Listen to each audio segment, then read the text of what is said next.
I don't have my notes. Okay.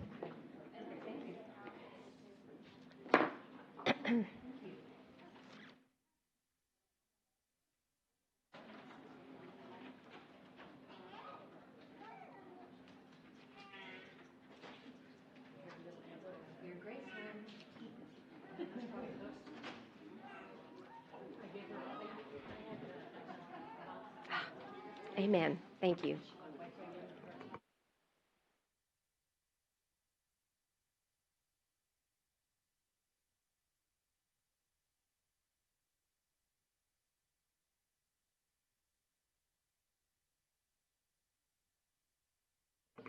Is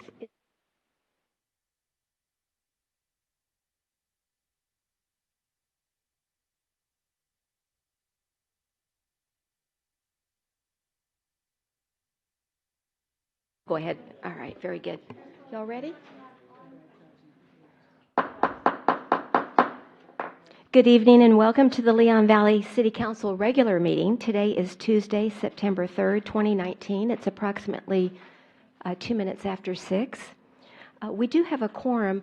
Councilor Bradshaw is out of the country due to his work and is excused and has actually sent me some comments on some of the agenda items that I'll be reading for him this evening. And I've asked our newly appointed councilman, Matt Hody, to please lead us in the pledge. So if everyone will please stand. Thank you. I pledge allegiance to the flag of the United States of America and to the republic for which it stands, one nation, under God, indivisible, with liberty and justice for all. Thank you, Mr. Hody.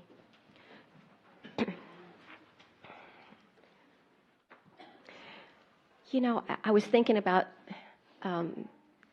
this evening that we've had another tragedy in Odessa and Midland, and it was about 3 weeks ago that we had a moment of silence for the people who died in El Paso. So let's just take another minute out to keep these people in our prayers. So a moment of silence for the people in Odessa and Midland.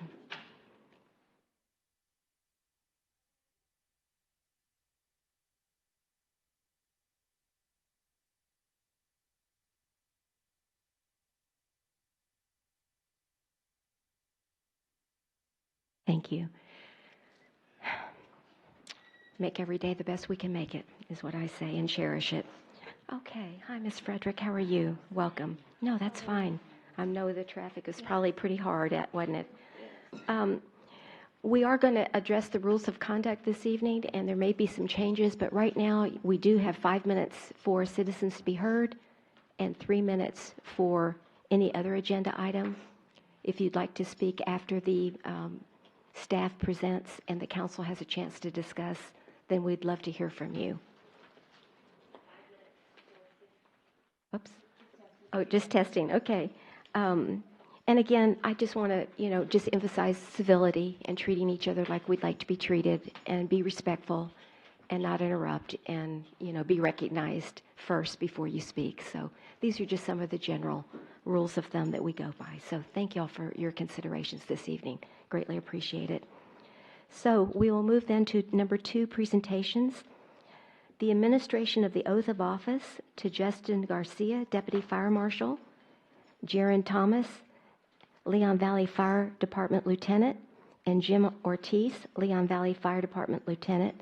And if I could please have, I guess, one at a time. Would that be good, Chief?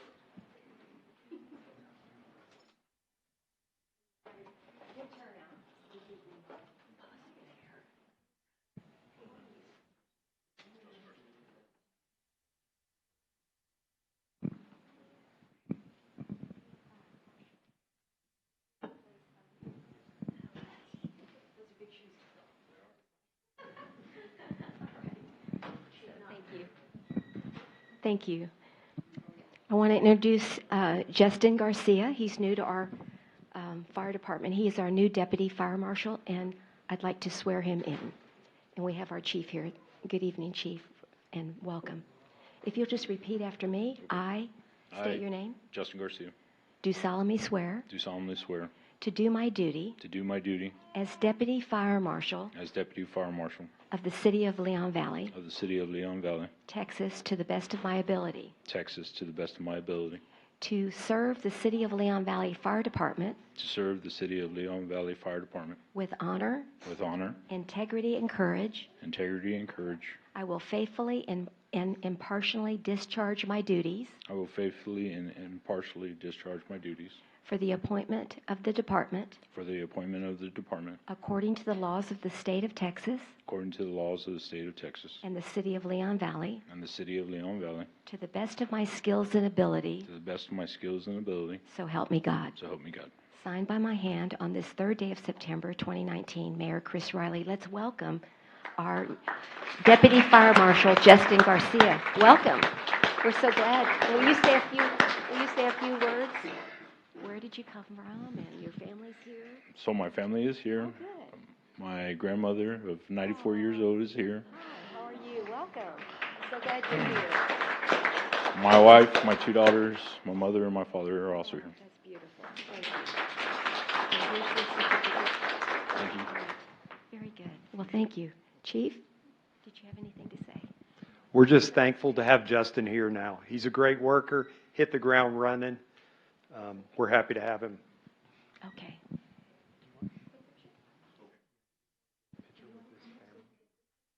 Yes, we'd love his family. If you'd please come forward. Thank you.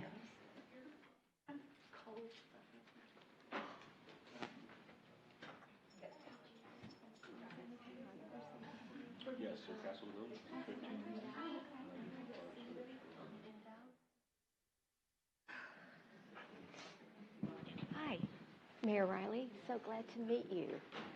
Mayor Riley, nice to meet you. Hi, nice to meet you. I know you're very proud of your dad and your husband and your son. Yes, thank you very much. Thank you. Nice to Hi. meet you. How are you? Yes, nice to meet you. Okay. So let's. Chief, come on.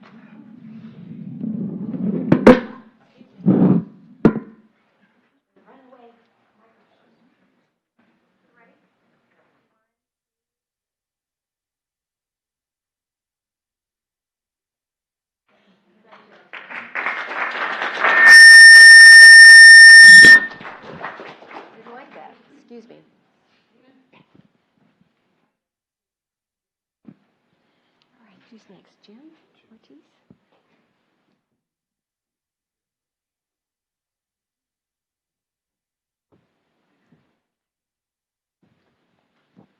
Jim Ortiz?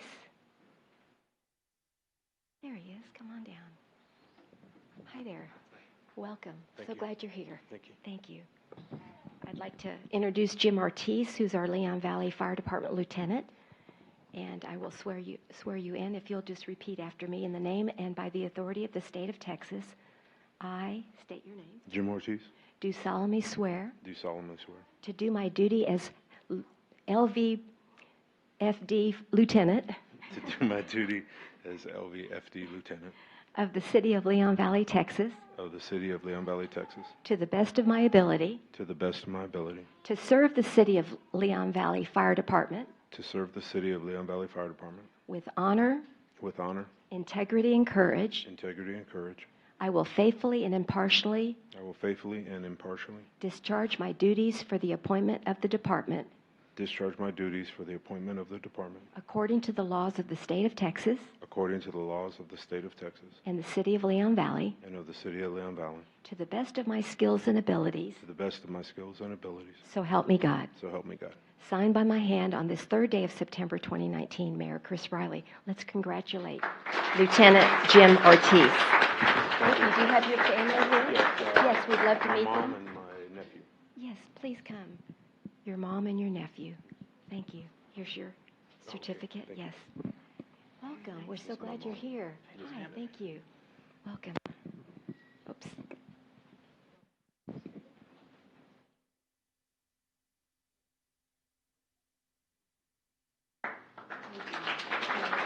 About yourself? Oh, one more. Oh, one more.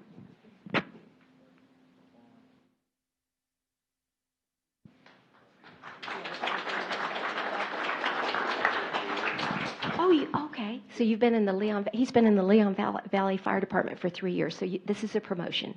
Yes. Very good. Well, excellent. Thank you. So glad you're here. I appreciate Thank it. you. Thank you. Keeps us safe. All right.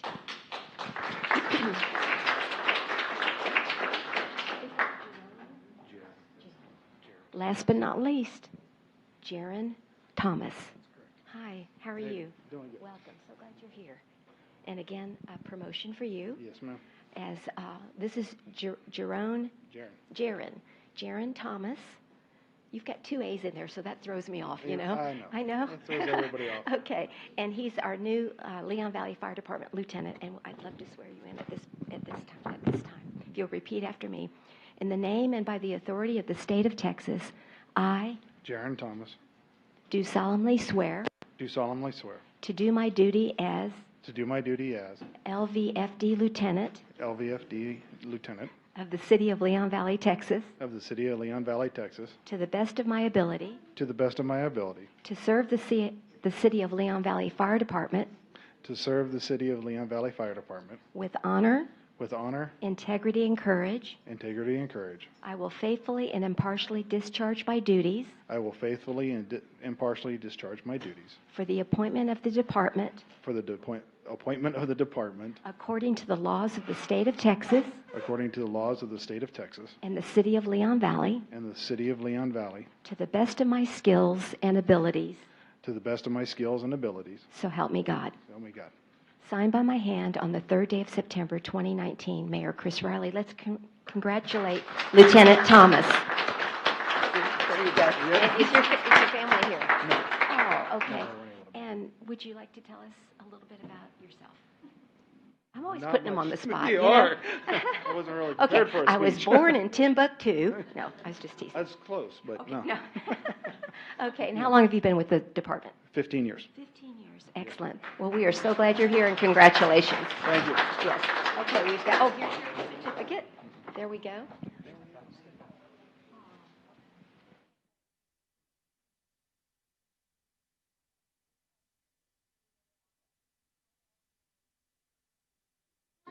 Thank you. Congratulations.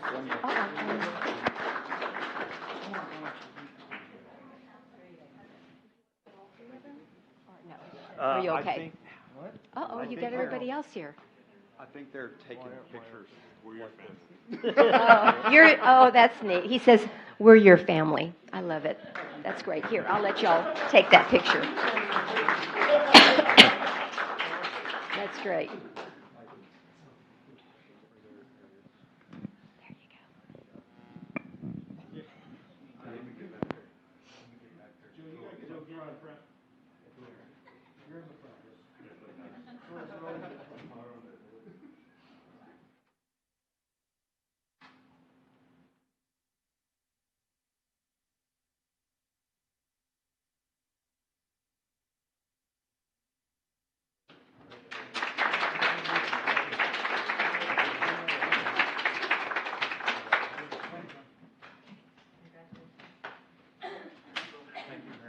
Oh, you're welcome.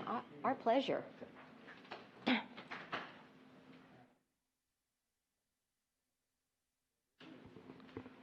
right. Thanks to the Leon Valley Fire Department once again. Y'all do an awesome job. We greatly appreciate it. Thank you. Thank you.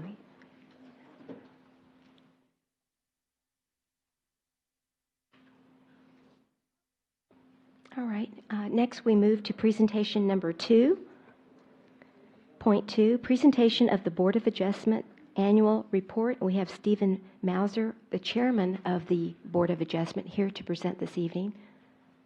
Good evening and welcome. We're glad you're here. Good evening, Mayor and Council. Yes. It's basically just here to do the annual report of the Board of Adjustment, which we've met quite often this last year. We're one of the 2 citizen staff bodies involved in municipal zoning. The other one is the Zoning Commission, and the Board of Adjustment is the quasi-judicial board. Also called the Zoning Board of Adjustment. We meet as needed. Last year, we were meeting once every 1 to 2 months, which is unusual. We have a 9-member board with 4 alternates, and the city's Planning and Zoning Commission is our liaison. Members serve 2-year terms that are alternating. We're authorized by state law to provide the Board of Adjustment. Our duties are generally to look at inequitable hardships and hear and decide on variances, special exceptions, and appeals to administrative decisions. That's a summary of the variances we've had the last year. There's a lot of them that involve signs, building setback requirements, and building materials. Those are variances. And we've had one appeal on tripartite architecture.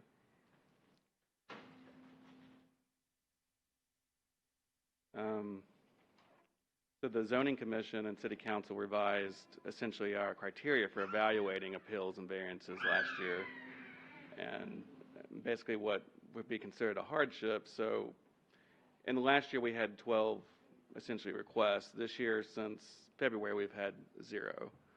So it was a little difficult for us to interpret what was there and to grant a variance because there wasn't enough detail to determine, what hardship was or enough criteria. So that's what that helped us. And we've settled the Stepstone credit litigation in June. That's essentially what we've done since September. Very good. Thank you. You have 9 members. Do you have a full board or do you have openings on this board? I believe there's one opening. One opening. Okay. And training is provided if you'd like to apply for the Board of Adjustment. Okay, very good. Any other questions for Mr. Mauser this evening? Thank you for your service and thanks. Are there any Board of Adjustment members here this evening? If you'll please stand and be recognized. Lynn Joseph and Philip Riddle, thank you for your service as well. We appreciate it. Thank you. Take care. All right. Then moving to the City Manager's report, Ms. Kinsler, welcome back. Thank you. Here. So I had Angela, good afternoon, evening. I had Angela send out an email asking about a date for the council manager retreat. I had suggested just to start the conversation the 28th of September, and Angela did receive responses from all of you, so thank you very much. And everybody can attend with the exception of Mayor Riley and Councilor Bradshaw. So I'm wondering if there is a date that you can mutually agree upon so we can try to put this together. Now, Mayor Riley suggested October 19th after the coffee, as we've done this in the past. So I need to know your thoughts as a body. I'm actually supposed to leave to the International City County Managers Association right after the coffee. So I wouldn't be an advocate for that day, but if it's the best day for you all, I can just rearrange and miss that part of the classes that evening and day. I can just go to ICMA late, so whatever's easier for you. Okay. I think we need one much sooner. We just need one. We haven't had one in a long time. We have 3.5 new counselors, and none of them have ever attended one, and there's just a lot of things they need to know, and I just think we need to try to have it this month, and I'm not sure why neither the mayor and Mr. Bradshaw can attend, but maybe earlier in the day, or maybe that Sunday, or some alternate time very near then. I'm looking at the calendar right now. That weekend. So I couldn't make either one of those dates. Are we still looking at a Saturday, hopefully? You could do it a Friday. We've done it Fridays Done it on before. Fridays before. I'm not sure what Mr. Bradshaw's schedule That's is true. because he does work. Right. And so I does do too, but I so have does Councilor flexibility. Hody. So you work till like 4 on Fridays? Monday through Friday. Okay, so we could do one, and I think Councilor Bradshaw told me he could be here by 4:30. So I don't know if you want to try like a 4:30 one afternoon. Saturday, I don't care. It's council discretion, obviously, but just trying to come up with a date that everybody can agree upon that you think you're available. So there's a calendar right there in front of you. And I think this one will be a pretty basic one because we have everybody's so new. I don't believe, Councilor Rodriguez, you've never even been to I one. went to last year. To one? Okay.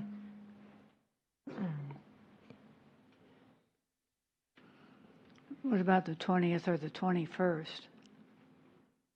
May 21st. Well, why don't we tentatively set those aside? I need to check my calendar. Okay. If I had a choice between a Friday or a Saturday, Friday evening or a Saturday, I'd rather do a Saturday because you're fresher. Okay. Then, you're exhausted by the end of the week.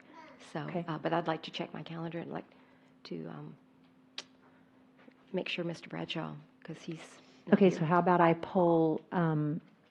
ask Angela to poll the council for the September 21st? Okay. Yeah. Can we get a Like I said, consensus on that? I don't know what else. My calendar. Okay. Wanted you to know that we did not receive the CDBG grant for the community center. That was a $200,000 grant request, so that was kind of sad. I hope you've seen the beautiful shade structures at that large playground at Raymond Rimkus Park. You have approved more shade structures for next fiscal year to include the smaller playground there at Raymond Rimkus Park and a few others, but that's in next year's budget.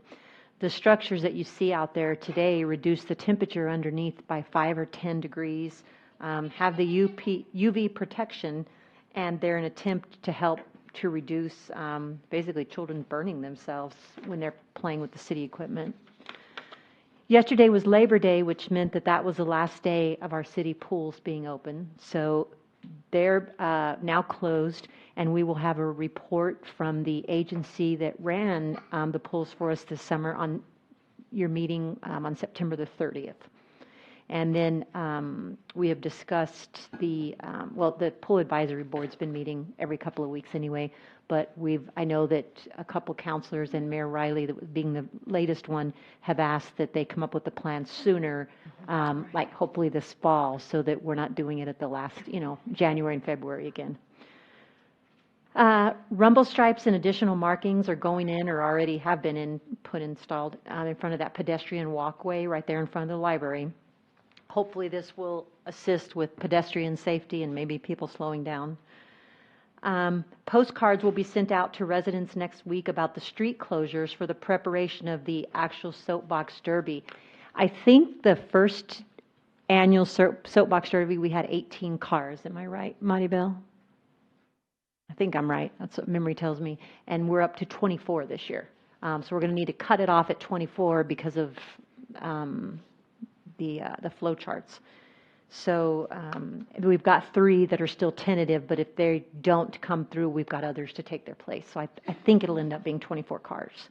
But postcards aren't going to get sent out to the residents because if you recall, we have to have a couple of practice rounds. So we close the street from like 5 to 7 in the morning or 6 to 8 in the morning or something, just right when the sun comes up for the first 2 hours so that we can get the practice rounds in so that we know that the kids are safe. We know that the railings on the side are going to work as well as the little ramp that they go off on. Oh, the mayor has asked if any of you are available on the 23rd, 24th, or 25th of September for the city manager evaluation. That's a Monday, Tuesday, or Wednesday. Right. The 24th is probably not a good day because I think that's a zoning commission meeting day. Okay. So I was thinking the 23rd or 25th. I don't know what y'all are thinking about that. Is there any way we could get a consensus on that? Why can't we do it on the same day as the council meeting, 17th or the 30th, after the meeting? I don't have an issue with that if that's what the council, whatever you all want, that's fine. So it wouldn't be having to schedule another meeting. So I guess whichever we think we're going to have a short agenda on, how do y'all want to do I'm it? saying, I would hate for us to go into an evaluation at 10 p.m. Right. That's the only reason I was looking at another date. Well, we can control the length of the agenda, I think. Let's work on that. Okay, so I will look at the agenda if you will entrust me to do that, and the shorter agenda is the one we'll put it on. Is that fair? Mm-hmm. I'm seeing all heads shaking. Okay. Okay, so you want to do it before, like at 4:30 or 5, or after?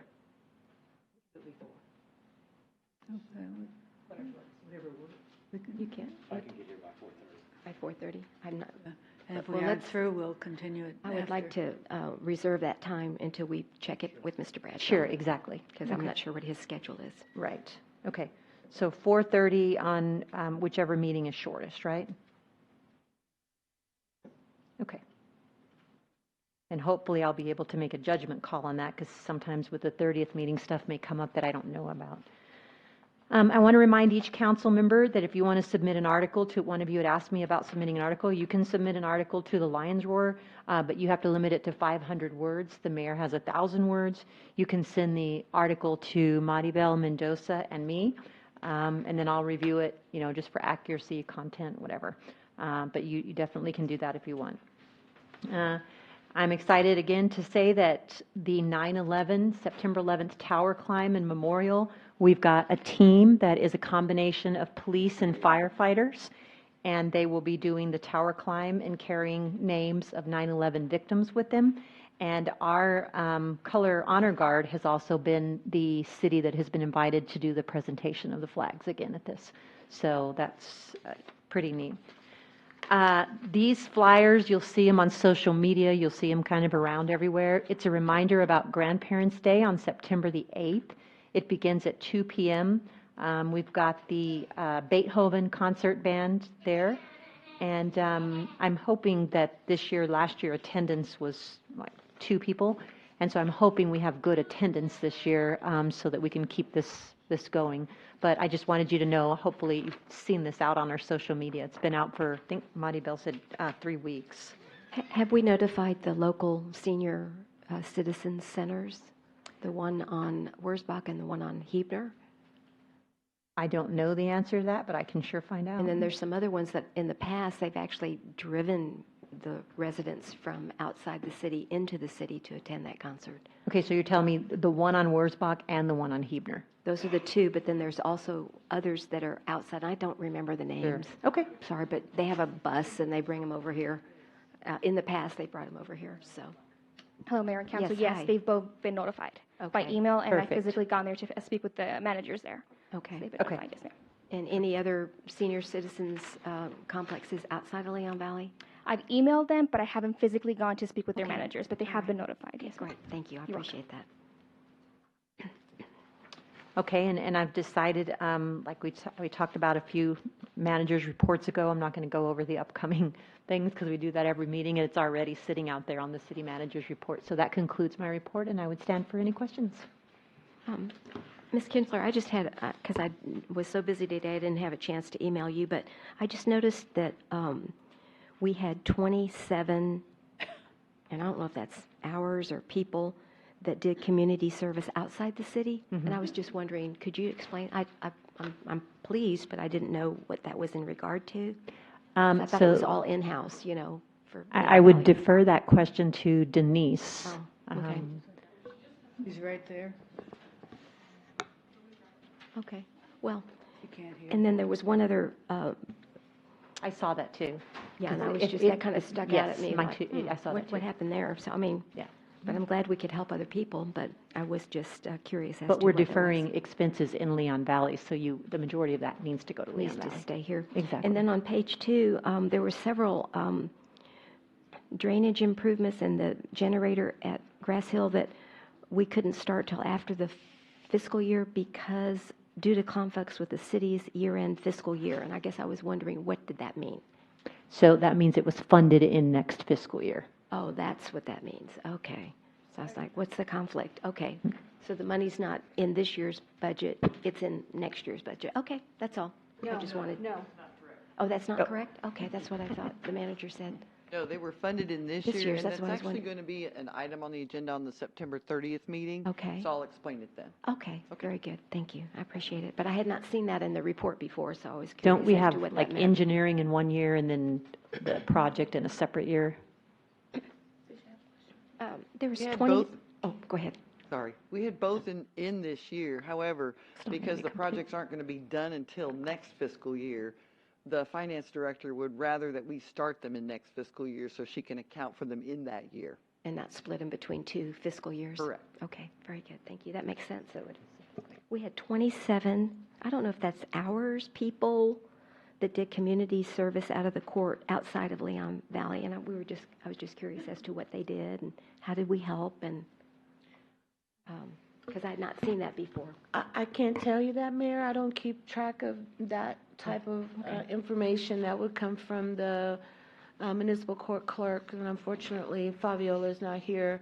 But I don't know, the type of community service that they do outside the city, they have to get special permission from the judge to do that. Because I don't allow them, when I do offer them community service, it has to be within the city of Leon Valley and for the city of Leon Valley, but they can get special permission from the judge to do outside in extenuating circumstances. So if that's what that number is about, then yes. But is that 27 hours or 27 people? It must be 27 people. Okay. Yeah, because, I mean, it's tons Okay. of community service hours. Okay. Based So that it was on, the based judge's on the determination. fines. Because Okay. it's 8 hours for every $100. I mean, 8 hours for every $100. So mostly So 27 fines are over $200, so, yeah. Good. All right, thank you. What's interesting about this is that I've noticed that, Denise, this is the first time that I've seen so many on the outside, outside of Leon Valley. So I don't know if it has to do with the new judge that we just got or what it is, but it's noticeable this time. I don't really have anything to do with it. I don't recommend outside community service. When they ask me, I refer them to the judge. And so I don't really keep track of whether it's Judge Morales or Judge Cassan, you know. But you're not in the room when they're I'm doing that. not in the room. They're in the Okay. courtroom. Okay. Yeah. All right, thank you. All right, any other questions? Yes, Ms. I don't Counselor have a Charles. question, but I have a concern to express. We all were in receipt, we council people were all in receipt of a link to disclose email investigation that Chief Salvaggio mentioned during the hearing. And I would like a consensus among my counselors to ask the city manager if she could check and see how this confidential information was released from City Hall.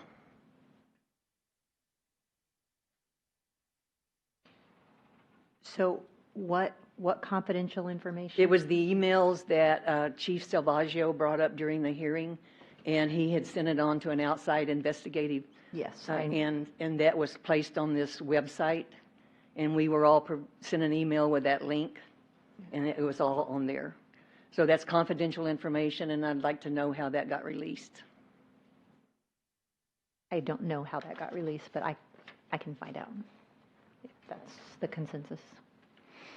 Yes. I'd like to find out. I think I might have missed it.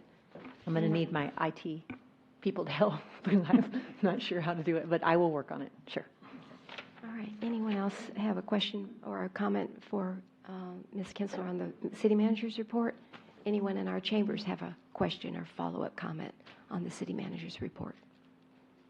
Okay. Seeing no one, then we will move to citizens to be heard. And if you would please come and state your name and where you live, just generally. You have up to 5 minutes and to make a comment. Okay, good evening, neighbor. Burnside, Forest Way. Mm-hmm. 2 questions, one from Melinda and one for the chief. What happened to the recycling bins in the park? And then when are we going to have recycling bins in the park? Okay. I thought we had one. We were awarded a grant by ACOG for new recycle bins in the park, and they are fantastic looking. So the guys just got them put together. We're going to put a concrete pad down to put it on, and then they will be back in all the parks. How many? We can have 2 at Raymond Rimkus and then 1 in each of the other satellite parks. It's not a whole lot, but it's better than nothing. Huge. Okay, I They're know it's big. huge. They're very nice. You're going to like them. Okay, all right. Are they different, Melinda, than the ones right by the bathroom? Yeah. Oh, okay, because I haven't seen those. I just saw the one by the bathroom. That works because I you've know got, that a tennis court and would the- be a good place. yeah. Well, that's Y'all are going to like these. They're really nice. Okay. great. Okay. Waiting for it for years, actually for decades now. Okay. The other question, Forest Chief, Way. right there. For the, hello. Yeah. Oh. Okay. Yeah. Well, this is really serious because Forest Way is not getting better. In fact, it's getting worse for traffic. I stood there the other day in the morning at 7:40 for 15 seconds, and I counted 6 cars. So that means every 2 seconds there was a car zooming by. For me to try to cross over to her house, it's like life-threatening. There are children standing at the corner waiting for the school bus. That street is not like any other street. It leads to elementary school. It has high school kids waiting for buses, and it's a shortcut through to the medical center. And I ask you, what are we going to do about it? Are we going to maybe have some ripple like they're doing on Evers, maybe, or would that help? These little ripple things. Did Belinda run out? Yeah, the rumble strips, what you're talking about. I don't know if we consider those any different than the speed humps. Speed humps. But speed humps are something that she probably needs to talk about. That's a process. The process.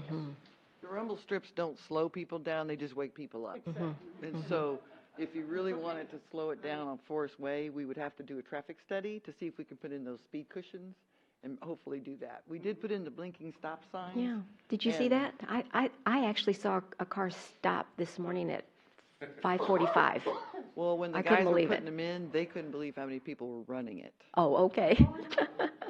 Well, and I thought that was a good suggestion from one of my neighbors. Did I give you somebody?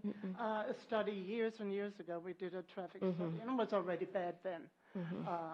So I don't know. You have to do it again. Well, if we're not already down there on Forest Way, that's one of the places that we constantly are writing citations for the stop sign there near Miss Chasen's house. We know there's a problem, but the problem you're describing is a problem that the entire city is having. Any street that can be a cut through to get off of Bandera, that's what they're doing. And so during the same time, peak hours in the morning, peak hours in the afternoon, every one of our neighborhoods are having the same problem. And we're addressing them one by one, but it's like, one is like shooting fish in a barrel, but as soon as you turn around, there's 30 more fish that are going to come down the road. And so stopping it is a strong term because you're not going to stop the traffic. They're going to continue to come down. Even if you put speed humps or rumble strips, people are going to continue to cut through there because of the problem. Myself today was trying to make it here. Traffic was really bad. And so I came down Evers thinking I was not going to go on Bandera. Got there to Seneca. It was really bad. So I started to go on down Poss. It was really bad. So I went up to Grass Valley. Where's she at? And was one of the people cutting through the neighborhood through Grass Valley. That's what everybody does these days. No, I'm not talking about the number of cars. I'm talking about the speed they're coming up and how they run the stop sign. Okay. And that, again, it's the school. It's right there at the next corner. And there are kids. One of these days, one of these kids is going to be run over. So we can't do anything for the school because that's not in Leon Valley. Well, get together with the school police. Well, San Antonio has a group that's what they're supposed to do. We are addressing the school zones in our area. We've been out there since school started again with a number of officers, motorcycle guys, everybody. Right. So we're addressing that. We can address Forest Way. I just can't address the school. We will address Forest Way, though. No. We definitely will. Promise. Yes, ma'am. Absolutely. Okay. Thank you, Chief. Thank you, Ms. Burnside. All right. Anyone else?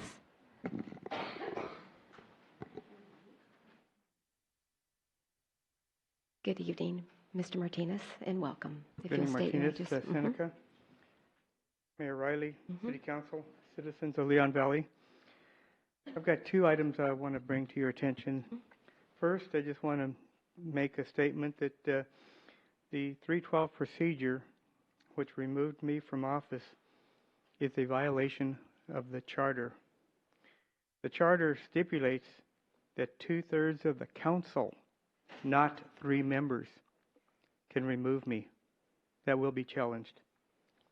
Second item, my complaint filed against the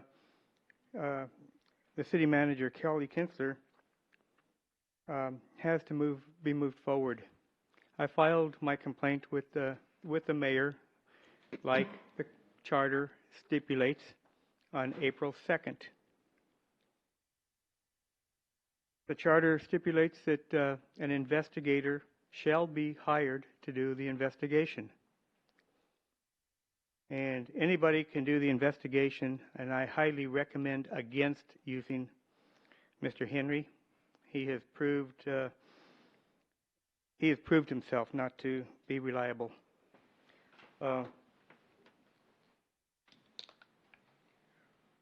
I think this investigation is going to prove that Kelly Kinsler is the leader of the band to have me removed from City Council. You know, it started, you know, the charter was passed in November of 2017. It took effect in December of 2017. In January, we had a hurricane that postponed the first meeting in January. The city manager added 6 items to the agenda without the city council or the mayor's approval. She later apologized for doing that, but I view that as her first step at stretching her powers. The second thing is we found out that on February 15th, she sent a copy of the charter to Bexar County Criminal District Attorney's Office asking me to be charged with a crime. That's 2 months after the charter was enacted. If that isn't a smoking gun that shows that Kelly Kinsler is the leading person behind me being removed from City Council, I don't know what is. But I believe, you know, we need to have the 312 Commission set up and do a hearing on this. But really, with all the negativity and all this, the bad vibes from the 312 hearing, the city really needs to start the healing process. The only way it can do that is everybody involved needs to be removed, starting with the city manager and anybody that belittled the mayor. That is completely uncalled for. Every person that belittled the mayor should be removed. Thank you. Okay, thank you, Mr. Martinez. All right, anyone else? Yes.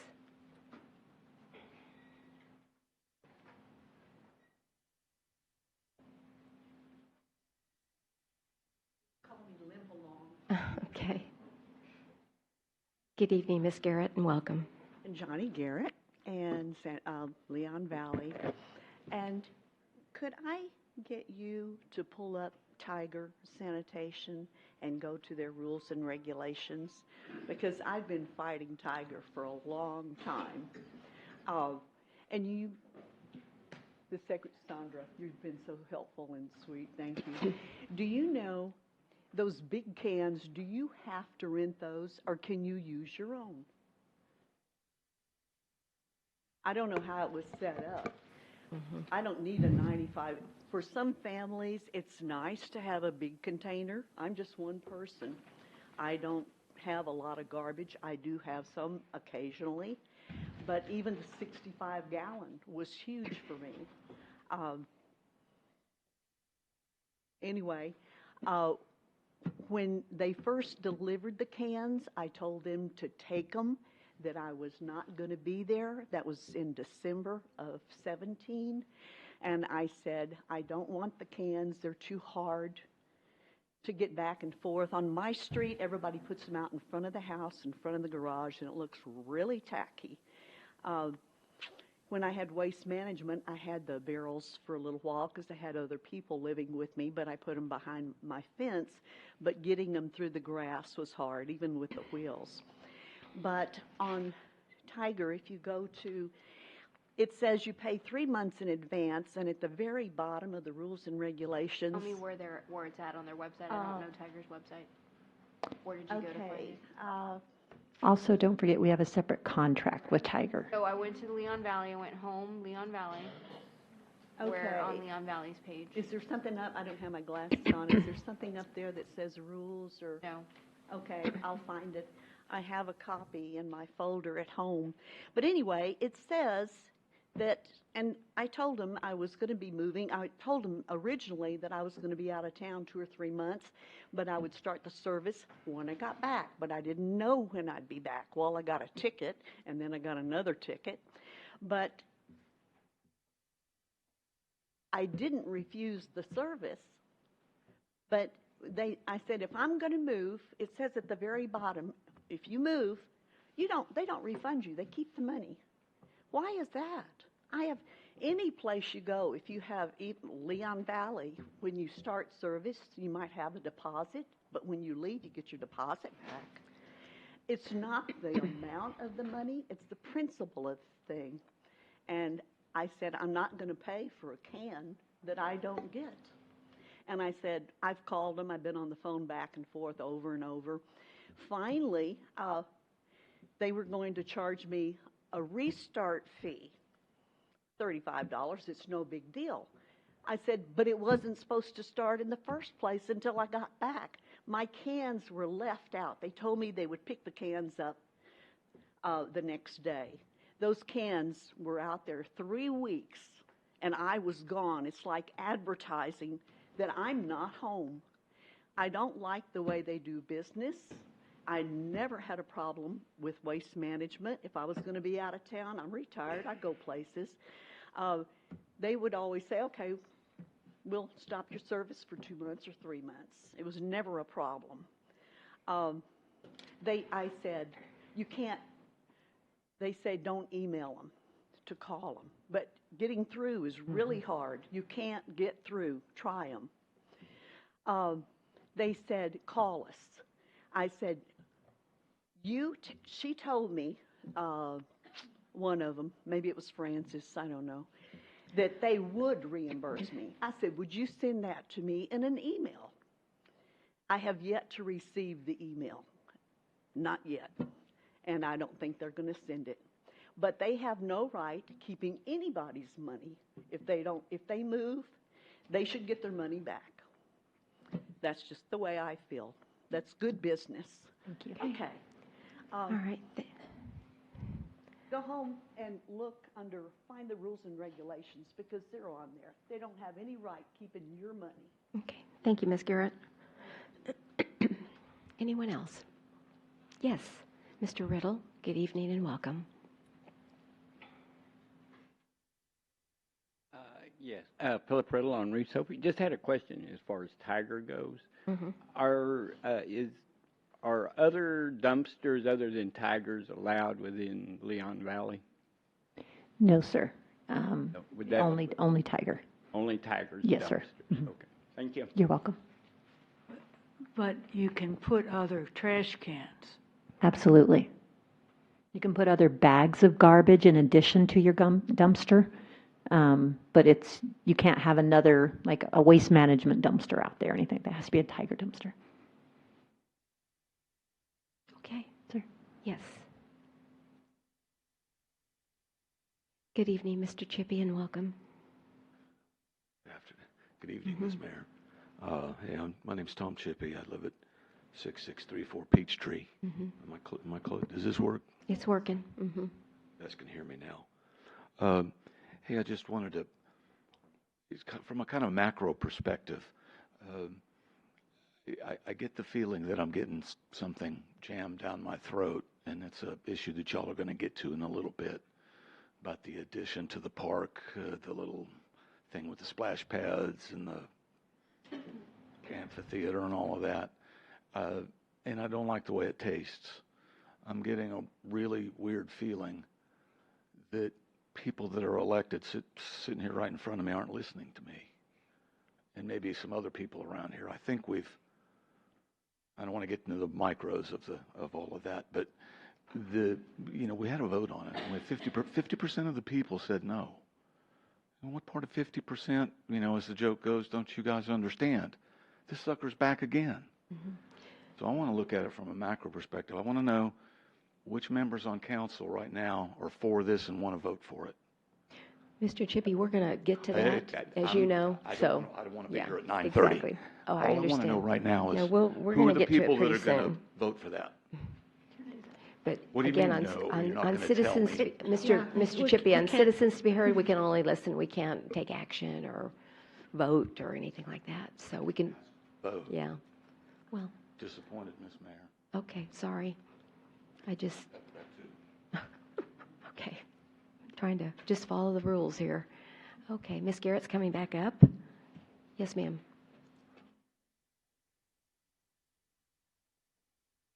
Yes, ma'am. I forgot to say something, and this is, I was just wondering, the city council members,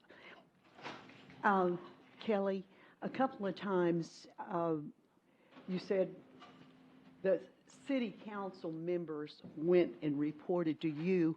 You knew they were not supposed to do that. I'm just wondering if the city council members are going to hold her responsible for some of the things she did. And the red light cameras, you went to city council after you renewed it for another, 10 years? And I think it was August, September that said the red light cameras were until 1928, but I think they were already a 10-year. So it would be 2038, right? 2038. You renewed the contract for another 10 years before you went to city council. You signed it. Is the city council going to hold her responsible or not? Would you like me to answer? No answer? Okay. I think I can answer, right?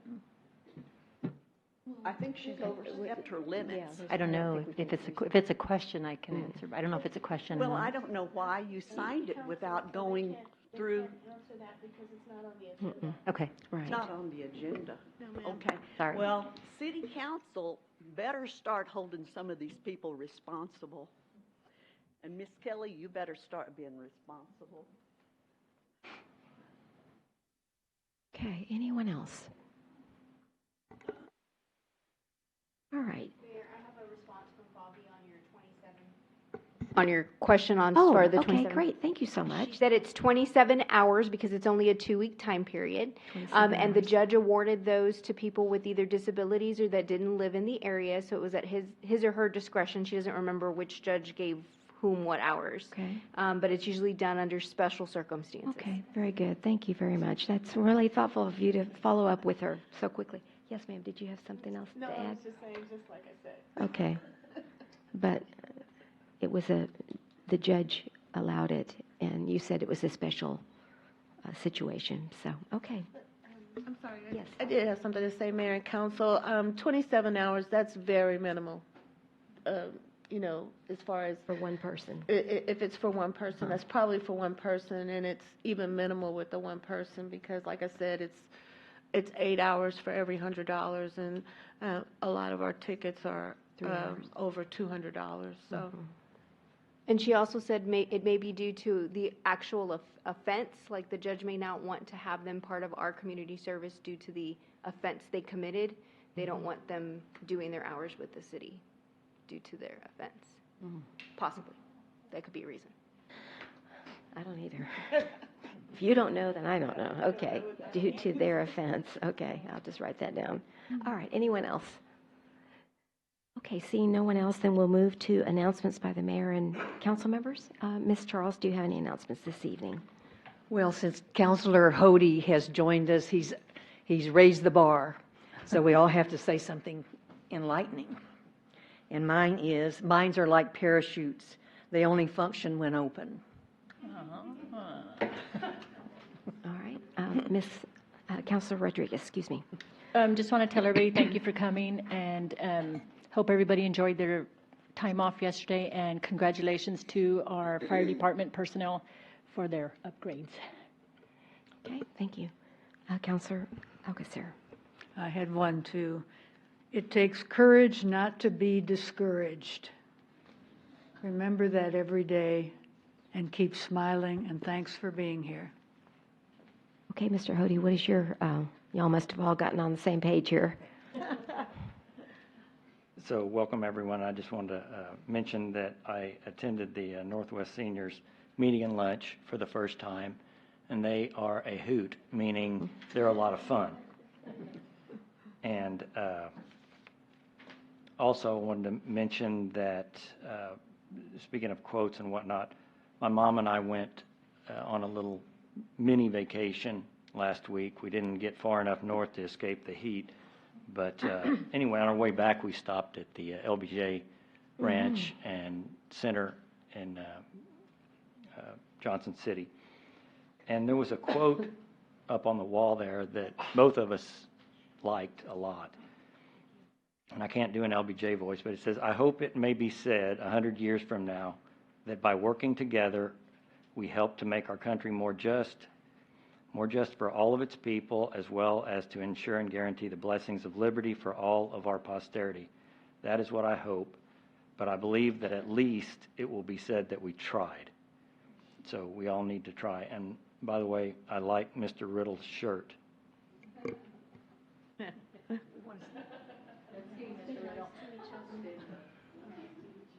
Okay, thank you. Okay.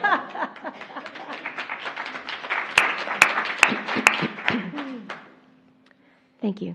I just wanted to remind everybody about the American Legion program on Sunday, this coming Sunday for 9/11. I believe it starts at 6. It's the 9/11 memorial for the people who died on that day. Also, I went to a seminar last week sponsored by ACOG. It's called the PACE program, P-A-C-E, and I doggone if I remembered what all those acronyms were, but basically it's a statewide program for commercial and nonprofit entities to be able to borrow money to upgrade their buildings for energy efficiency. That's and when you do that, of course, not only do you improve, the air quality, but it also improves your bills. And so it was a very interesting program. But the first thing, and none of the governmental municipalities or the county you have to pass a resolution. That's the first thing in order for any commercial or nonprofit business to tap into this program. So I would like to bring it to the council's attention in the next meeting or two. ACOG is going to send me all the paperwork, but the city hasn't passed it, the county hasn't passed it, and you have to pass this resolution first for people to tap into this resource. So anyway, more information in the future, but I thought it had a lot of potential. It really did, especially like old apartment buildings and I think churches, so they could tap into it. And so anyway, but more information later, but I really enjoyed going to that seminar. So I think that's it. So let's move to the consent agenda. Is there anyone on the dais that would like to remove any of the consent agenda items 1, 2, or 3 for discussion? Seeing no one or hearing no one asking for any of those to be removed, may I please have a motion and a second to approve? I so move. I second.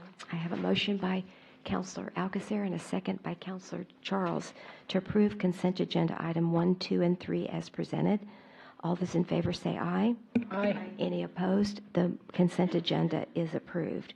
Moving then to agenda item number 7, ordinance. These are our second reads. We've got 2 under that category. Ms. Posley, if you'll please read that ordinance.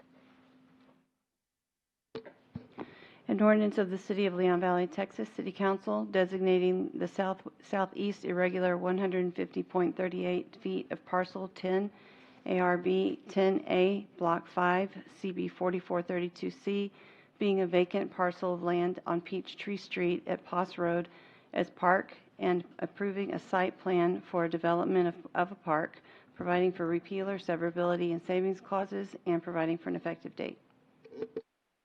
Okay. Good evening Mayor. and welcome, Melinda. And do you have an update on this? I've got a couple of extra Okay, slides. At very the good. coffee with the council, there were several concerns brought up from some of the residents that were over there, and so I tried to take each one of those concerns and address it. Okay. And did you have the results of the clicking as well? I did not bring those with Okay. me. We have it in our packet, so if not, we can just review that as well. Thank you. So this just gives the history of the park itself. But here's where we left it off. The citizens at the last meeting were split 50-50 between concept number 2 and concept number 4. And this is concept number 2. Basically, it's pavers and landscaped area, so it would be just a parking lot. Excuse me. Thank you. Pavers, asphalt, landscaping, and then remodel those pool restrooms. And here's concept 4. And this has the life-size chessboard with partial shade and covered chess table area, handicap accessible brick pathway, landscaping and turf area, heritage garden beds, ground bubblers, public art, electrical outlets, and again, remodeled pool facilities. So here's the first citizen concern was about the proposed amphitheater. They were stating that it would create a nuisance for the neighbors due to excess noise and or possible homeless people staying all day or through the night. So while the existing pool is noisy during its use, it's not open year-round, so this concern should be taken into serious consideration. An amphitheater would increase the noise on the lot. What we could do about that is we could stipulate that amplifiers, boom boxes, or other noise-producing equipment not be allowed at this park. We have had about 3 to 5 homeless people in the park this year, Raymond Rimkus, but each time they have been asked to leave by our police, and one was actually escorted out of the city itself. All city park facilities are closed after sunset, so anyone staying after dark would be asked to leave. The proposed giant chess pieces would either be stolen or defaced with graffiti.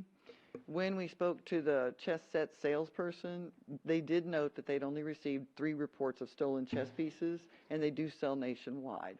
We do remove graffiti on park playground equipment at Raymond Rimkus Park several times a year, so this probably would happen to the pieces as well, but they would be cleaned.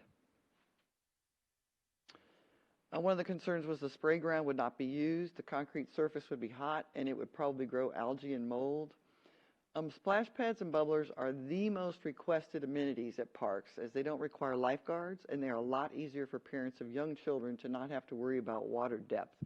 When we did our park survey this past year, that was one of the #1 requested items off of that park survey. The proposed spray ground would have an MSP safer surface, which is a poured synthetic rubber, which would be 3/8 to 1/2 inch thick, and that's installed on top of the concrete, so the child would never come in contact with concrete. The surface is safe and will not grow algae. The bubblers are activated by a button which offers a continuous spray for 45 seconds each time they're pressed. So if there's no kids on the playground, then those buttons aren't being pressed. There is no water coming out. The water would be recirculated like pool water, so it would be treated with chlorine, because I know little toddlers, and they will drink whatever water's in front of them. So. The other concern was children could be hurt or killed crossing Poss Road. With either concept, be it just a parking lot or this proposed play area, there is a potential for someone to be hit by a vehicle when crossing Poss Road. The crossing needs to be reconfigured and better marked to make it safer, regardless of what we do with it. Even when we're using it at the 4th of July, crossing over there is dangerous on Poss Road. But we can do that. We can enhance that crosswalk. Regardless of what happens with this park, it needs to be done anyway, and we can do that with red light camera funds. The pavers in the proposed area at the pool would be hot and would burn bare feet. The pavers aren't going to be any hotter than the existing concrete that's at the pool if they're not covered. But it does provide better maintenance for the pool because it takes a lot of the grass out that's in place right now. Persons that are coming from the grassy areas at the pool don't wash their feet when they're getting in, and that increases our pool maintenance. The proposed paver area shows it to be covered. And so for the preliminary cost estimate for concept 2 was about $117,000. And then the preliminary cost estimate for concept 4 was almost $131,000. And so this is up to you. We had a 50-50 split in that room, and this is totally a council decision. I'm going to put this back on the site plan because we probably have some more comments about that. So there's concept 4, and there's concept 2. And that concludes any changes I had to the presentation. Okay. Melinda, is this considered a pocket park because it's in a neighborhood, or is it considered part of Raymond Rimkus Park? When And how this do was you first- distinguish that? When this was first brought up, it was to be an extension of Raymond Rimkus Park Okay. and not as a pocket park for the neighborhood. Okay, even though a neighborhood is surrounding it? Yes, ma'am. Okay, very good. All right, I had that question. Any questions for Melinda on the additional information? Thank you so much for that. Yes, Councilor Rodriguez. Melinda, you had talked about, I guess, making some improvements or provisions for crossing over paths. What would they be? Basically, you'd enhance it. So you already have the striping across, but I would also like to move it slightly because it's a cattywampus to the road. So I would put it from this lot straight over to the park instead of that cross right there. And then we'd put up pedestrian crossing signs that blink and probably put lights in the ground and then rumble strips like we did in front of the library. Okay, great. Thank you. Anything else? Yes, Councilor. Go ahead. Councilor Hody. Melinda, I was just wondering, what is a heritage garden bed? That's a good question for Michelle Alonso, who happens to be here this evening.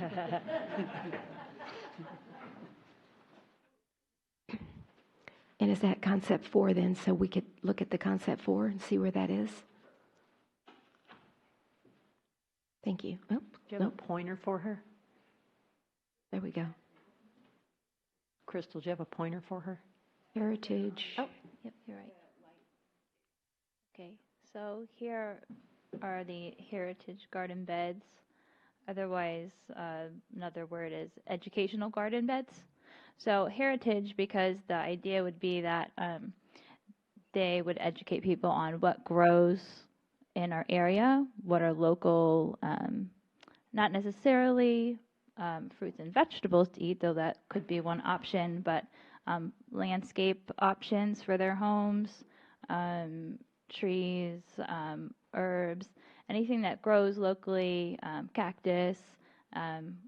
I'm not a gardener. These are just thoughts that they could be used to share what's local, what grows well in different seasons. And does that answer your question? It does. Thank you. Okay, you're welcome. Okay. Yes, Councilor Alcacer. I had a couple of questions, and one is for you. Can you explain, I mean, the term amphitheater, every time I think of that, I think of the Roman gladiators. Right. Yes. So can you explain a little better about what the intent was of the theater? Yes. please?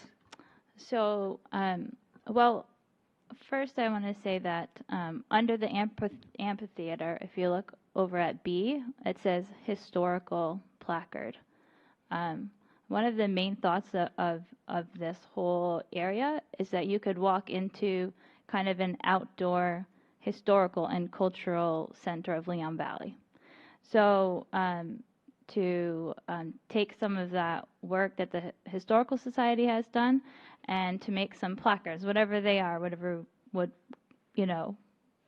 be something that we want to share, the history or stories about Leon Valley, to be outdoor as in like a placards, outdoor made of metal. So the amphitheater kind of came up with, well, what if we had something covering them, and to make it as multi-purpose as possible.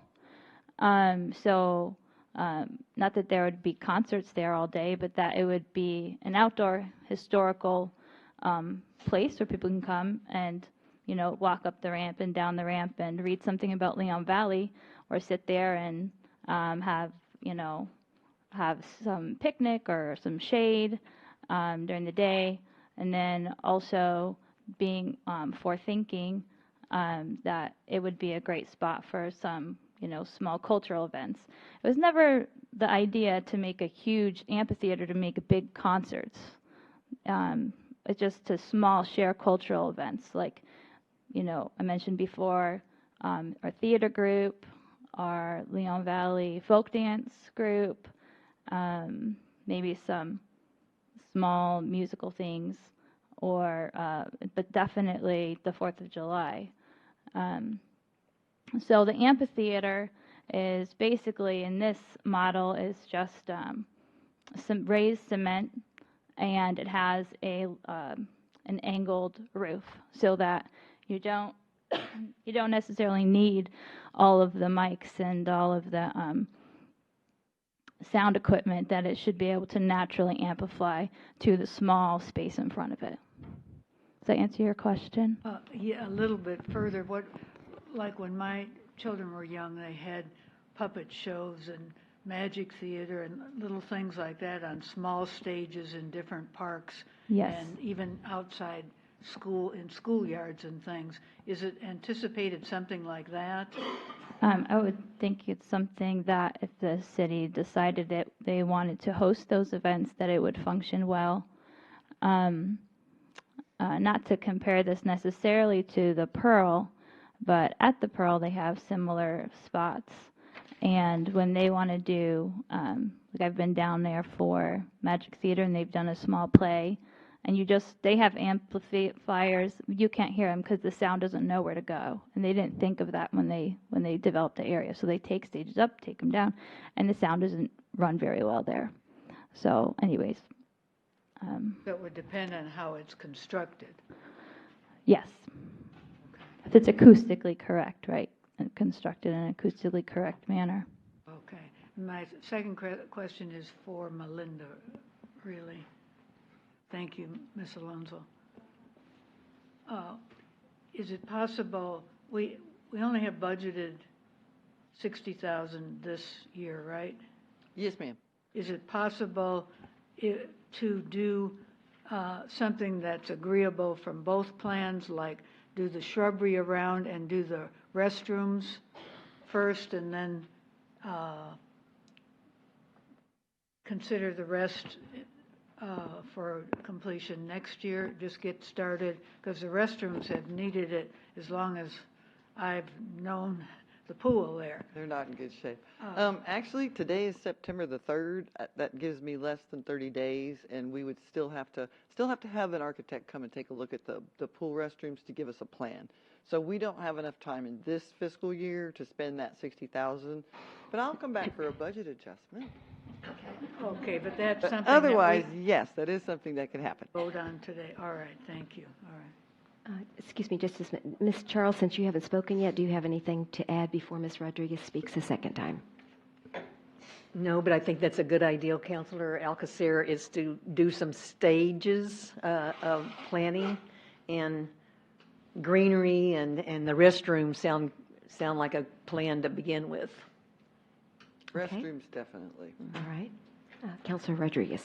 I was asking, since I do the dance group here in town, and I know that Ms. Alonso had mentioned us probably maybe using it or doing a small mini performance, how is that going to work? Because we do have not necessarily an amplifier, but a big speaker.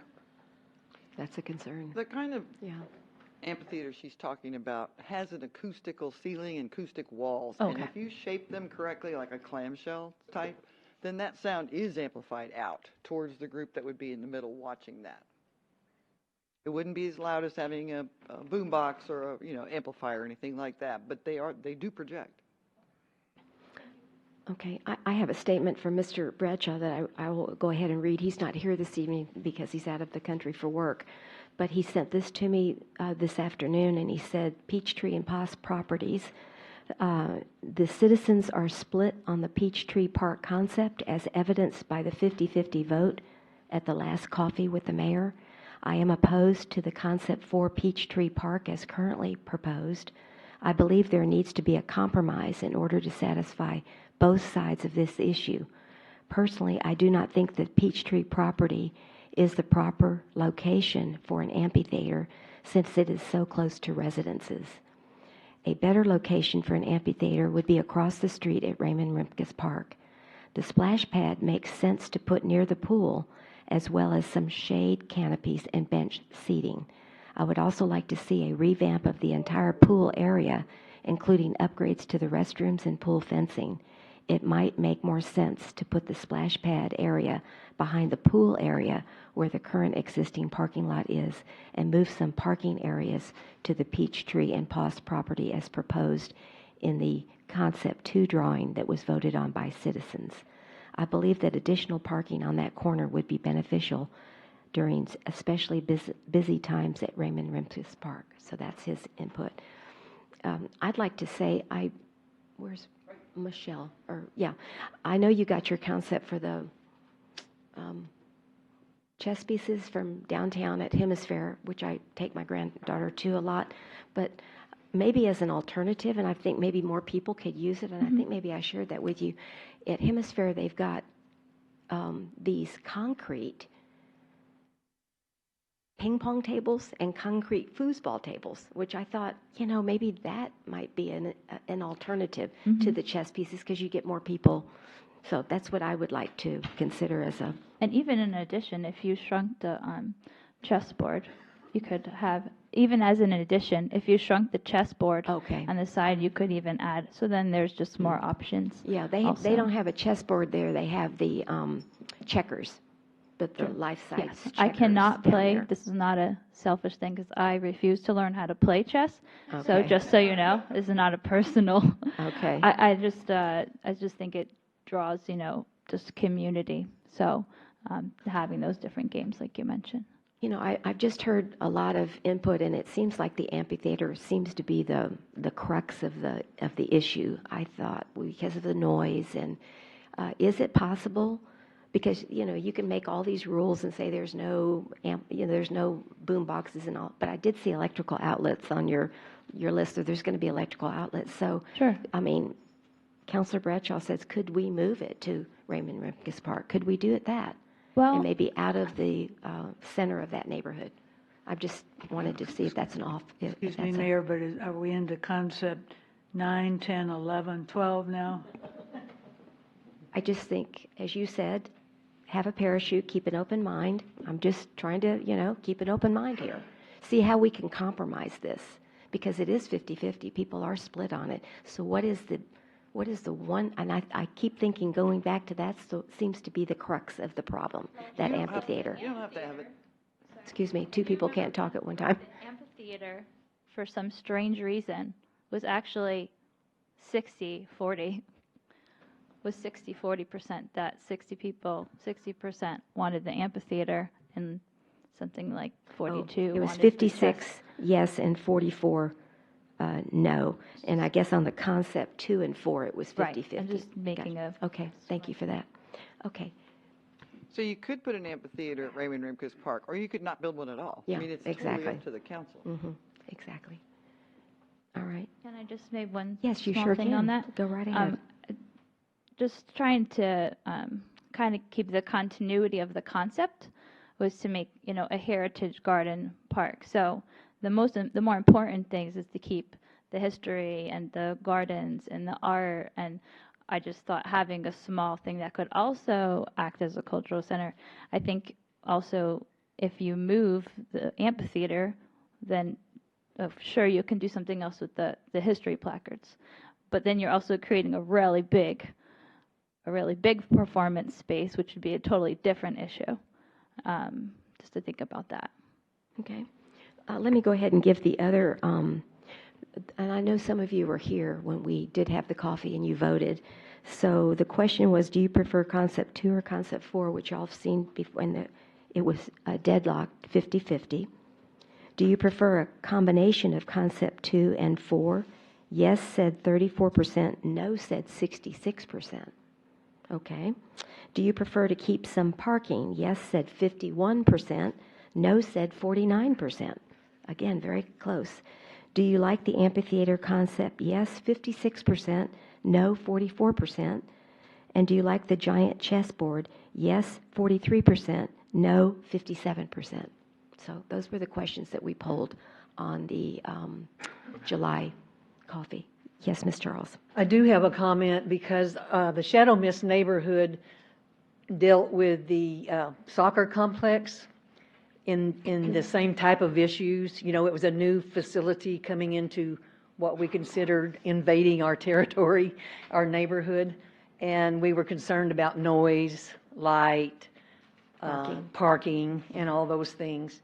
Well, with an SUP, and with the rules set forth for the soccer complex, they were not allowed to have amplified music nor noise, amplified music or sound.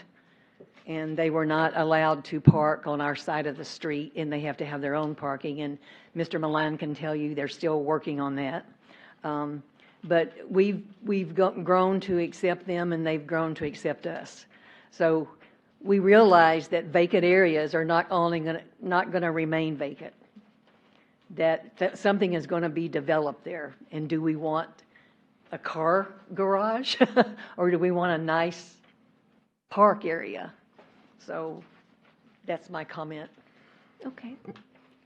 Any other questions, comments from our counselors? Yes, Counselor Hovde.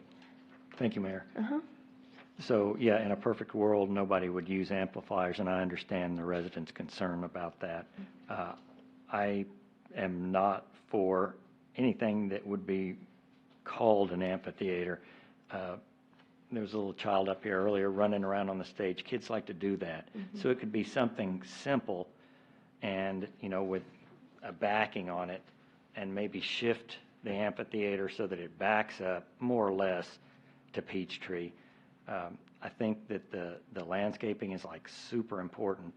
I see the trees there, and having been a victim, whatever you want to call it, of trees being removed, I know that if you plant new ones and you let them spread out from the base and don't really turn them into a trunked tree, even though it's there, that muffles a lot of sound. And also I wondered, Melinda, and I know you're going to say that whatever we decide is what you can try to do, but how about berms on that side, to further muffle things? If a parking lot goes in there, there's going to be car doors slamming, alarms going off, horns honking, not all the time, not any more than there would be any kind of a production at the stage. But I think if we can really work on that side of the street and the bathrooms, as Ms. Alcacer said, that the rest of it we could kind of develop as we go. I don't want another parking lot there, and I think that's going to be equally as problematic as anything else that we would come up with. We could certainly investigate it. The property is mostly covered by floodplain, and then there's actually a corner that's actually in the floodway. And so we don't want to impede any kind of drainage or cause a problem with that if you're talking about putting in a berm. But we could certainly work with the city engineer and see what would work. Okay, yeah, I can just, I can picture, berm is not just a bank from one end of the property to the other. It could be, mounds, and that's where the trees are planted on, and it just, if I lived over there, I'd want any and everything that would kind of muffle the sound from traveling across the street, whether it be a parking lot or a theater. Thanks. Okay, thank you. Anything else? Okay, I then will open it up for our residents and visitors this evening to give your feedback. If you'll state your name and where you live, please. Thank you. Good evening. Off of Trotter. Okay. Council, City Manager. I have a question for Melinda. And I guess if you're putting in the Heritage Gardens, who will be responsible? Excuse me, Ms. Joseph, you need to speak into the mic. Okay. Who would be taking care of the gardens if they put in gardens, and who would be responsible for them? Are these going to be classes that are going to help the children, like what the Botanical Society has, where they have strictly children's classes on how to start and grow a garden? They harvest their own, or even if it's cactus. I mean, there's still. And then I am not for the amphitheater unless you can really buffer it. Those people that have lived in that subdivision have come before y'all, City Council, several times. We've had the town meetings. They don't want it because of the noise. So, Mr. Chippy? I know. He's mad at me. Sorry. I wish there was a way that you could answer, tell me, so I'm sure he's watching when you're for it. And I would be kind of, what is the orange that's kind of, is that the splash pad up there on the? The orange portions are pavers. Pavers, okay. And so, see that go around by the pool concession stand? Is that what you're talking about, all that area? Yeah, I'm not sure. Yeah, this area, what is all that area? So that right there, this is pavers for the ground. And then this is shade covering so that you can put a picnic table underneath there. These are 4 chess tables, those concrete tables that the mayor was talking about. And you can actually play chess or checkers on them. And then this is a little pergola or pavilion that goes over the top. Why can't you maybe expand that a little bit more, and you can have your demonstrations and folkloria in that area instead of moving it so far back into the subdivision section. And then on this side here, is this going to be like trees, and then these are going to be little gardens around here, and this is going to be all trees and shrubbery? And these look like they're going to be, where's the dot? Looks like these are going to be small things. But why couldn't they expand it a little bit over here and leave this area maybe for more of the heritage gardens? Thank you. Okay, thank you.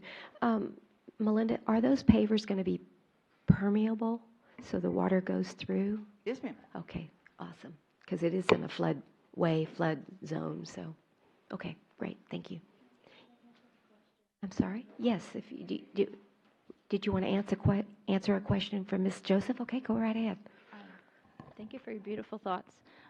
Just to answer your question about the garden, some of the ideas would be to ask the Beautification Society or people that are already taking care, or any community investment, if it was a school or a class, that would be the idea, be a community investment.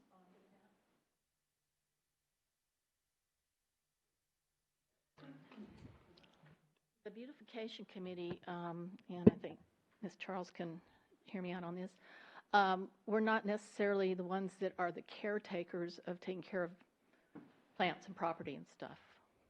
We tried that. We tried to bring in pots and plants to get all the businesses involved. It totally failed. Same with the monuments. So that would not work as far as the Beautification Committee goes, sorry. Okay. But maybe adopt a garden from a classroom or something. I don't know. I mean, that's worth a try, maybe. So, okay, very good. Thank you. Mr. Rennell, good evening and welcome. Good evening, Mayor and Council. Can we have the lights turned down so we can see the screen, please? Thank you.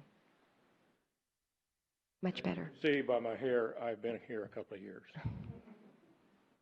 I think these Concept 4 has a lot of good ideas that we need to look at, but I don't think this is the right location. We live on Salky Lane, which is a block away from the senior center, and when they have events there inside the building, now I know it's amplified, but we get to enjoy their music inside our house with the air conditioner running and the TV on.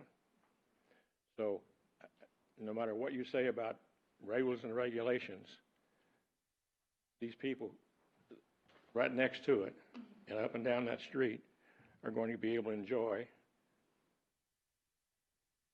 well, questionable, what's going on there. If we're going to put an amphitheater there, I would say let's, as citizens, raise enough money to put an amphitheater across the street next door to all you all, and let you enjoy the same privilege. Now, the amphitheater could go in the Veterans Park. Oh, in the Veterans Park, okay. We have holiday issues there. We have singing. We have different things going on there. That would be a beautiful place for that. There's a lot of good ideas there. But the citizens are against all this concept.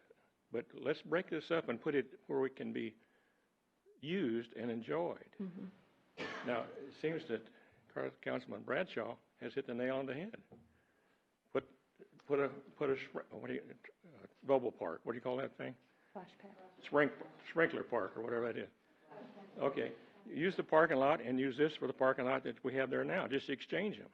Put up trees and make it nice. We need a parking lot there. We need parking there when we have events.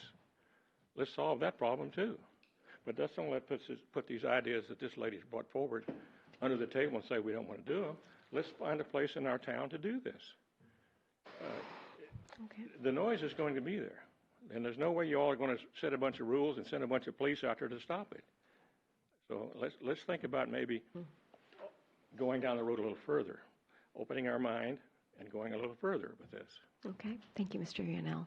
Let me see, Ms. Joseph, if there's anybody else that would like to speak, and then I'll certainly let you weigh in as well. So, yes, Ms. Seifert, how are you? Good Karen evening. Seifert, Grass Valley. Last Saturday, there was an event in the park. Mm-hmm. And for 4.5 hours, I listened to somebody else's music. And they were in the big pavilion. I love the idea of an amphitheater. I love all of this stuff. But I don't want it in my park. I don't want it that close to me. It's a great idea, but we have rules for the park as it is, and they're not followed. So just my thoughts. I love the amphitheater, but let's find another place. Okay, very good. Thank you for those comments. Anyone else? Yes, ma'am. Come forth. If you'll state your name and where you live, please. Thank you. How are you? Hi. My name is Laura Duff. I live at Hi, Laura. 6618 Peachtree, which is about 2 houses up from where the amphitheater would be, but on the opposite side of the road. So I just want to make sure that you all are aware that the structure behind the amphitheater is someone's home. So even if there's no amplification, they're still going to, as the gentleman said, enjoy what's ever being done right there. And also directly across the street is another person's home. And they're going to be the most impacted. The second thing I wanted to bring up is, because I live there and I often walk my dog at the park, in 25 years of various dogs walking them to the park, one time has someone stopped as I'm going into the park to let me cross the crosswalk and when I'm coming out.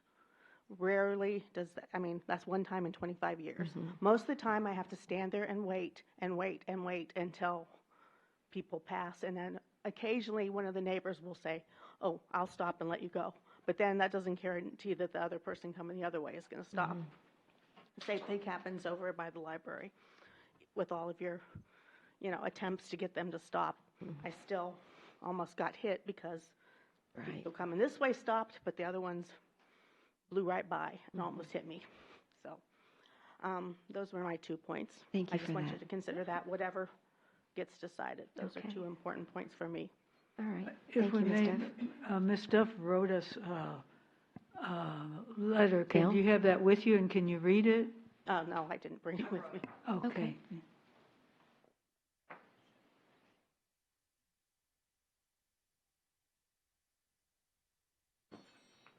Okay. Though I plan on attending the council meeting tonight, I wanted to share some thoughts via email since I may not be able to speak tonight. I live at 6618 Peachtree, just a couple houses from the lot to be used for the proposed park. I attended the coffee with the mayor and saw the plans. I have no issues with the majority of the park, the chessboard, the bubble pad, etc. My main concern is the amphitheater, a small stage at the end of the park. I put amphitheater in quotes because I don't think the plan structure meets the criteria for a true amphitheater, since there will be no raised seating area to assist in sound projection of those speaking on the stage. I've been to many ruins, Roman ruins, and part of the reason that those theaters work is because the seats are raised, and so the sound goes out and bounces and helps create the ability to be heard.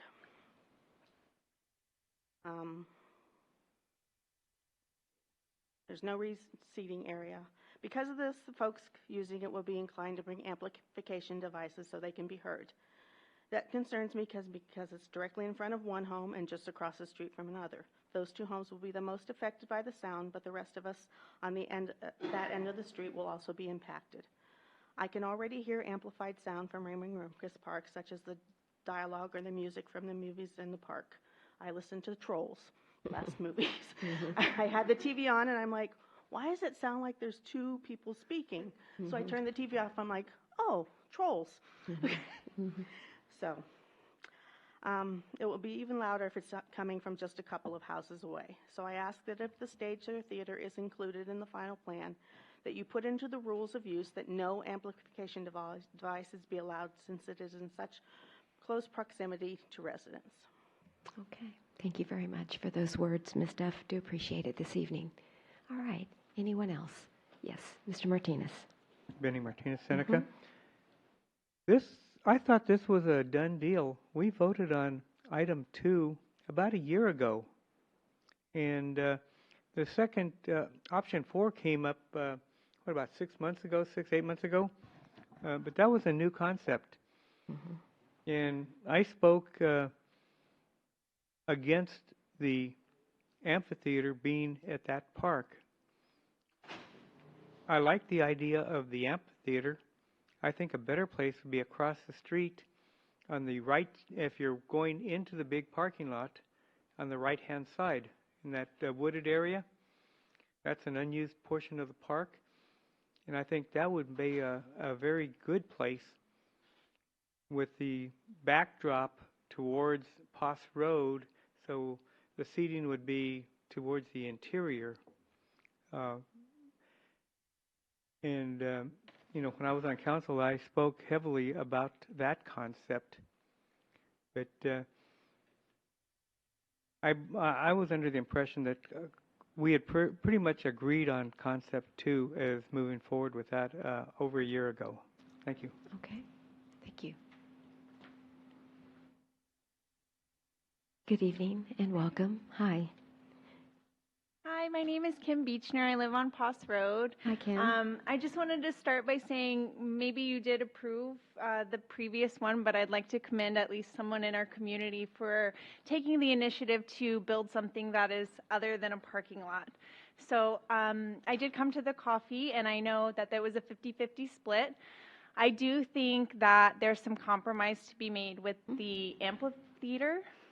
But I love the rest of the concept, and I would much rather have this in my community with my children than a parking lot, and that's my piece. Okay, thank you very much for those words. Do appreciate it. Good evening, Mr. Cooley. How are you this evening? Hi, I'm doing well. How are you? Good. I'm Carol Thank you. Cooley. I live on Cherryleaf Street, about a block away from there. I'm kind of at a point of, it's whatever happens, happens, and, that's okay. I would love to see an amphitheater in our community, especially as co-founder of Pages Stage Theater Company. As far as I know, the only theater company in Leon Valley, which is actually publicly funded through the Leon Valley Public Library. And I think it would be fantastic to have a space outside of the library where we could expand our efforts and, perhaps make it a little bit more public and available, and I guess maybe more known, so to speak, a more public area. I think it's a great idea to swap it. I didn't even think about that, and then one of the lovely women came up and spoke about that, and maybe swap it around the splash pad. That's like a fantastic idea. I do think one point that hasn't been raised yet is that an amphitheater is highly directional, so while there is some sound bleed, you do have, as long as it's facing the correct direction, you do have a high degree of control over the sound, and of course it's not perfect, but you do have a high degree of control over the sound. Also, just as a professional musician, that is an amphitheater. The definition has been expanded to include multiple above-ground amphitheaters. There are 2 such in Houston that are absolutely beautiful. I'm sure there are others in other major cities as well. Yeah, it is considered an amphitheater. It does not have to have raised seating. But yeah, as long as you do shape it properly, you have a high degree of control over the sound. So I just think it's a fantastic idea. Yeah, that's my bit. Thank you. Okay, thank you very much. Do appreciate that. Anybody else? Yes. Good evening, Heather, and welcome. Hi, Heather Riddle, Ruth Hopi. I think everybody's hung up on the amphitheater idea, and I was just wondering if we could get an idea of the scale of the amphitheater. Is it as big as this room, smaller than this room, slightly larger than this room? And also, just to reiterate what Carol said, that it's shaped to where the sound's going to the street, and to keep it away from the neighborhood. Okay, good question. How big is that amphitheater? I would envision it being as big as the council dais. Okay. As big as the council dais, okay.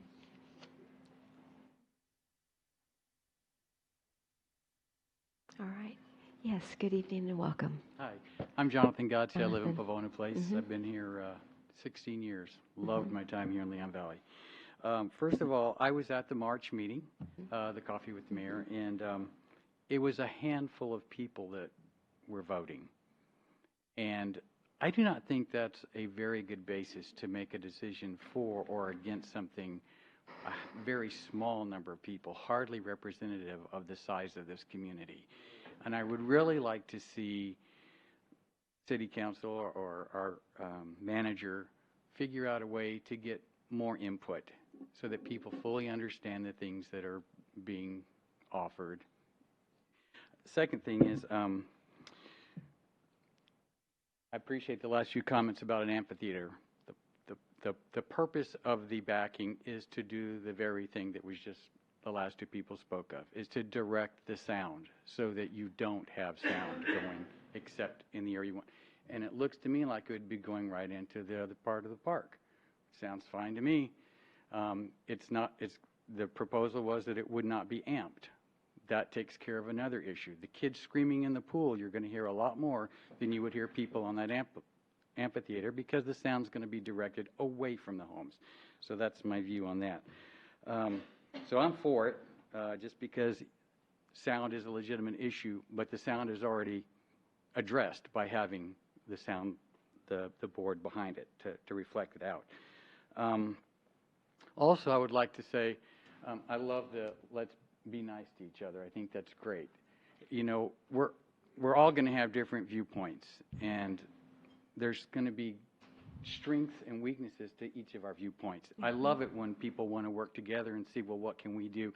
If sound is an issue and it's already being addressed, then I would say, okay, don't say you're not being heard because you're not being agreed with. I don't think that's a fair assessment. You know, you're being heard, but there are other answers to that. And so I agree that we need to deal with making sure you're not going to be bothered by sound. I think that is absolutely important, and I know that everybody wants to do that. But I love the idea of something that looks like not just another parking place and really is something to bring about the more unification of the community. I disagree with Mr. Bradshaw completely on his viewpoints on it, and I will talk with him. He and I have a good relationship, so we will chat some more. Okay. But thank you for all your consideration and for all the people that do come out. Thanks. Okay, thank you, Mr. Gotzi. Do appreciate it, yes. Good evening. Rebecca Cooley, how are you this evening? Rebecca Cooley, Carol's mom. That's right. 6619 Cherry Leaf Street, so one block over. And a big supporter of the theater group in Leon Valley. That's really important for kids to do. And I don't know if y'all, I mentioned this last time. First of all, I want to say what an excellent point that, like, I know y'all voted on it earlier and y'all voted on it last time I was here, but that was not very many people. So when we talk about actual numbers compared to all of Leon Valley, how can we get this to people to see it? Definitely against the parking idea.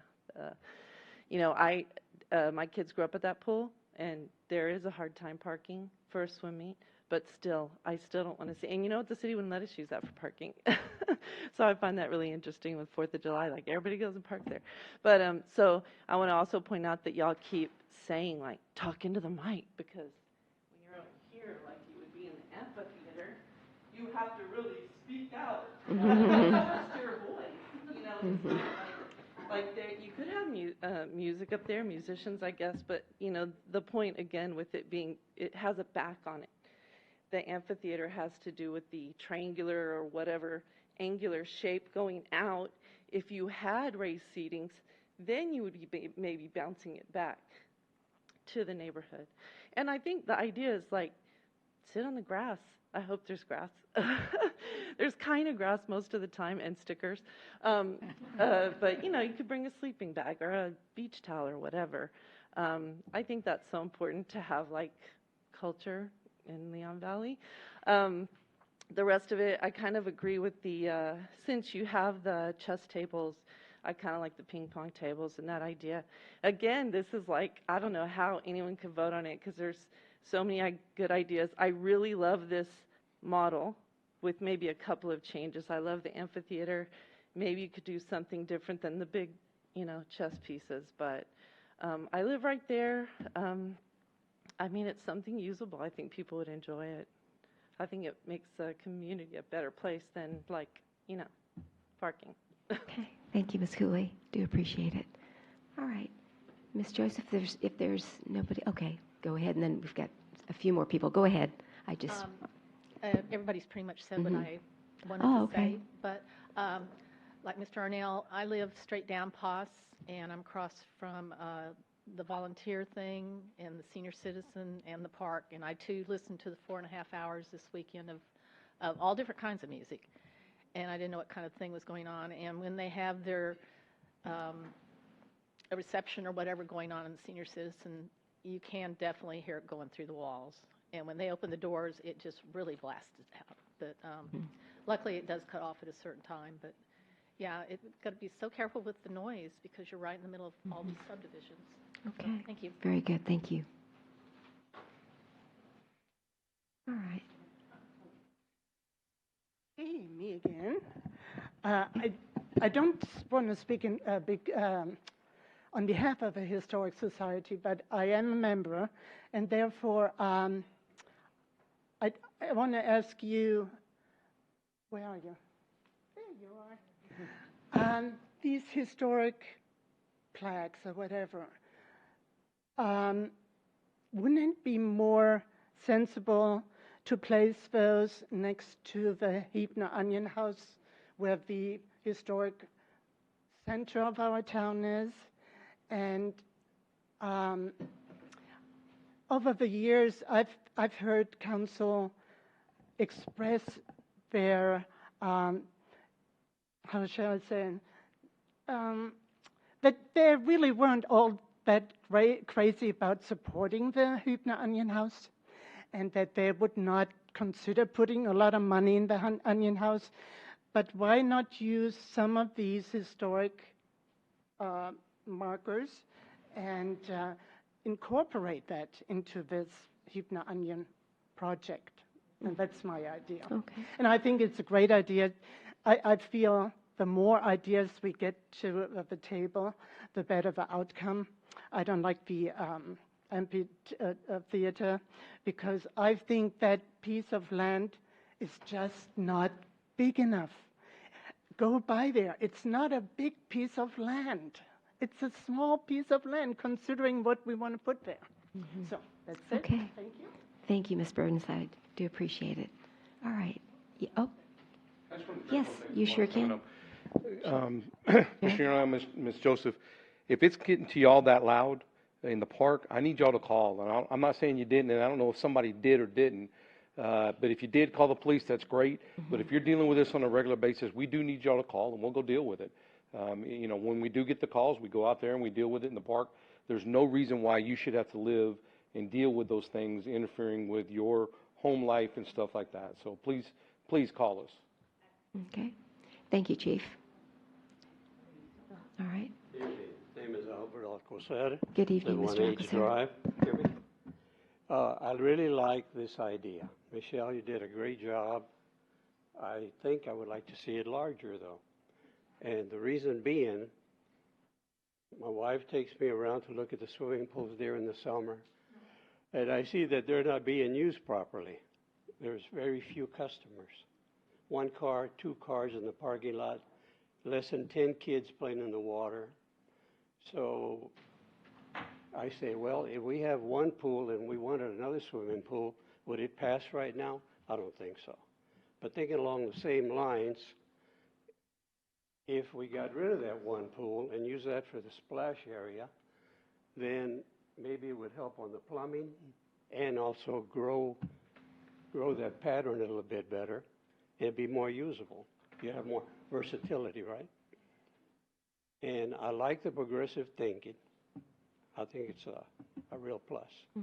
Okay, very good. When the people moved in, when that first pool went in, they were very happy to be there because their kids would just go across the street. I love it. Well, now those kids are gone. And now the papas are like me, we're old. And we don't want noise. So let's do the flip, right? Sure. So don't give up. All righty. Thank you. Thank you, Mr. Alcacer. Mayor, if I can just address one thing that Mr. Alcacer said, because I forgot about it and I meant to do it early on, but I wanted to thank Ms. Alonso, because had the city sent this out to get these drawings and these schematics done, we would be talking tens or $20,000. I'm not sure. I would be talking a lot of money. So She gave me a sketch with a pencil. I handed those to our engineer and said, can you make this legible? okay, I thought she did that part. Okay, so the engineers did that based on her sketches. Okay, all right, very good. Okay. I was thinking to myself, that is a lot of work and a lot of money. It was a very interesting sketch. That's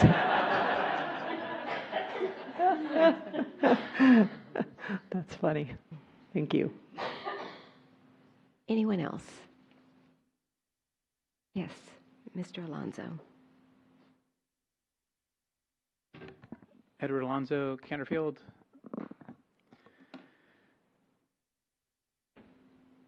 I studied architecture. And when my wife showed me this first sketch, I was surprised and extremely impressed with the thought and design and community-centeredness of this park. And as somebody said earlier, this is a macro issue. This is a citywide issue. It's not just this small area. This is adjacent to two major city parks, the Pool and Raymond Rimkus. Today I talked with a community organizer from San Antonio. He told me that the only way for us as Leon Valley to succeed was to take on the identity of San Antonio. He said we didn't have enough people, enough to offer. How many times have our citizens said, I live in San Antonio, when describing where they live? And when I look at the numbers like 854 and 7.6%, I wonder. If you don't remember those numbers, they're from the election. About 854 people voted, or 7.6% of our population. Why? Why do we have such a low turnout? Perhaps it comes down to identity. We have a rich history, but few places to learn about it. We have a rich culture with folklorico, folk dance, and off-road RC racing. We need more monuments to our history, more cultural exhibitions, more places to meet, more art to see, and more Leon Valley. We need to build Leon Valley, not just as a business hub, but also as a cultural hub. This park is one step towards encouraging our citizens to say proudly, I live in Leon Valley. Okay, thank you.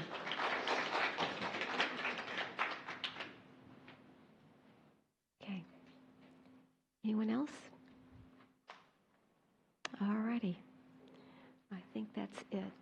So, what is the direction? Or if somebody had said we didn't, I think it was you, Ms. Cooley, said we just didn't get enough people, and I think Mr. Godsey, you said that too. I don't know. Should we expand that, do a survey? I don't know. I'm just trying to follow up with a couple of ideas that came through some of the discussion. I think one thing that the council needs to know, it's just kind of interesting, we're going to present it the 30th or the 17th, I can't remember, but we did a survey to citizens in the Lion's Roar, which everybody gets. We got 30 responses. It cost us $1,200 or $1,300. It cost us almost $50 a response. And so it's not like we're not reaching out, but that was an expensive way to reach out to get 30 responses. And was that on the park? That was on the animals. The animals. Mm-hmm. Because that's not like us usually. We usually get a big response survey-wise. I mean, I've always, like, If at it's least 10%. something fun, everybody sends it okay. in. But animals? When it's boring, it's like, Okay. All right. So There you think was it was more not so you much think it was more like interest. the topic? There just wasn't interest. there wasn't any Mhm. interest. So I just want to throw that out there, that that's like the number one way that we can communicate directly, because we know we only have certain people's email addresses, but we have every resident's address. So Mhm. everybody gets a Lions Roar. Mhm. Everybody got a survey, 30 back. Yeah, I was going to say that the coffee that we had in April, I mean, we had about 70 people here. That's a good turnout for a coffee, because we usually have about 100 at the town hall meeting. These are the people that really want to, come in. So anyway, it might not have seemed like there were very many people, but there was a lot of people at that coffee. So yes, anyone else? Okay, so what's the pleasure of the council? This is the first read was held on March the 5th, so this is the second read. You can take action or table it or whatever y'all would like to see happen here. I think you've heard a lot of input. Mayor, I would like to start some action on part that I feel is pretty much agreed, and I would like to move that we work on fixing up the restrooms and putting the shrubbery around the three parts of the lot in the back and along Peach Street and along Pass Road. And once that's done, that we come back for the remainder of it and maybe do a follow-up. Hopefully it can be done before January, and do a follow-up in January at the town hall. That's a long motion, but. Like phase 1 and phase 2, is that what you're saying? Kind of a phase 1 and then a phase 2? Okay, and I had a question. Is there a second? I'll second. Okay. Melinda, if you put the shrubbery all around, can you develop the interior? Yes, ma'am. I mean, it's not going to inhibit, any kind of equipment getting in there. I didn't know. There's several posts that Okay. block this lot from the pool lot right now, so we could take those posts out and that basketball hoop that's there and access the lot from this entry point here. Okay, all right. I wasn't sure about that. Okay. Okay, so we have a motion by Councilor Alcacer and a second by Councilor Rodriguez to move to fixing up the restrooms and putting the shrubbery in these, as indicated on the map, I guess is the best way to say it, kind of as a phase 1 with a follow-up to come back to determine what phase 2 would be at the town hall meeting. Is that correct? Well, as a point of clarification, Okay. I think just along the back. When you say the back, what is that? The back is where the behind the amphitheater little is? theater. Okay. And, which I'm going to start calling it the little theater. Behind the little theater, Okay. along Peachtree And and Pass. along Pass Okay. Road, until the rest, so not the fill-ins until there's something in there. Okay, all right. Any further discussion? Okay. All those in favor say aye. Aye. Any opposed? The motion does carry. So we'll just take it slowly, phase 1, and then we'll talk about phase 2 at the town hall meeting, which is the last Saturday in January. I think it's January 24th, 2020, around that time for next year. So What I'll do is yes. get the design for the restroom done first, and then come back and get a budget adjustment based on what he thinks it's going to cost. Okay, very good. All right, thank you very much. Appreciate it. And thank you all for all of the input. I think this was a great discussion as we move forward. Moving then to agenda item number 7.2. Ms. Pesley, this is the second read. Would you please read that ordinance? An ordinance of the City of Leon Valley, Texas, City Council authorizing the amendment of the general fund budget for fiscal year 2018-2019 in the amount of $4,800 to provide proper funding, providing for providing for proper funding, providing for repealer, severability, and savings clauses, and providing for an effective date. Thank you. Do we have any updates on this particular agenda item? All right, very good. So that was the list of items that the Earthwise Living Committee would like to purchase with the remaining budget money that they have for this fiscal year. I just want to make a note that last fiscal year, we gave the city money back because we didn't do this. So we learned the hard way. Get organized, get what you need. So anyway, what's the pleasure of the council? I move that we approve item 7.2 as presented. I second. We have a motion by Councilor Alcacer and a second by Councilor Charles to approve agenda item 7.2 as presented. All those in favor say aye. Aye. Any opposed? The motion does carry. Moving then to the regular agenda, 8.1. Ms. Posley, if you'll please read that agenda item, which is these are first reads. And good evening, Maribel.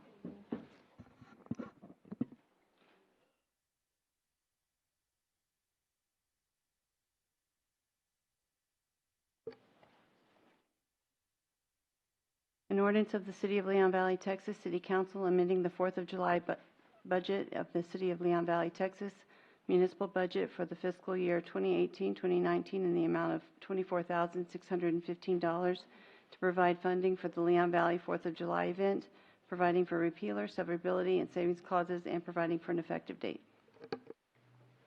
Good evening, Mayor and Council. Good evening. So the purpose of this item is to request approval for a budget adjustment in the amount of $24,615 to accommodate the expenses of our 4th of July event.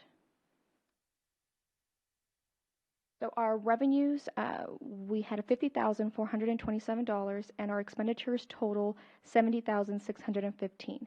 But we only budgeted $46,000 on our 4th of July line item. So just a little, again, background on the expenditures for our park setup and staging, $48,323. Festival entertainment, $18,447. Advertising and signage, $6,846. And then miscellaneous items, $4,999. So with a total of $70,615. Maribel, can I ask you on the park setup, does that include like the fencing? Correct. And the stage? Porta potties. Porta potties. Correct. Okay, okay. Thank you for that. And our monetary sponsors with a total of $40,500. So we had the LVED and CD Advisory Committee and Sierra, Leon Valley Storage, Tiger Sanitation, Miracle Body and Paint, Just Smash and Lemonade, and Randolph Brooks.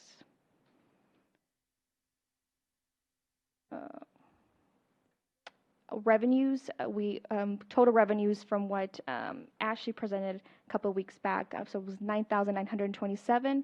That had to do with our wristbands, beverage sales, our beer sales, and booth rentals. So a budget adjustment in the amount of $24,615 is needed to accommodate the expenses for our 4th of July event. And because this will be covered by our sponsorships, this will not come out of the fund balance for the upcoming budget adjustment. So it would be based off all of the revenues that the city made and the sponsorships. Staff recommends approval of budget and city council discretion. And it does align with our C statement. Okay. And it's time for questions. All right. And so this was 2019. We didn't have an event in 2018. What was our total revenue and expenses in 17? How does it compare? I don't have those numbers for 17, but I can definitely come back. Because we didn't have it last year, so we did.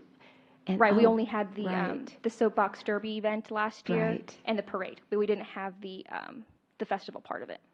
But this budget didn't include fireworks because we got them from Correct. 18 forward to 19. Yes, so. ma'am. And there's also a big discount for our rides as well, for the carnival rides Okay. because of last year's rainout. Okay, so fireworks runs around 15,000. Yes, ma'am, somewhere around Okay, there. Yes. so that would be for next year. We'd have to include that 15 that we don't have an expense this year, right? Well, there was an increase Expensive. in the 4th of July, so we would have to see what that price would be. But yes, it's It could be greater than Correct. 15. I see. But that was the one major expense that we didn't have to pay for this year because they Correct. just forwarded it to us since we got a cancellation. and then in 18. a small discount, or actually a big discount for our rides. Okay. There was about a 40% discount, if I'm not mistaken. And how much did the rides cost total? with the discount? With the discount, if I'm Mhm. not mistaken, somewhere around 13,000. Okay. And that was with the discount. Okay. All right. So that's something we might could look at for next year. Okay.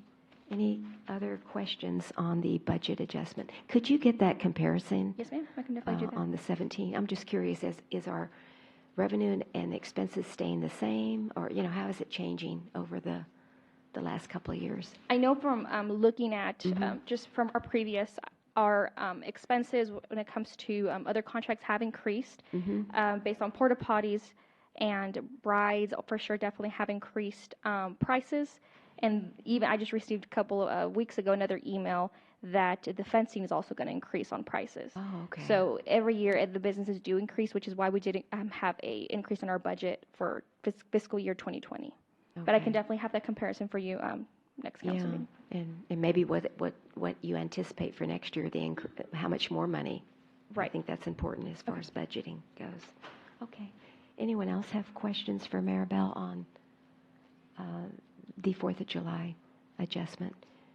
And you said this money then would come from the sponsorship and not from the general fund? Yes, ma'am. Okay, very good. All right, any other questions from our residents and visitors in the chambers this evening? Okay, thank you so much. Do appreciate it, and we'll have our second read next meeting. Ms. Pasley, 8.2, if you'll please read that ordinance. An ordinance of the City of Leon Valley, Texas City Council adopting rules of conduct and decorum for public meetings and hearings held by the City Council and any board or commission of the council. I'm sorry, that part was struck. So please strike that. So by the City Council, providing for repealer, severability, and savings clauses, and providing for an effective date. Denise, can you note that? Sorry. The note, can you note that the boards and commissions was struck last time? Yes. Yes. Good evening. Good Mayor evening, and Ms. Council. Frederick.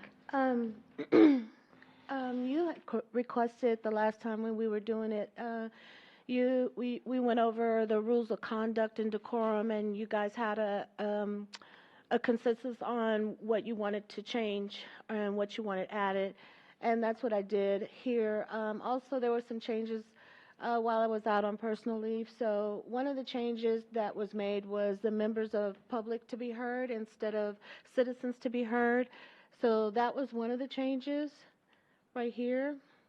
Can you move up move the, and then also I was under the impression I guess I got confused, but I had put 5 minutes, but it was changed back to 3 minutes. So Sandra listened to the replay of what y'all had come to the consensus on, and you said that you wanted it to be on to bullet 2, to have allowed a maximum of 3 minutes to provide comments during the members of the public to be heard. I didn't remember. Is that not what you wanted, or is that what the consensus was?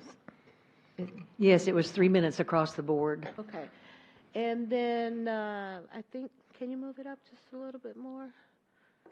Go up. All the way.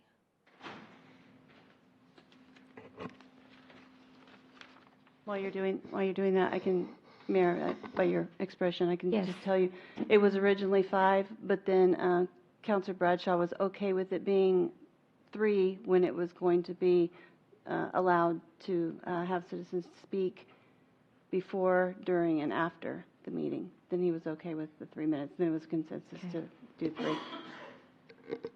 Okay. So also just wanted to bring to your attention that Section 1 of this ordinance provides for the rules of conduct and decorum. And I believe that Section 2 was added, that there shall be no personal attacks on staff and members. Can you go down just a little bit more? A little bit more. No, down. Up. Right there. So my suggestion, because Section 2 is part of the rules of conduct and decorum, that be moved, instead of being Section 2 in this ordinance, that it be moved to under number 6, and the first bullet under number 6? Because these are the rules of conduct and decorum under section 1. Go ahead and go down more. You can see right here where then it follows giving legislative rule that such rules shall be administered by the presiding officer of the city council, and so on and so forth. So everything from there looks good legally, but just it would just be my legal advice to move section 2 to under 6, the first bullet under number 6 in section 1. Is that okay with everybody? That's fine with me. Yes. Okay. And I believe the last time Councilor Rodriguez had asked the question, what happens if the presiding officer does not enforce the rules of conduct and decorum? The members of the governing body as a whole can then vote. If the presiding officer doesn't enforce the rules, then the governing body as a whole can do that. So I just wanted to make that clear. Also, the governing body as a whole can remove somebody if the mayor or the presiding officer does not, and if that person is having a disorderly conduct and not following your rules of conduct and decorum, that person can be removed by the body as a whole if the presiding officer doesn't enforce that rule. Also, and that would include any members of city council. So I'll stand for questions. I just would like, I got an email and I can't find it, but Ms. Johnson had emailed me saying that she was in favor of the 5 minutes, and I guess I'd like some flexibility on that. As far as 3 minutes, if somebody needs extra time, I'd like, as the presiding officer, to be able to give that to them and not be, cut off, because they're not finished. Flexibility, Mayor? So I think that's real important if we're going to keep it to 3 minutes. You can put that language in the rules of decorum and conduct, but it is your discretion as the presiding officer to provide extra time if you so desire. Yeah. And the phrase "members of the public to be heard," I've never seen that in any of the meetings I've gone to. I can explain MPO. that. I can explain Okay, it, let me Mayor. finish. MPO, ACOG. I mean, it doesn't matter. All of the, and I don't know why we're changing it. What's the purpose? Number one, it's a new rule. If you look at the state law, that's exactly the term they use. Number two, citizens, the term, as we've seen it nationally and everywhere, there are many residents who are not citizens, in quote, and they would be precluded under that term if somebody wanted to be strict. Number three, businesses are not citizens and or residents for the most part. And number four, you have people from other areas. So anyway, if you look at the new state law that took effect September 1st, it's the term they used, and I think it's because it's very inclusive, which is our intent. Councilor Alcazar, do you have the citation for that state law? Well, I have the copy, which... Okay, if Yeah, I I could get haven't that seen from you and then report back to you guys. Yeah, the next one. Advise you on the second read on that. You want me to read it to you, or you just want me No, to... I just want to take a look when I can get a chance, and then I can advise you Because on the second read. I guess what I hear you saying is that all of the entities that have public meetings are going to need to change it to this word. I don't know. Is that what you're I saying? have not That's seen- my question. Yeah. Okay, I'll look if you at could that. look at that, Yes, yeah, because. Okay, thank you. What's one other thing? Trying to think. All right. I have Is there a few... anything else you want to change? Or?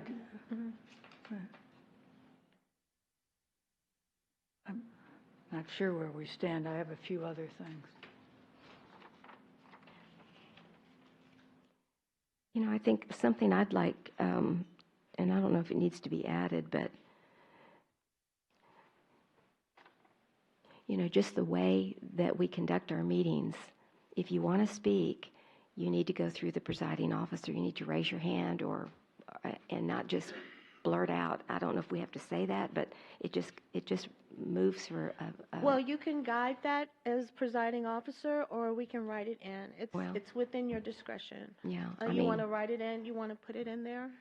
Yeah, I think it's important that we have one here that says that you don't speak until another council member has twice, which I think is really important too.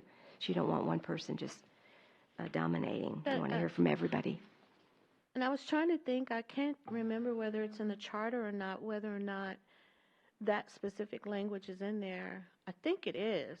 I have to look at the charter to see whether during city council that anyone speaking before the governing body has to be recognized by the presiding officer. Okay. So I'll take a look at that. If it's in the charter, we don't need it in this, but Okay. if it's not, I'll put it in here. I've got the charter. I'll look at it too. Okay, thank you. Ms. Charles? Well, as the mayor said, I also that was one of my suggestions, was prior to speaking, a council member must be recognized by the presiding officer. And then during council meetings, councilors will refrain from personal character references with fellow council members. I thought that should be added. I thought that was, we put that in there. That was the personal attacks. That's number 2. But is that personal attacks from among the council members? I think that applies to anybody. There shall be no personal attacks on staff, but if you want to. Okay, no, that's fine. Okay. And then, do we need to place in here somewhere about placing items on the agenda? What's the process of that is? No, that's definitely in the charter. Okay. Yeah. And then on section, on this information that was passed out, where it still says that the public to be heard, they submit written comments at 5 p.m. Are we going to leave that in there? Where is that? Which one is that? It's the very 'Cause first.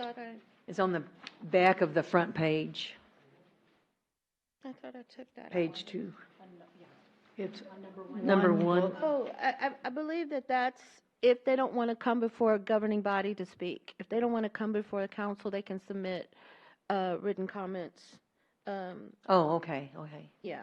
And by email, regular mail, or fax. We've actually gotten some communication that way, so I think that's a good way of including people who are watching at home. Yes.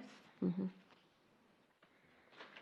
Excuse me, Mayor, can we add there then, if you're unable to attend, maybe making that first bullet or the first item a little bit more clear? Okay. I can do that. Okay, and do we actually need to have a 5 p.m. deadline? I mean, is It's that? up to you. I mean, we don't start till 6. It's but not any statutory No. rule or anything.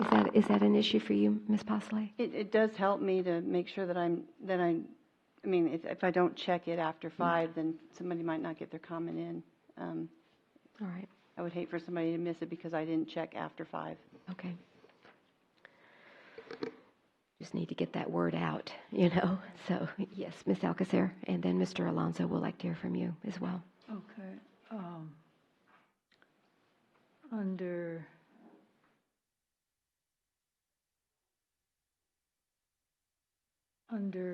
2, and Mayor, this may help under your points, I don't think that the bullets that would be the 4th and 5th bullets, I don't think we've ever enforced that in the many years I've been attending meetings. I'm not sure that we need that. Which one? About the 30-minute limit for. Which one under the rules? It's under 2. Okay. And it would be the bullets 4 and 5. The 30-minute limitations. No, we don't. I mean, we just hear from people. Right. Like we did tonight. I mean, that took probably, 35 To take minutes. that out? So I would prefer Or to take it out. change it? You want to take it out or change it? Consensus from you guys? What do you all think? I think take it out. Yeah, I don't. Presiding officer can, if it goes on too long, I'm sorry, Mhm. but it goes on too long, or whatever you determine is too long, you can ask people to be more brief in the interest of. Right. Or if there's a lot of repetition, we've already heard it, then we can, kind of move on from there, that kind of thing. So, okay. Take it out? Take it out. Please. Okay. My next item is under 3. It says it placed at 6 p.m. I think adding or the beginning of the scheduled business meeting, because sometimes they're not at 6. Okay. You want to put beginning instead of 6 p.m.? With no, just adding or. 6 p.m. Or the beginning, 6 Oh, p.m. 6 or the p.m. beginning. Okay, 6 p.m. or beginning. And my next one is under 6.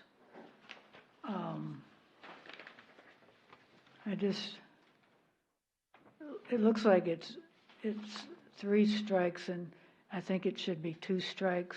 I think the first one should be the warning, and the second one required to leave by the presiding officer, and then maybe making the third one, if the presiding officer doesn't take action, that's where the council members can do it, instead of doing Okay, so, okay, I'm confused as to what. Okay, we're saying, well, hey there, stop this. That in itself should be the warning. Okay. So, to me, So take out bullet number 2? Or take out bullet number 1? no, make bullet number 1 the warning, make Okay. bullet number 3 into 2, and then the third bullet would actually be if the presiding officer fails to do it, the council members can do it, or however you were wording it earlier. Okay. I'd just like to make a comment. I did actually get an email from a citizen last week who said, and we've checked the video, and I've got to follow back up with her, but she thought heard you say something about Mr. Bradshaw, which I didn't hear, but it ends up that it wasn't. But in other words, I've got to hear it in order to call it down. So just bear with me. I mean, I'm not gonna, and I don't think we've had any issues. I really don't. So I think for the most part, everybody's been pretty civil, but I got to hear it too. And so in other words, I didn't hear that comment. So she said, "Mayor, you should have called him down." I'm like, okay, and I apologize because I said I'm sorry I didn't hear it, but anyway, you didn't say it, so that was we cleared that up. But so I don't know how to handle that, but I think we usually have during the 312 hearing, I actually had Assistant Police Chief Salcedo there, so he kind of helped monitor the situation. But that was because that was very charged atmosphere. But I don't know. So just if I don't hear it, just let me know, because I sometimes I do not hear it, because up here I can't hear everything that goes back there. So I don't know how I How do do you that. want to address that? Do you want to address that in the rules of conduct as with one of the council members asking you to take action, and if you don't take action, then they can make a motion to enforce the rules? Or how do you want to address that at all here? Or because, like you say, sometimes you don't hear what's going on, somebody else may, and they don't feel as if you're enforcing the rules. So do you, I don't know how you want to. I don't know. It's not an intentional disrespect for the rules of conduct, is what I'm Right. trying to say. And it's it not- did come up during the 312 hearing that somebody said something. Again, I didn't hear it, and neither did Assistant Chief Saucedo. So we both missed the comment. Right. And then somebody came up to me and said, "You didn't hear this," and I'm like, "I'm sorry." Sometimes it's very low and under their breath, and you can't hear. And so again, no disrespect, but so how do I handle that? Yes. Shall we simply just bring it to your attention? Yeah, bring it to my I mean, again, we need to work together on Wanna civility, and include I think that's what we're bringing doing. that to the I'm sorry, Mayor, I cut you off. Do you want to include bringing the situation to the mayor's attention in the rules of conduct, or you just want to leave it just at your discretion? I think it's common sense that we should just leave it to y'all's discretion. I mean, I just don't think I'm going to, the way this is starting to, like, I don't ever call anybody out. I mean, I just don't think it's been a problem. So, anyway, yes, Mr. Hody. Yeah, Correct me if I'm wrong. No, I think that's right. I just need to know what the decorum is for telling you that. I mean, Yeah. do we raise our hands? Do we just Well, it walk would over be- and whisper? It would know, be, tell you? Do a I'm little, sorry, Counselor. sign language. Mayor Yeah. and Counselor Hody, it would be a point of order for you to say, Mayor, point of order. Okay. Such and such is happening. Can you please enforce the rules of conduct, or however you want to put I think we it? can do that. Because sometimes, I'm trying to listen, take notes. You're trying to multitask here, and it doesn't mean that I'm trying to be disrespectful to the chambers for not calling somebody out. So. Yeah. Sure. One of our city secretaries, I don't know if y'all knew Marie Foyt's, wonderful lady, and she was here for quite some time. This was before we had but she had put in front of everybody's place at the dais, she just put one word, and it was called civility. That's all she put. And as a reminder, with civility. And I think we ought to be positive and not negative, to be honest with you, because we're a wonderful community, and we all mean well. I don't think we mean to, but like you say, it gets heated, and it's tough sometimes. But anyway, so that's what she did, and that was great. So, and then I also had a box that Randall Wallace made, and I don't know where it went, but it went to file 13.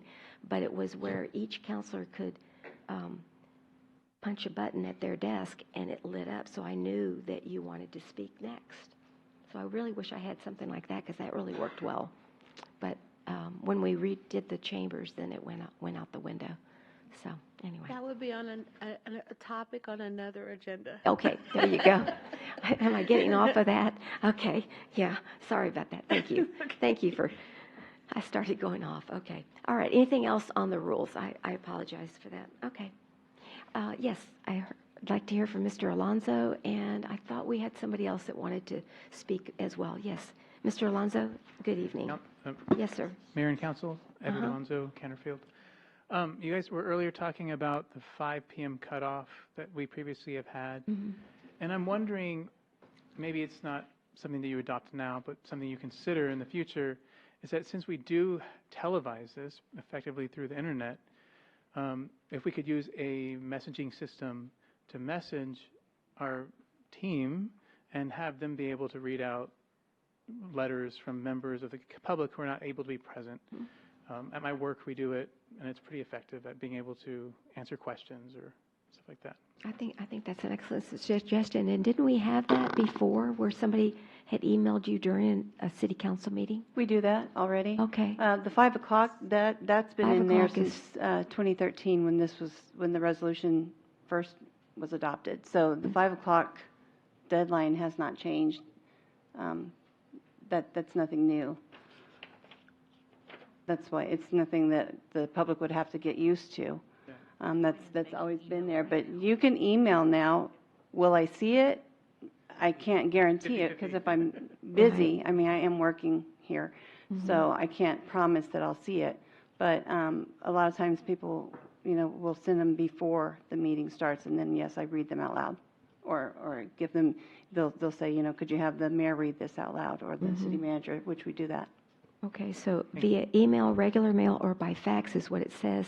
But during the meetings, who do they address it to? I do check my email while I'm here, Oh, but it would be it's not always guaranteed that I'll catch Sandra that. or is it SPASS No, at Leon ma'am, Valley? the ordinance actually has one for the public to send it. What is it, Crystal? Okay. Citizens of Leon Valley. Okay, and it will come something. directly to you during the meeting. Correct, because I'm not Okay. always going to be here. Okay, do we need to put that in there? Do we need to add that? in since there. we've- It's in, but it says Leon Valley citizens. Yeah. Oh, is that what it is? Okay. Right. Okay, very You good. didn't want to put it under me because then you have to change it if I leave. Yeah, I see it.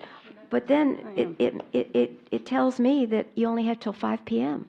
to do that, rather than saying, or anytime during the meeting, right? Isn't that what I'm hearing? That anytime during the meeting, somebody can email you at Leon Valley Citizens at leonvalleytexas.gov with a can. question or comment. Oh, you may not get to see Yeah, but it. that's what, the 5 o'clock, like I said, has been there since 2013, when the city council first adopted these, the resolutions. Right.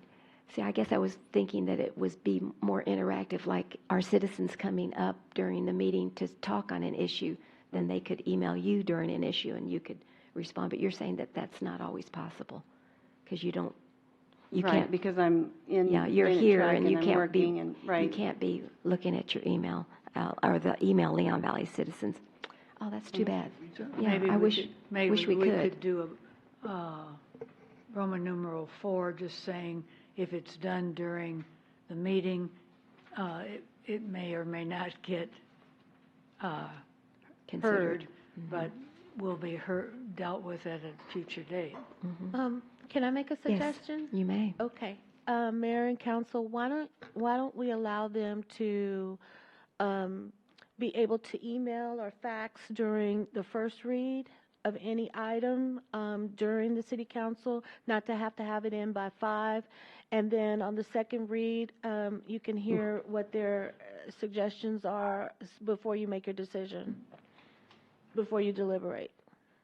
You can hear all of them at that time, and that would be their deadline is the first, by the end of the first read of an item on the agenda.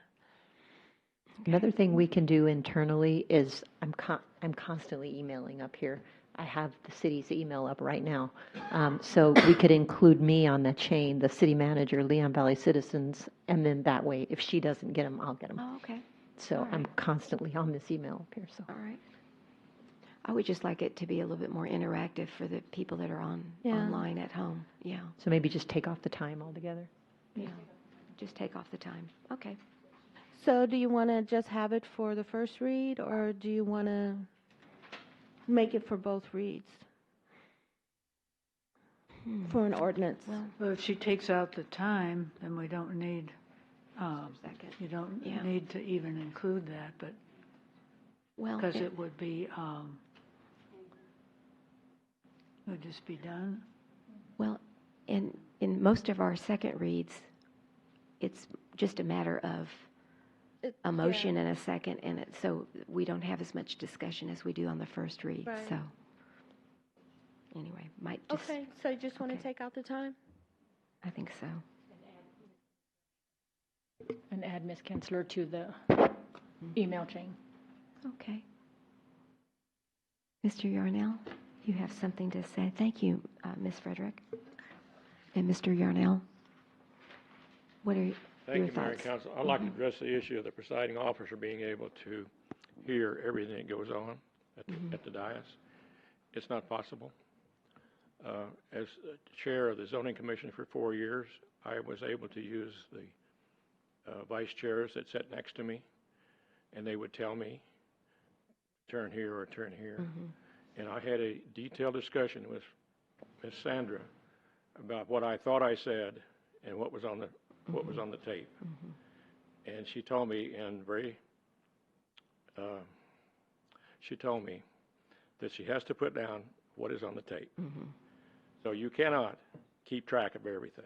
Now, as talking about the box you used to have, for some reason that was eliminated. I don't know why. Well, it was the remodeling. During the remodel, Yeah, yes, during that's the what remodel, happened. it was went away eliminated. after the remodel. And it was to a Yeah. surprise of all of us. We're on 'Cause the, it was very we're on good. the Bond Oversight Committee. Where did this go? Yeah. Somebody made a decision. If you get this back, it's a very easy process. Whoever's sitting over here, right and left of you, punches a button and it shows up on your screen. Right. Now, if you had an emergency situation where they want to get in quickly, maybe you can, this has got to be available. It's not something that's not available. So Okay, you maybe we need, you can need look help in for the one. position of the presiding officer. All right, thank you. Yes. Off topic? Oh, yeah. Oh, she was trying to, as far as, yeah, okay, yeah, okay.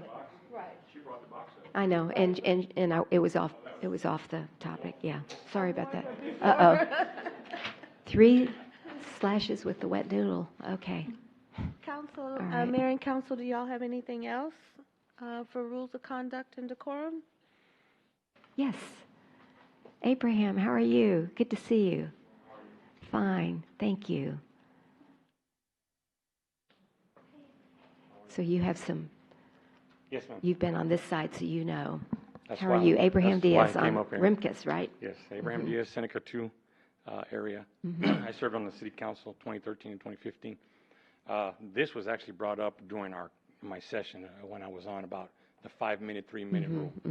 And it was a big thing back in there. We as a council moved it to 3 minutes, and I can point fingers of the people who were here who lined up and said, no, my right is 5 minutes.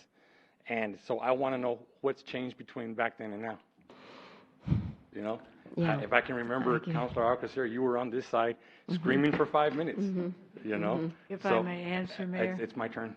Okay, let him finish, yeah, and then you can answer. We went and discussed about trying to move the meeting along faster, and we had people come up here. Again, I can point fingers at people, who were on here saying 5 minutes is my 5 minutes, my right, my right. You fought for 5 minutes. Now we want to go back to 3 minutes where we had it already, So I agree. I don't understand. It was done back then. Should have kept it at 3 minutes back then. But citizens didn't want it. They wanted 5 minutes. Okay? That's why I'm back up here again and say, this is deja vu all over again. I agree. 5 minutes is 5 minutes. Code of conduct, I sat up on there when I was belittled and I was this and that, It's part of this. It's part of what you sign up for, Yes, I know there should be respect, but sometimes there's not. But sometimes you do get citizens up here that are upset and mad and want to be able to express themselves. I sat there and I was called a cheater, a liar, and my integrity was and all this, But you know what? That's what I signed up for. Okay, 5 minutes should stay at 5 minutes. That's what you fought for. That's what the citizens wanted back then. At this point, I don't know what has changed. So I say leave it at 5 minutes. Okay. Thank you, ma'am. I agree. Thank you. Ms. Alcacer. It was, the issue, as I recall, it had to do with the sign-up sheet. Never really the amount of time, because almost nobody was ever cut off.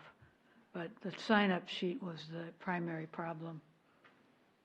Okay. Mr. Martinez? Yes. Anthony Martinez, Seneca. Mhm. I agree with everything he just said. I was on council when this topic came about. Before, you had to sign up. They wanted, the previous council, before I got elected, you had to sign up before the council meeting started in order to speak. They wanted to really limit the people's ability to speak. And Councilor Alcazar was very adamant about the 5 minutes. What's changed? Other than the ugly 312 hearing, now you guys want to limit public speech. That's all this is. The 312 hearing you guys want to limit the public's ability to speak. Thank you. Well, what I understood the city attorney to say, that it's going to be up to the presiding officer if somebody needs more time than 3 minutes, because I would like to say, like to see it up to 5 minutes, because, people don't usually take 5 minutes, but sometimes they need that time, so I'd like to see it up to 5 minutes. But the consensus of my colleagues was 3 minutes across the board that I guess I missed. Anyway, at the last meeting. But anyway, but if the presiding officer has that flexibility to enable somebody to have a little bit more time, then I'm okay with that, and I'll try to work with the person that needs to express themselves, because it's very important that we hear them. So thank you. All right. Anything else? Yes, Mr. Hody. Ms. Councilor Pasolay, on the emailed in ones, is there anything that says, or maybe I should be asking our attorney, that the person has to identify themselves? I mean, if it just comes in from, Jack in the Box at email, whatever, Well, because we have to when we get up to speak. Right. So that's what exactly I was the wondering point. about. Yes, Mayor and Councilor Hody, that's exactly the point. If, in my opinion, if you're going to require people who come up to the podium to speak to give their name and where they live for the record, then that should also be required of whoever is sending in comments. So they're part of the citizenry, and we need to have a record of who is saying what. Okay.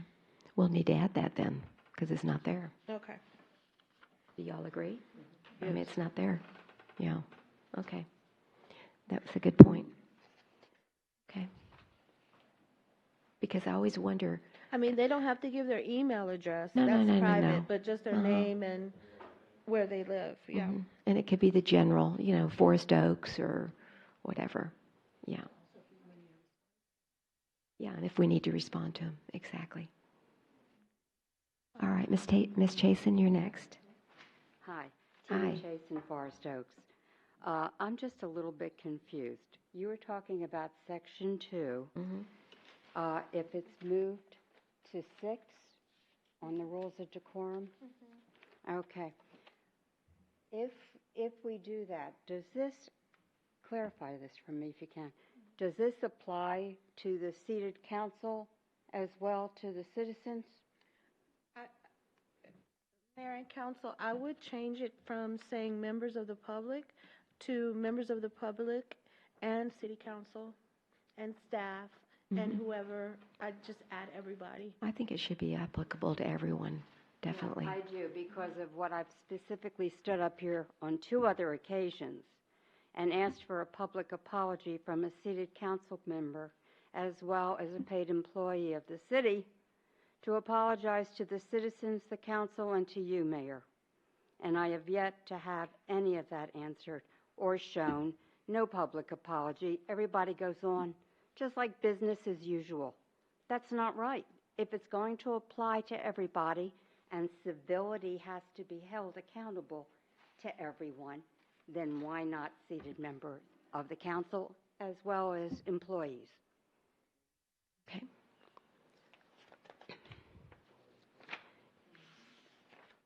Does the council agree with, believe you were saying that you felt it should be all-inclusive? Yes, ma'am. Is there anyone that disagrees with that? Okay. All right, thank Okay. you. Anything Thank you. else? All right. All right, so that was the first read, so we'll put that on for the next meeting, which is the 17th of September. Then moving to agenda item 8.3,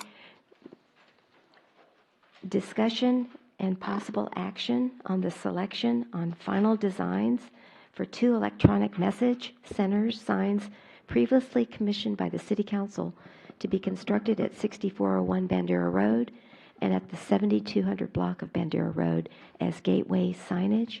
Mr. Milan, good evening and welcome. Mayor and Council, thank you. In March, the City Council authorized the City Manager to enter into an agreement with CEIS Incorporated. They are a signage company that is here this evening, and they're here to answer any questions. And so what the council did back in March was authorize the city to enter into an agreement with them to construct 2 electronic message board gateway type of signs at both the north end and the south end of Leon Valley. The north end being generally around the proximity of the Diamond Shine Car Wash Lockaway Storage, and the south end being sort of where our current monuments are in the median, but over actually on the private property. The south one being over near or on the CJC Life Church property. And so what that agreement generally said, and the city attorney worked on that, and she can answer any questions in more depth about that agreement. What the agreement generally said was that the CEIS would pay 100% to construct the signs, 100% to maintain the signs, and in exchange, the city of Leon Valley would have free airtime to air public messages such as city meetings, events, and other community-based type of messaging, such as Amber Alerts or Silver Alerts or any type of city council meetings, special events within the park, 4th of July.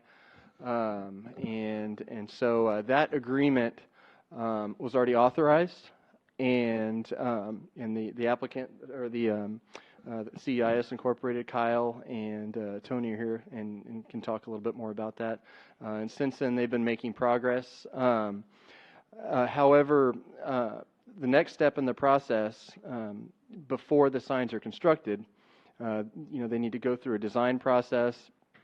And in a case like this, since they're government oriented and they serve a public purpose, and my understanding, because of the nature of the contract, they're exempt from the city's zoning requirements as well as the city's signage requirements. And so, since they're exempt, as a planning director, I don't have any type of design kind of basis or design regulations to evaluate these signs by. And because they're government signs, that wouldn't really be an issue, because I technically wouldn't need to issue a permit on it. However, because these signs are adjacent to Bandera Road, which is a state-controlled roadway, and because they are advertising things that occur off-site, sort of like a billboard in nature, because of that, TxDOT requires the city to issue a permit and sign off on it, so TxDOT knows that the city's on board with it generally. And so the next step in the process is for my office, the Planning and Zoning Department, to potentially issue a permit. And because I don't have any design regulations to go by, I don't feel like it's my responsibility to make that executive decision. I think it's the council's responsibility. So that's what brings us to our purpose here tonight, is that representatives from CEIS have generated a few different designs. I'm going to go ahead and show those up here.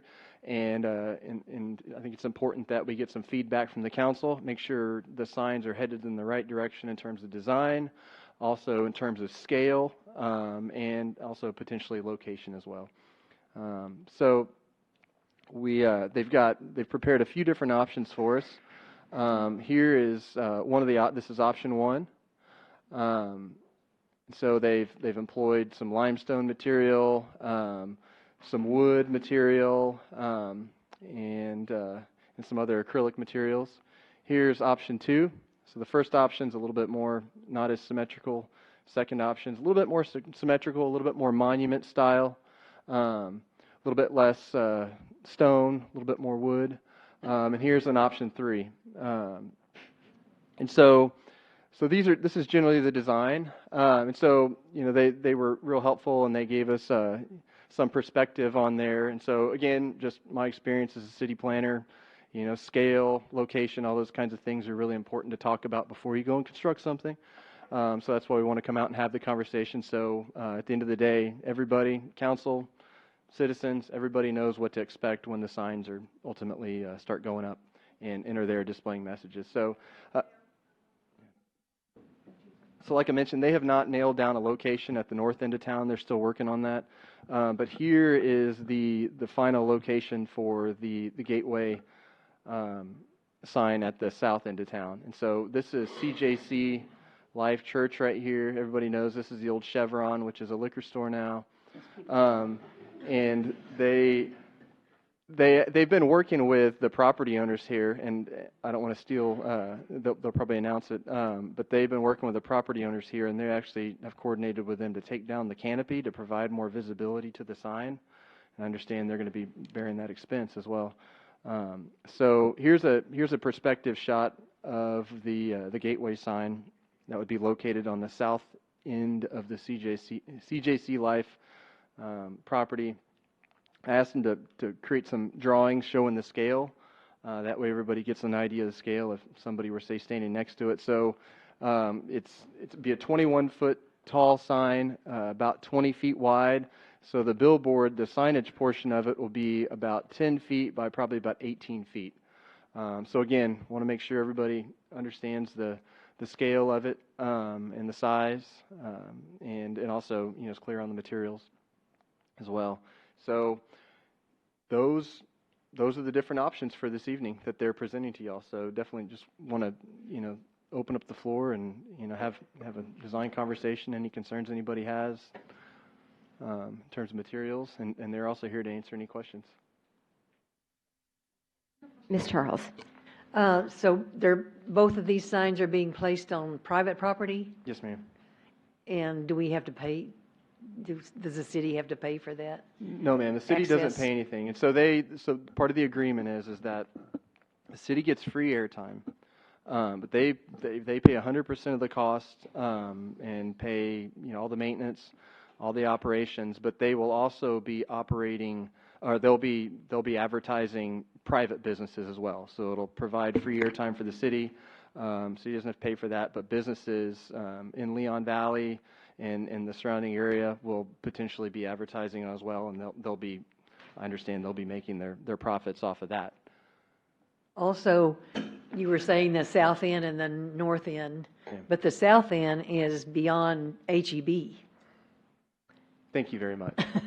Thank you. I say the south end because that's where our current gateway sign is, so I'm thinking south end gateway. So, okay. But you are absolutely right. That is not the south end of town. Thank you for pointing that out. Okay. Councilor Rodriguez. Mr. Milano, just a quick question.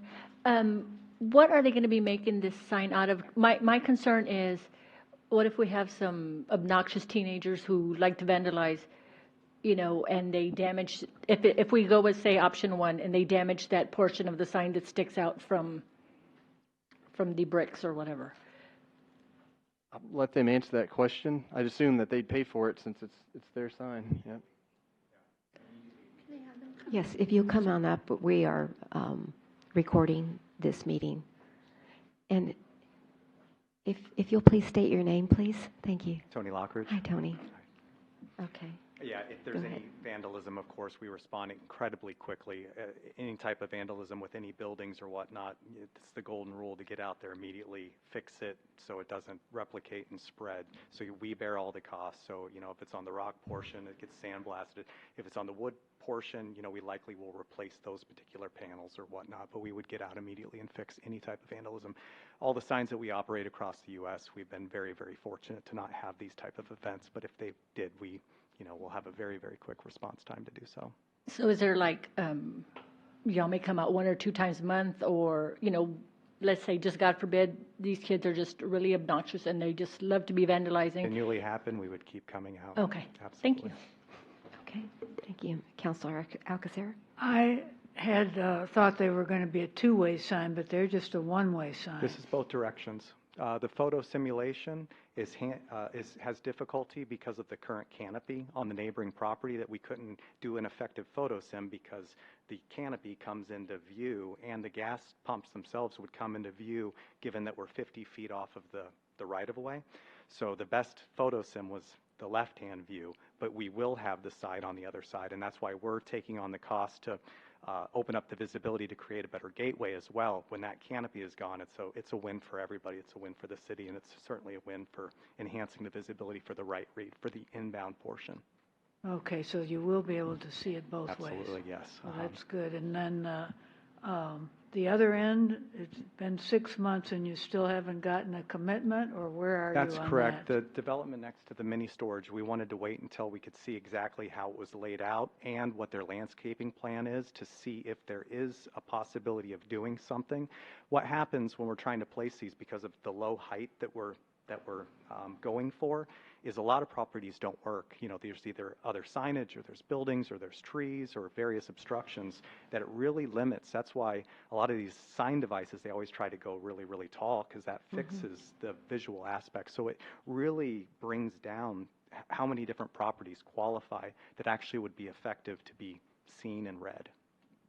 So where are you with that now? We're still working for the second location. Okay, and so you don't have any. We don't have it locked down right now. But can the first one go up This is without? ready. Correct. We've been working with the power company, working out how to clean up the lines there, because you have the 2 rows with the gas station, so we're paying to have, you know, some modifications made, underground power and whatnot.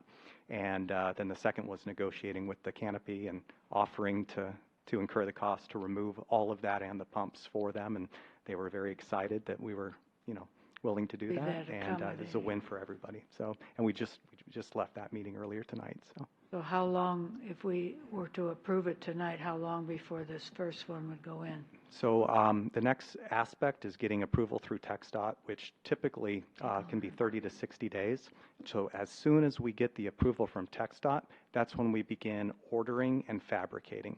So once we have that permit drop, that's the last step that allows us to say, okay, let's start fabricating the LED portion and getting the contractors lined up and all of that. So that's usually about 30 to 40 days after TxDOT approval. We would be breaking ground and ready to build. So we could be, you know, 4 months away from going live. All right, thank you. Thank you. Councilor Hody? Question on the actual screen itself. I know most of us have probably driven down 410 or wherever and seen these, and sometimes they're kind of blinding.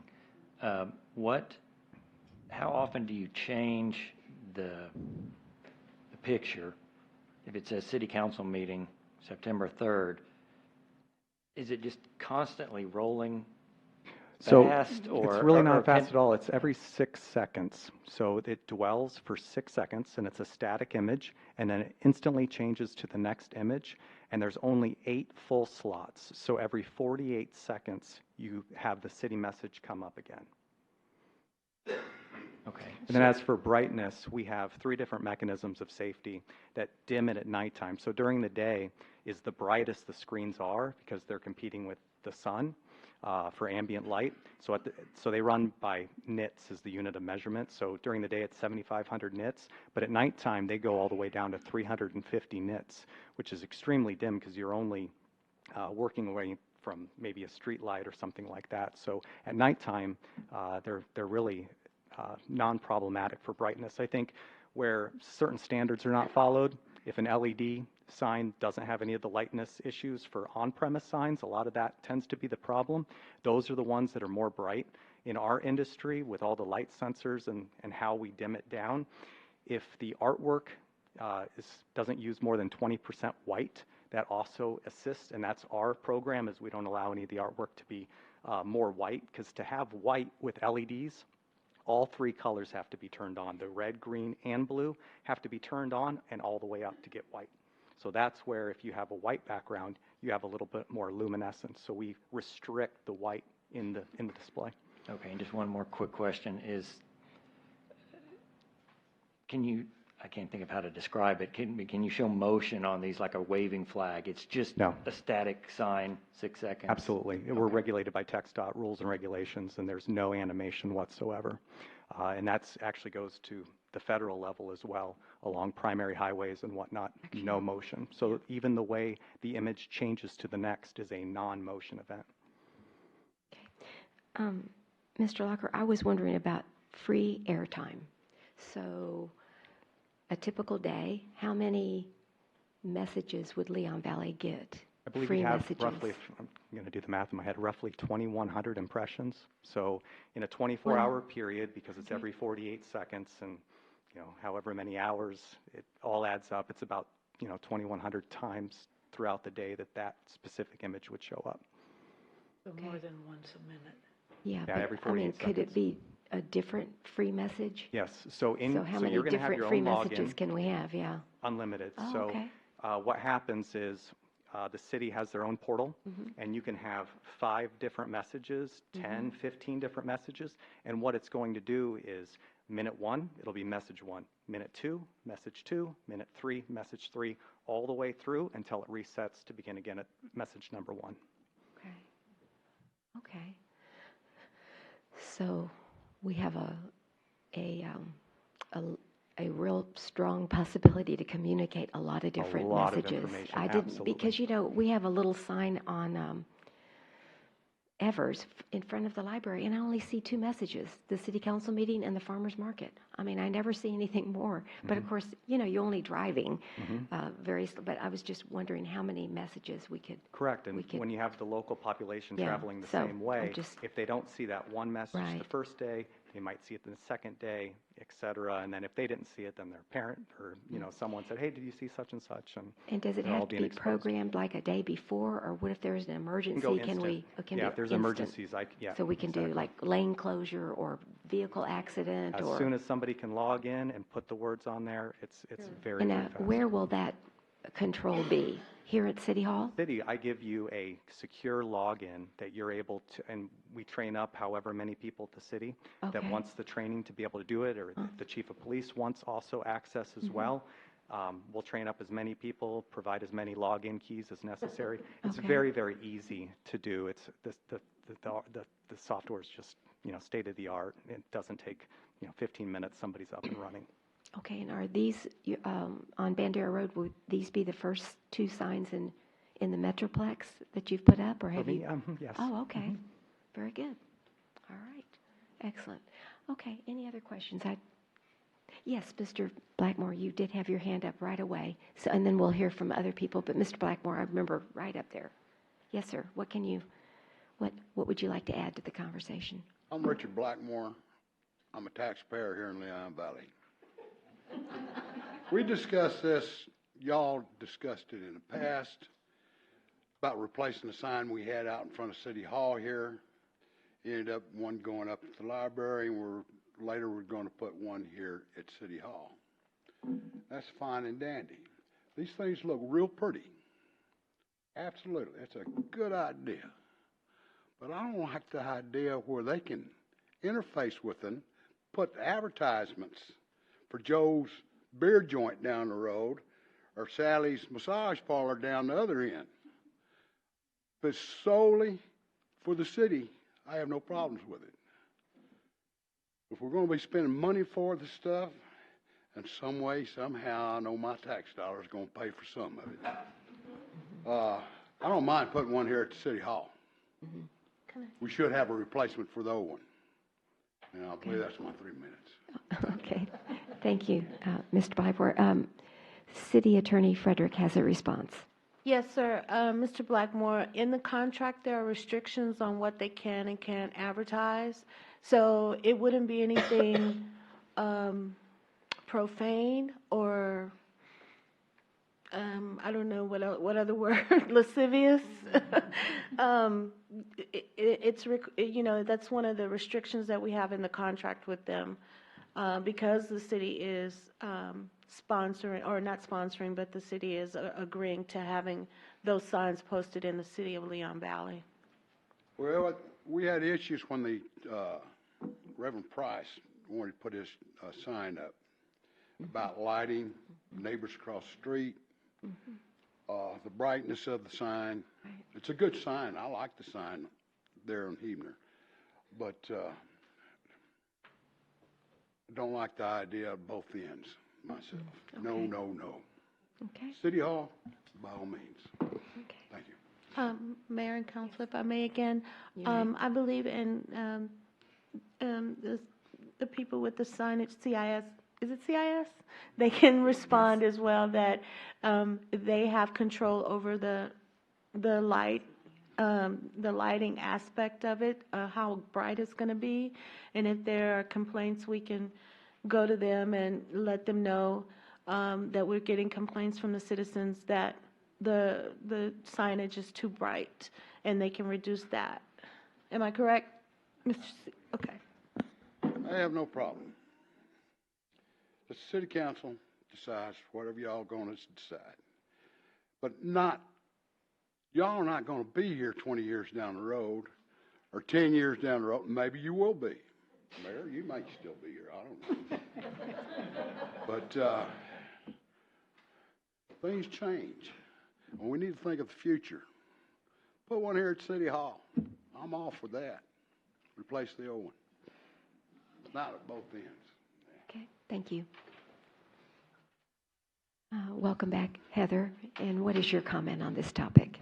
Hi, Heather again. I'm coming up to ask a question regarding the sign committee. I know our current sign code ordinance actually prohibits LED signs, and we've suggested that we want to continue prohibiting the LED signs.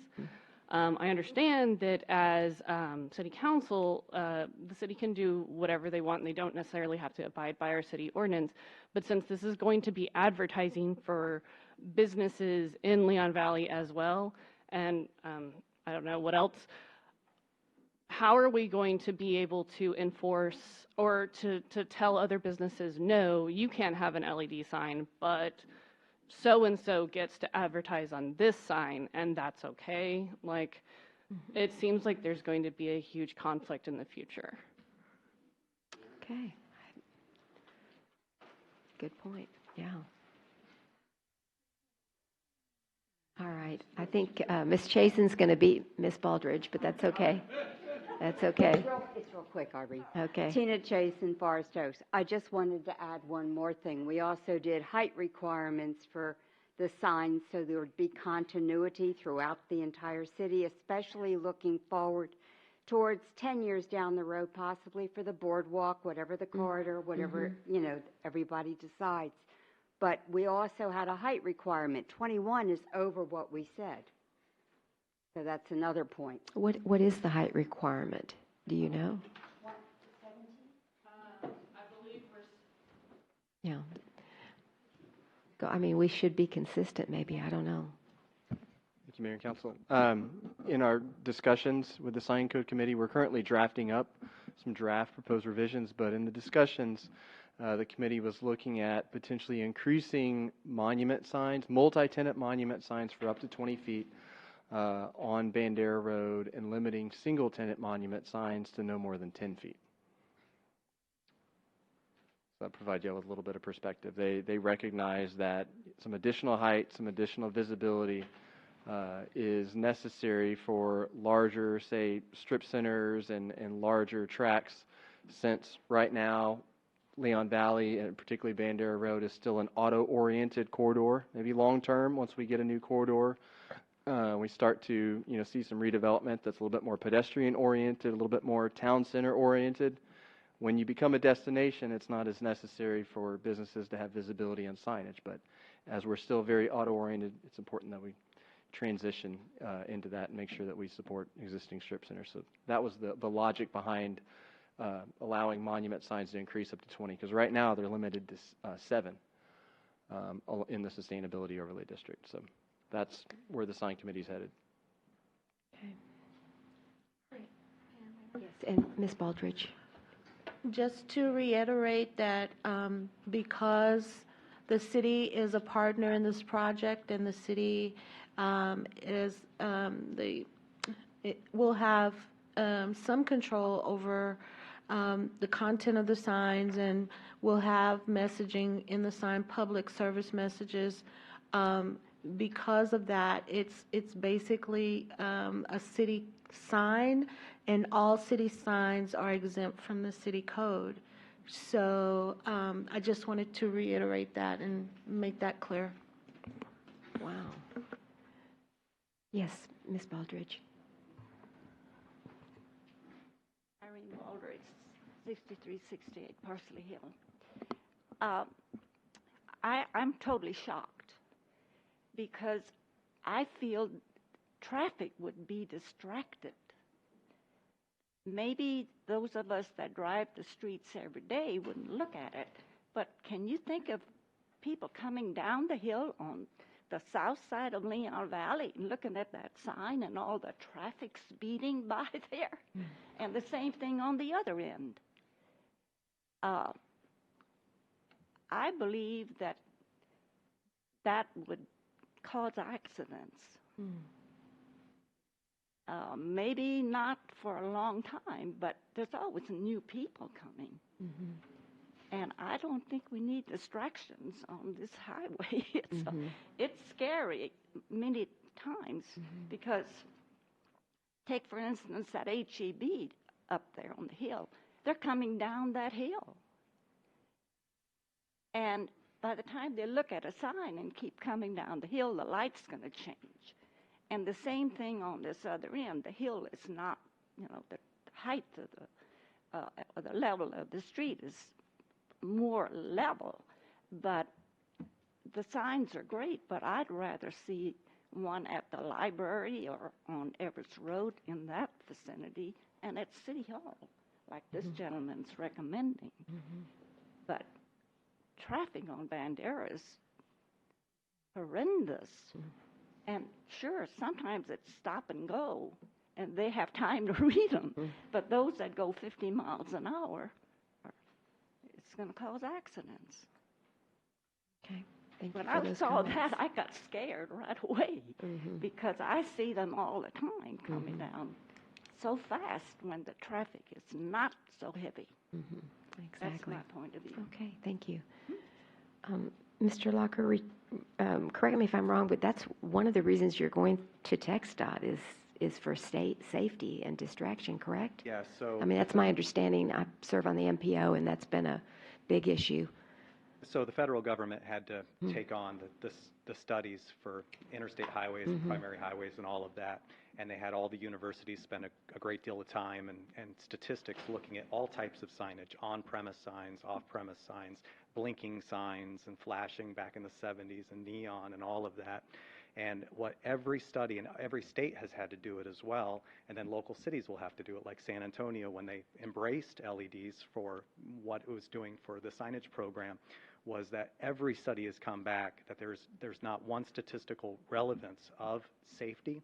And there was a study just released, I think in Switzerland, about a month ago that said, because LED signs are, of course, everywhere in the world now, is that it's actually statistically beneficial because since there's not added accidents from signage, that the safety messages that are on the signs actually have an impact of, bridge disaster ahead, divert here, or buckle up, or no texting and driving. All of these different messages actually has a safety positive rather than actually enhancing negative accidents. There's not been any statistical relevance that signage or LED signage cause any types of accidents. Okay, very good. Thank you for that. Mr. Yarnell and then Mrs. Alonso. Mayor and Council, I apologize for being back up here again, but I'm confused about what kind of sign this is. The statement was made by the attorney that since the city is being involved in this process, there's some kind of different kind of thing for permits, but yet they're going to advertise other businesses. If I've got a business down the road a ways from this sign, do I get to put up one of these signs too? And we have a sign committee. Has this gone through the sign committee? And what was the recommendation?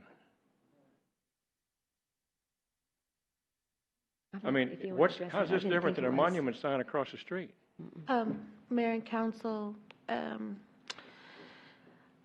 think the CIS people can address how they agree, who they advertise with and how they go about that. They can address that part of it. As far as the sign committee is concerned, I don't believe it went through the sign committee because the city of Leon Valley, I'm sorry, Brenda? Did you? The sign committee was just for creating a new sign, Correct. not for approving. Exactly. Okay. So it's not, it wouldn't even if it wasn't exempt, it wouldn't go through the sign committee So we have anyway. a sign committee that we're going around in order to do this? It's not in the committee's purview. Yeah. The committee purview? No. Well, while I was on the zoning commission, we had a lot of discussions about signs, and one of them was in Sierra, when they changed over on how high and how bright And there was other discussions on That's other because, signs. that's because it was a private business. This- Private businesses Business. have to get permits and they have to comply with the code, because this is as if the city of Leon Valley put these signs up ourselves. If we put up signs ourselves, it's for the good of the public, it's for the benefit of the public, and when something is for the benefit of the public, we have the right to not have to, let me go back. When it's for the benefit of the public, the city does not have to comply with the code. It is exempt because we have to be able to give messages to the public for its own benefit. Does that make sense? I don't understand, to be honest with you. Okay. This is a private This company is- putting, We're in partnership with that company to be able to post public messages, and they're going to post other messages on there. because they are bearing all the costs. They're bearing all the costs of the signage, they're bearing all the costs of the maintenance. We have zero money involved in this project. The only thing that we can do is give them messages, and that is for the benefit of the public. That's So- our responsibility in the contract. So if we agree to put up a sign as a company, Who a is private we? a private company on private land, we can somehow work out a deal where it's authorized by the city? I'm confused here. No. This is a partnership between the city of Leon Partnership. Valley and that corporation.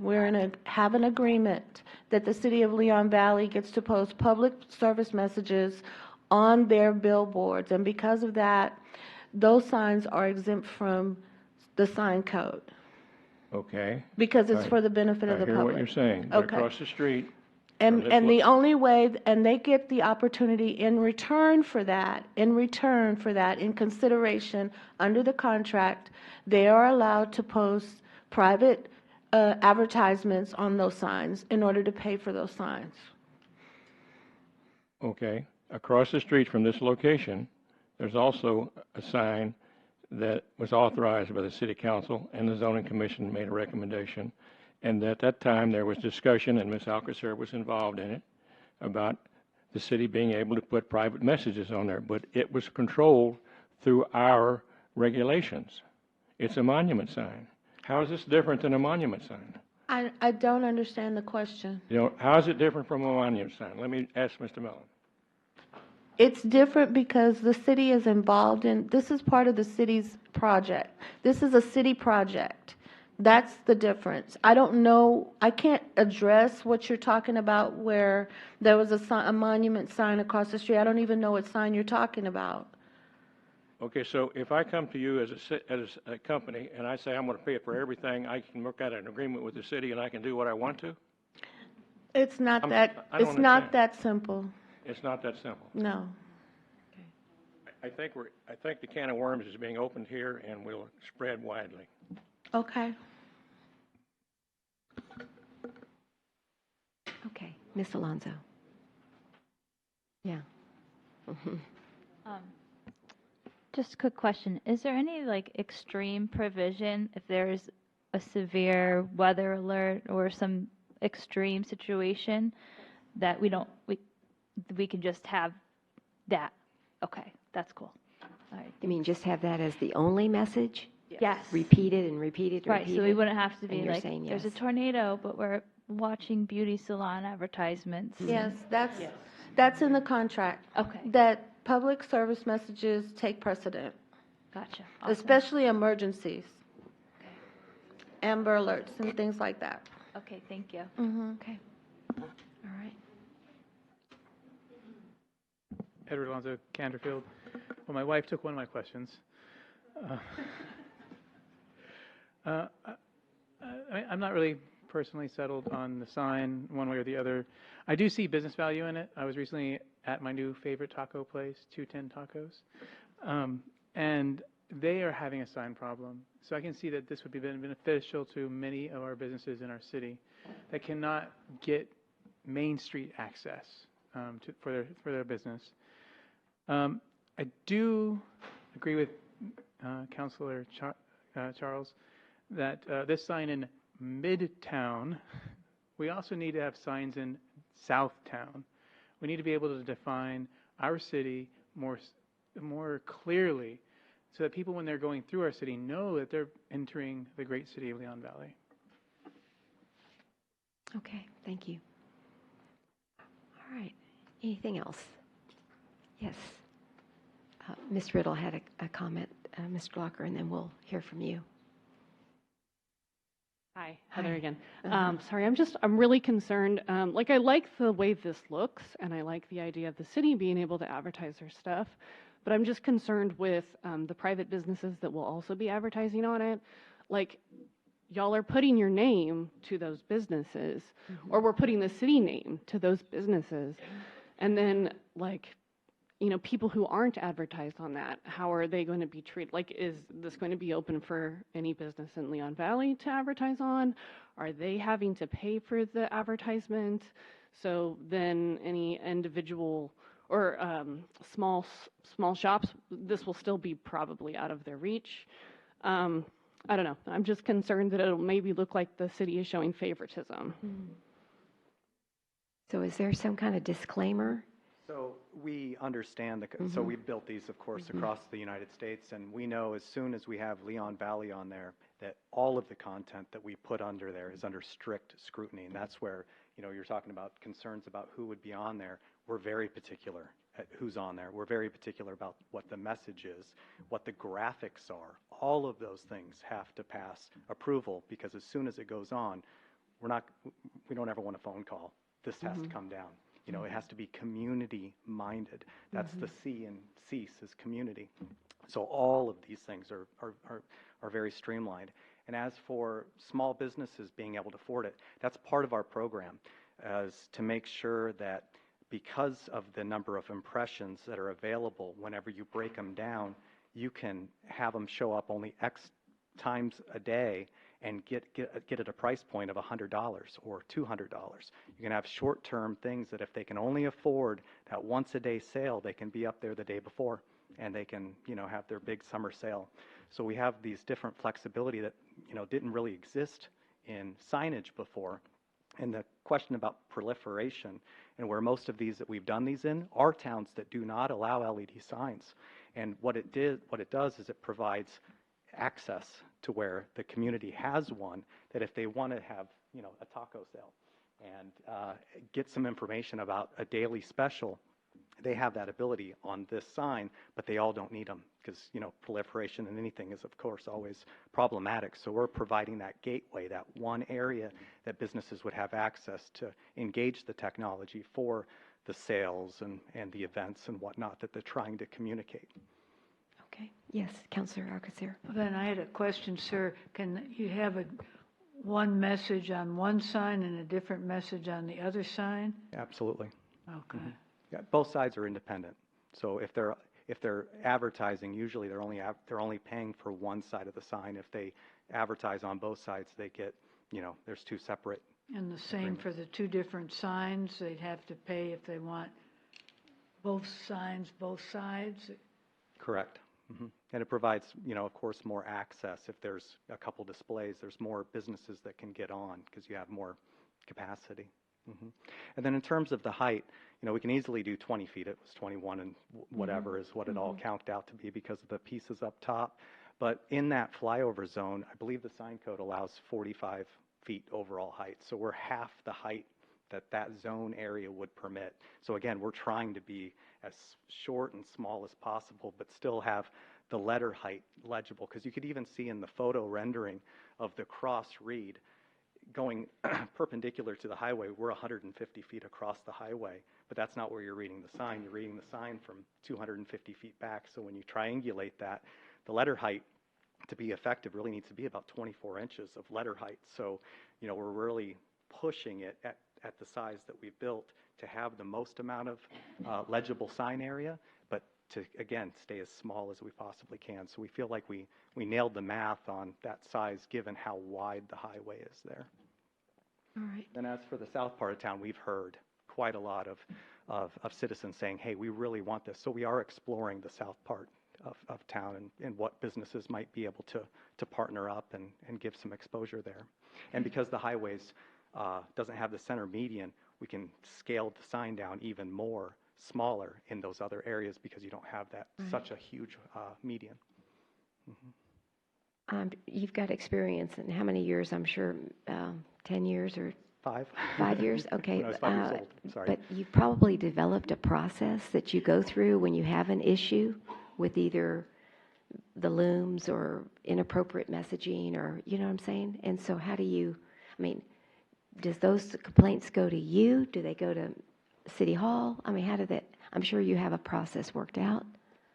I had a unique situation a long time ago where it was a palm reader, and it was sensitive, and it had nothing to do with the business itself. I believe it was the business owners and the relationship of the city or whatever, and it was sensitive. Okay. We pulled it down.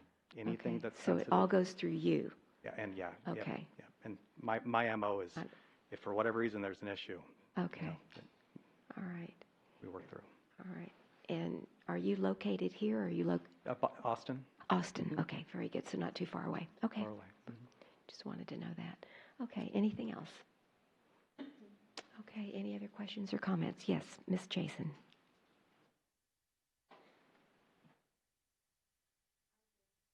Tin Chasen, Forest Oaks. I'm just a little confused again over the whole purpose of the signage committee, for that matter, because we addressed this weeks ago, and we were looking for continuity going down the road to where we would never have to have another signage committee ever to go over the same things that we're going over now. So, that being said, when we get finished going through everything that's existing on the signage committee and it gets put before the council for your decision on how you want to accept it or make changes, revisions to it, up until then, what we're doing, I thought, was important for the future of Leon Valley. But from what I'm hearing now, it's a great business, great marketing concept, the whole thing for making your dollar.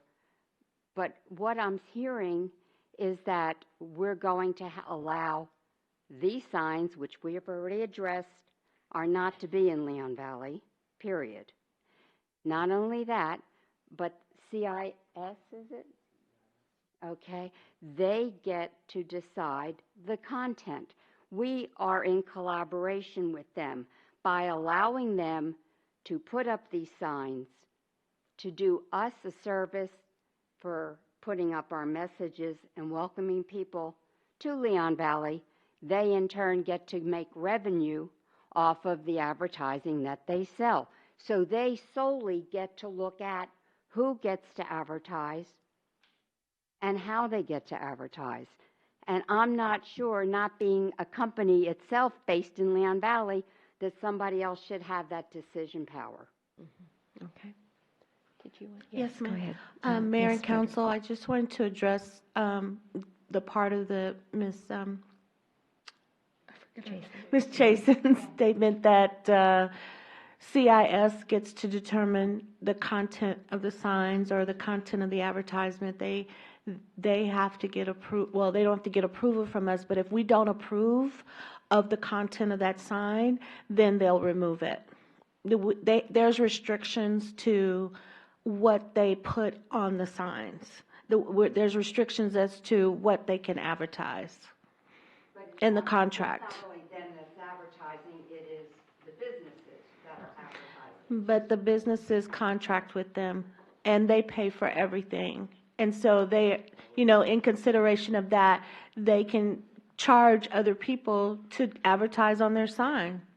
But don't you, excuse me, Tina Chasen, don't you believe that somewhere along the line they need to be in collaboration one-on-one with the council when it comes to businesses that are in Leon Valley advertising?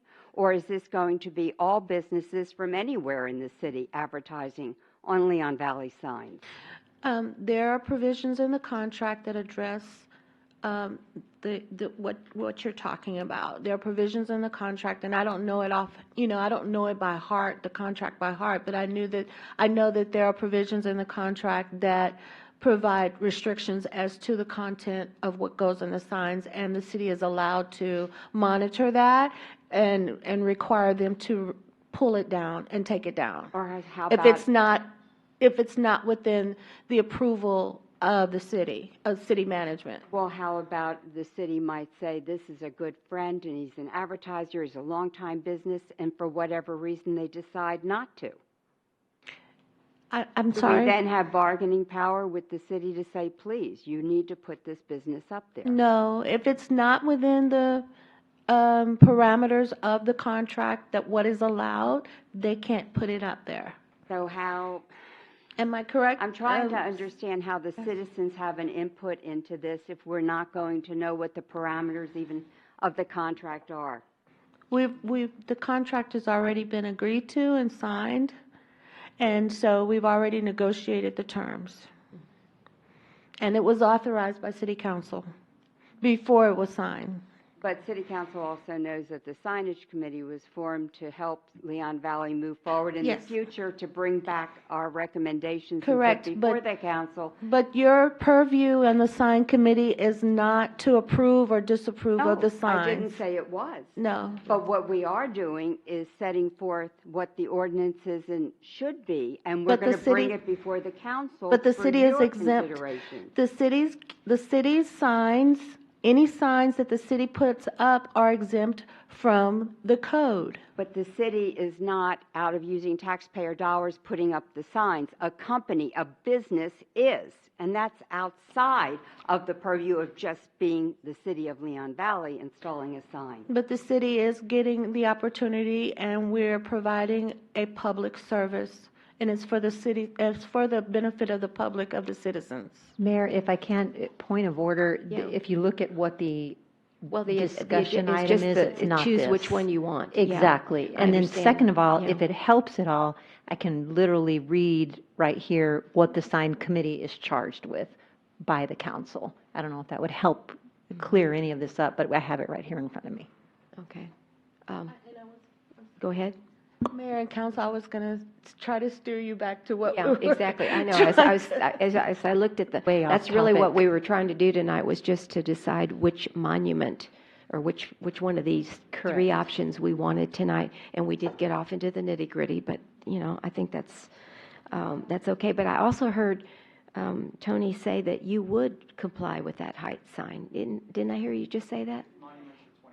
So I think he's, just to be consistent, even though I understand no LED signs, well, that's, it's coming, so we've already decided that. But I appreciate you wanting to work with the parameters of the sign committee, so thank you for that. But can we see item 3? Yeah. Option 3. Just one Option three. clarification.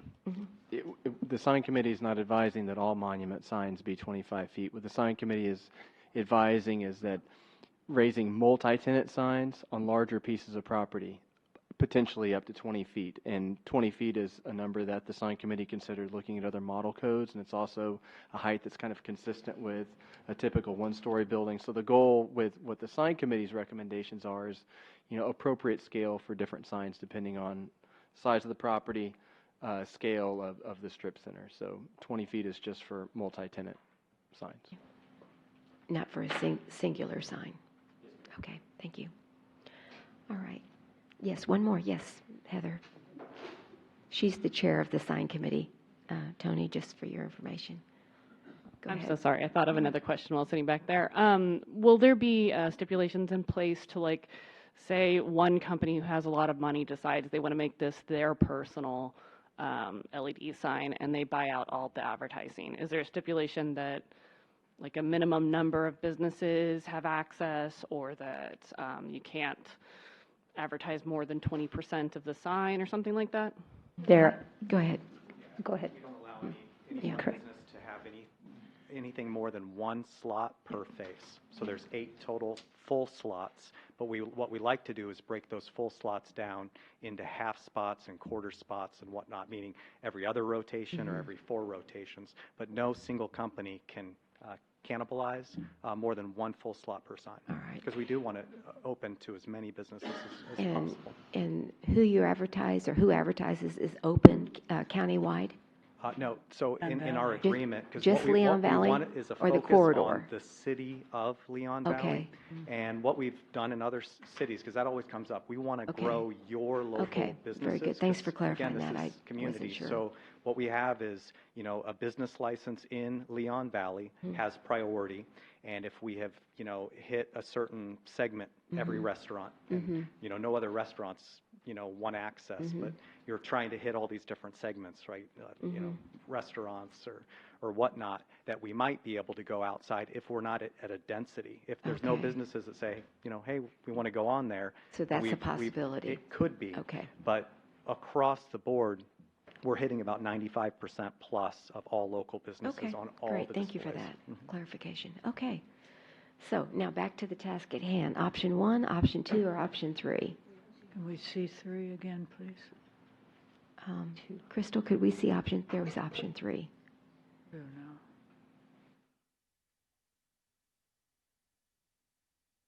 I like 1.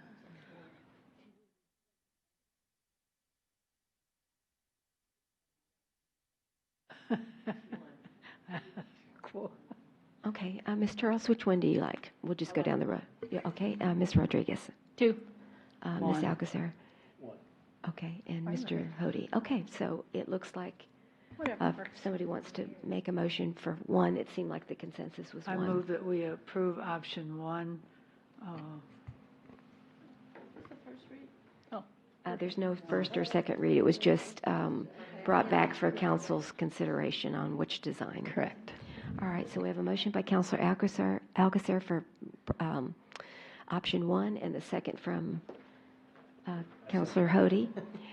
All those in favor say aye. Aye. Any opposed? The motion does carry.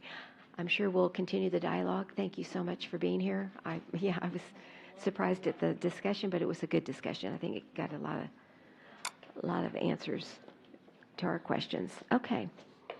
Moving then to agenda item number 8.4. Ms. Pasolé, if you'll please read that ordinance, which is a first read.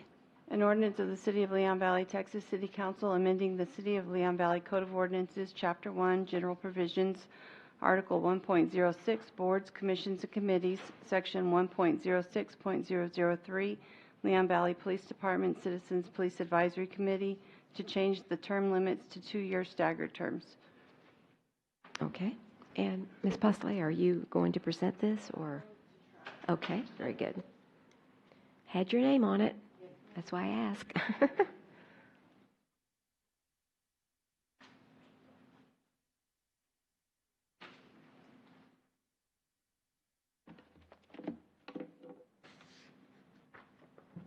right. Got the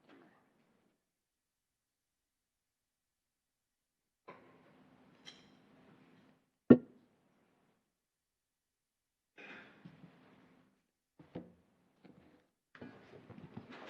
Mayor and Council, this agenda item is brought to you this evening because you have a 23-member Leon Valley Police Department Citizens Police Advisory Committee that has 15 of the 23-member committee vacant right now.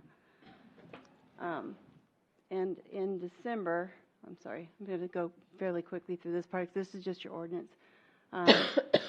Of those 23 members, 15 are vacant right now, and 5 more will be termed out by December.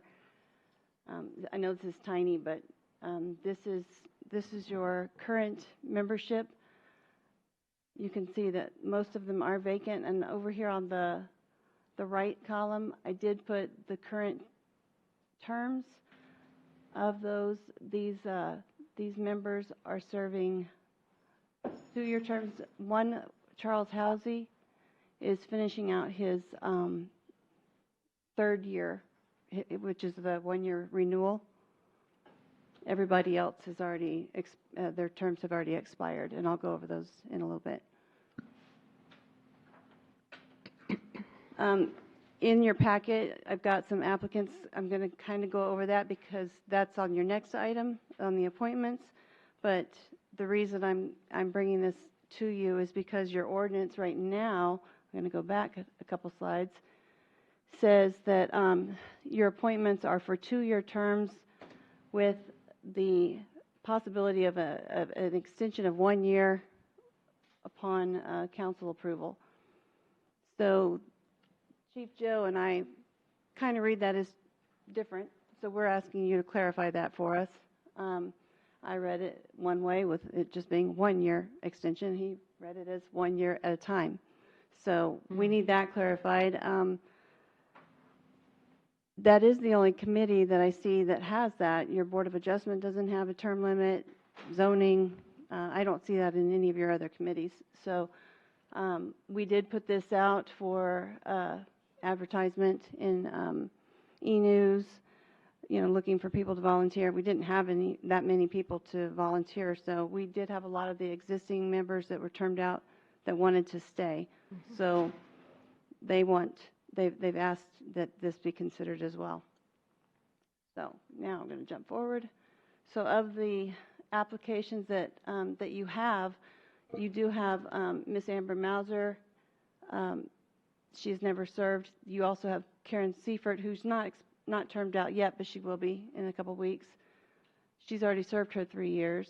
Ms. Humphrey never served. Mr. Blackmore, he's already served his 3 years, but he wants to stay. Charles Housey also wants to stay. He's done 3 years. Susan Rodriguez has never served. Mr. Riddle has never served, but his daughter did, but she's done her 3 years. Sandra, Yes, can I ma'am. interrupt you right there because I got a message today. Mary Hody said that she would prefer to, or she's fine serving on a different board, but at the time she applied, Mr. Barrera had not submitted his name for the El Verde Road representative, and so she's happy to give that to Mr. Barrera if the council sees that fit, and she'll serve on another committee so that he can continue. Okay.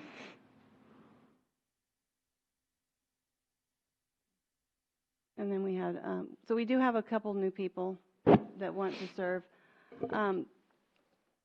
The other issue with this is that if you go back here and you look at your neighborhoods, and again, I know it's tiny, but you have Forest Oaks Estates, Canterfield 2, and by the way these are written are the way that they were called out in the ordinance that created this committee.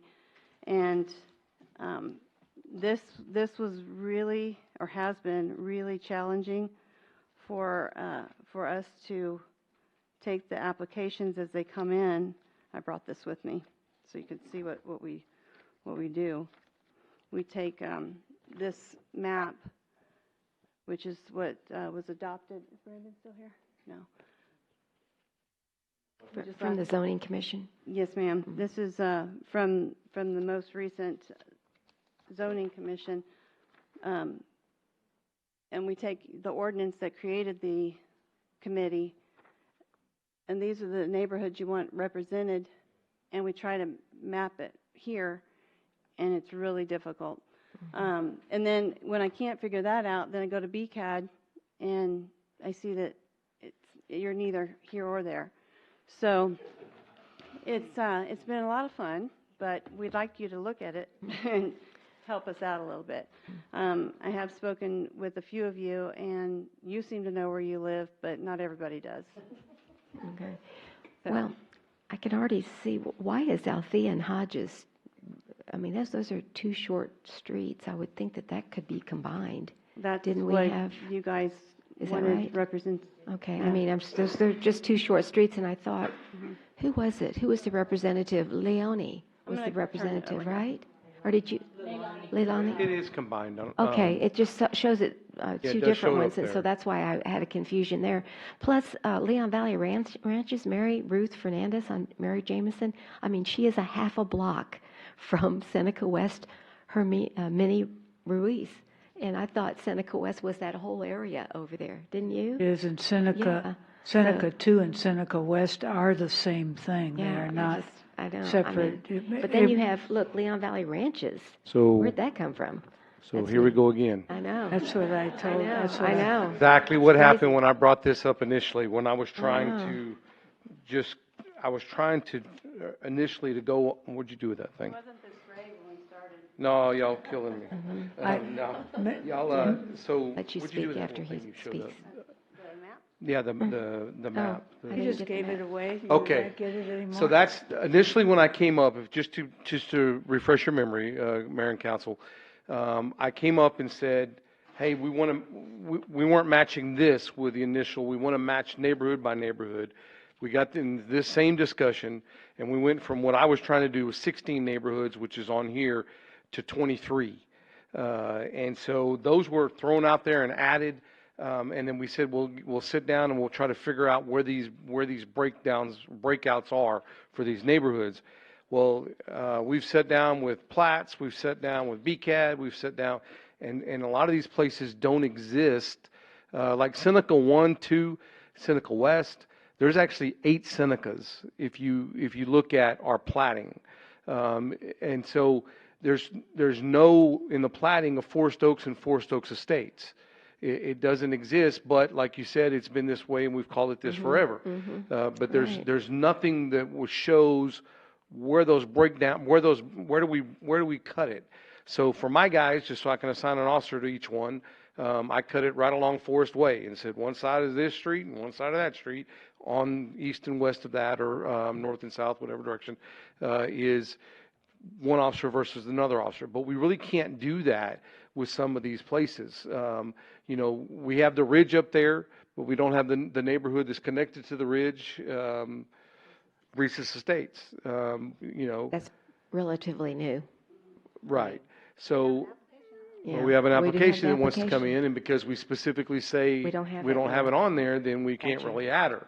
And so she's a business owner in the community as well, so it'd be really nice to get her perspective on there. You know, some of them are easy. Monte Robles is really easy. Really, our biggest problem, Pavona is easy. Shadow Miss is easy. Old Mill, yeah. Our Old biggest Mill. problem is Old Mill, Canterfield, and Forest Oaks. And then this little area, which is Seneca West, Leon Valley Ranches, and something else that's in there that, so those are our main areas. I still, to this day, we can't figure it out. When somebody applies, I think our latest one that was the biggest mess was trying to figure out, what was her, Miss Rodriguez? Countess Adrea, you know. See, that's just Althea, Adair and Countess Adair. I see that as one neighborhood. That's not what the neighborhood That's says. what I know, but I That's see not that what as BCAD one is. neighborhood. And we don't have it up Yeah. there. No, but you don't have it up there, but it's yeah, I see it's it as one actually, neighborhood. if you go, wasn't it part of Seneca, wasn't it, when we I think looked it it's up? part of Sun It's part of- Valley. Sun Valley? Valley, it's actually, according to BCAD, it's part of Sun See Valley. that as one area. So- Because they're secluded. That's their Right. one little neighborhood. But And- they're part of Sun Valley. Yeah. I love the fact of having the neighborhoods represented so we can ensure that we get total representation. I wouldn't want 20 people from Forest Oaks and 10 people from Monte Robles, whatever. I would like to have the neighborhoods, but at this point, we're running into these problems where we can't figure out who's in what neighborhood. And it's good that we're getting volunteers for these neighborhoods. That's great. But, you know, if we end up with 3 people in what's considered one neighborhood, that's not good either.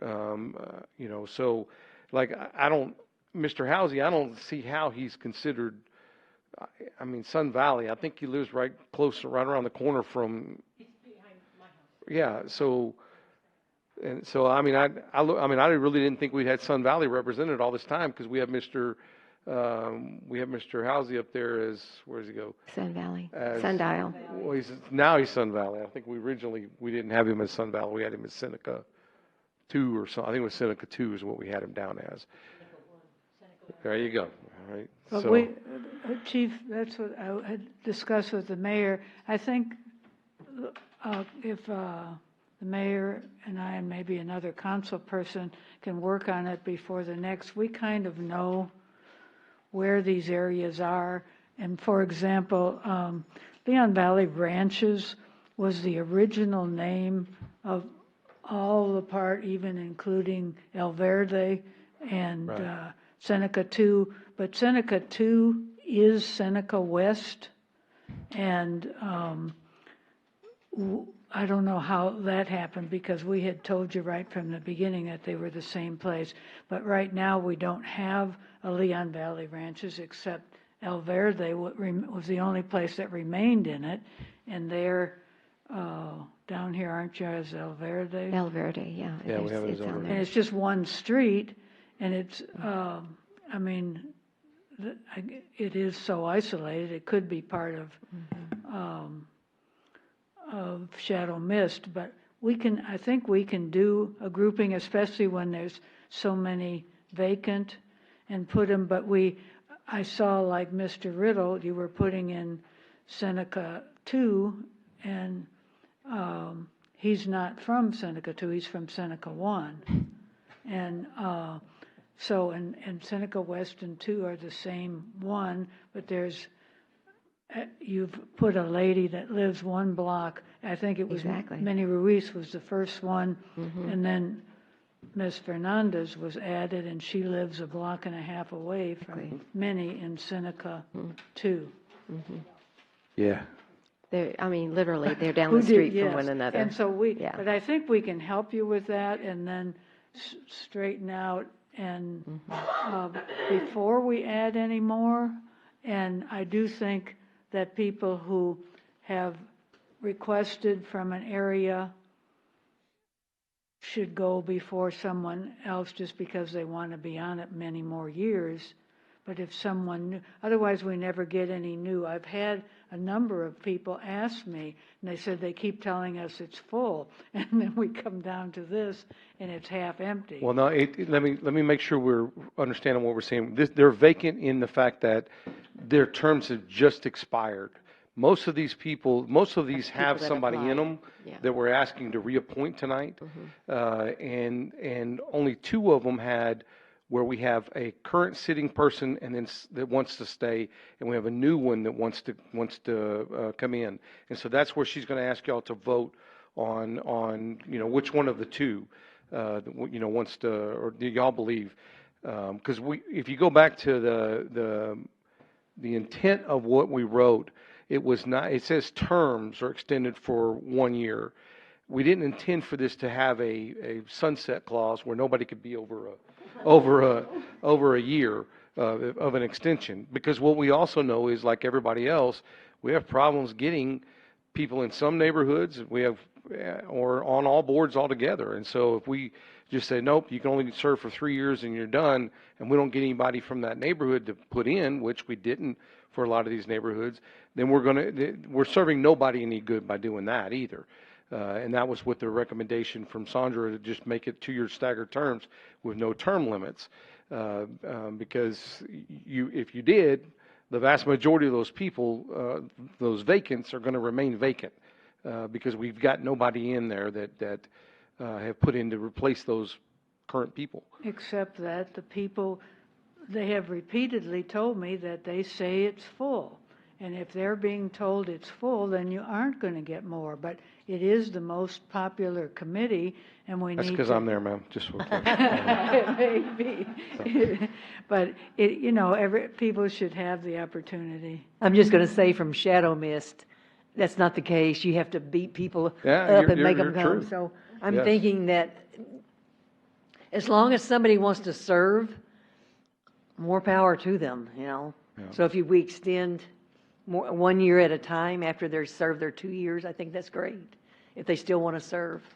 And that was the intent when we put it up there. But at the same time, I do also understand what Council Alcacer is saying is, do we want fresh blood in there and how often, But I will say that several of these people, Mr. Housey, Ms. Hilge, I mean, if I can probably go on, there's at least 5 or 6 of those that show vacant up there who said, look, if you could find somebody else, I'll willingly step down and let them have it. But I don't want my neighborhood to go without representation. So, some of those people, like Mr. Housey put in, he said, look, I really would like to step down, but if there's nobody represent my neighborhood, please let me know and I'll put in an application. And that's what we had to do. See, if we never have advertised for specific neighborhoods, and I think it would be helpful. She did this time.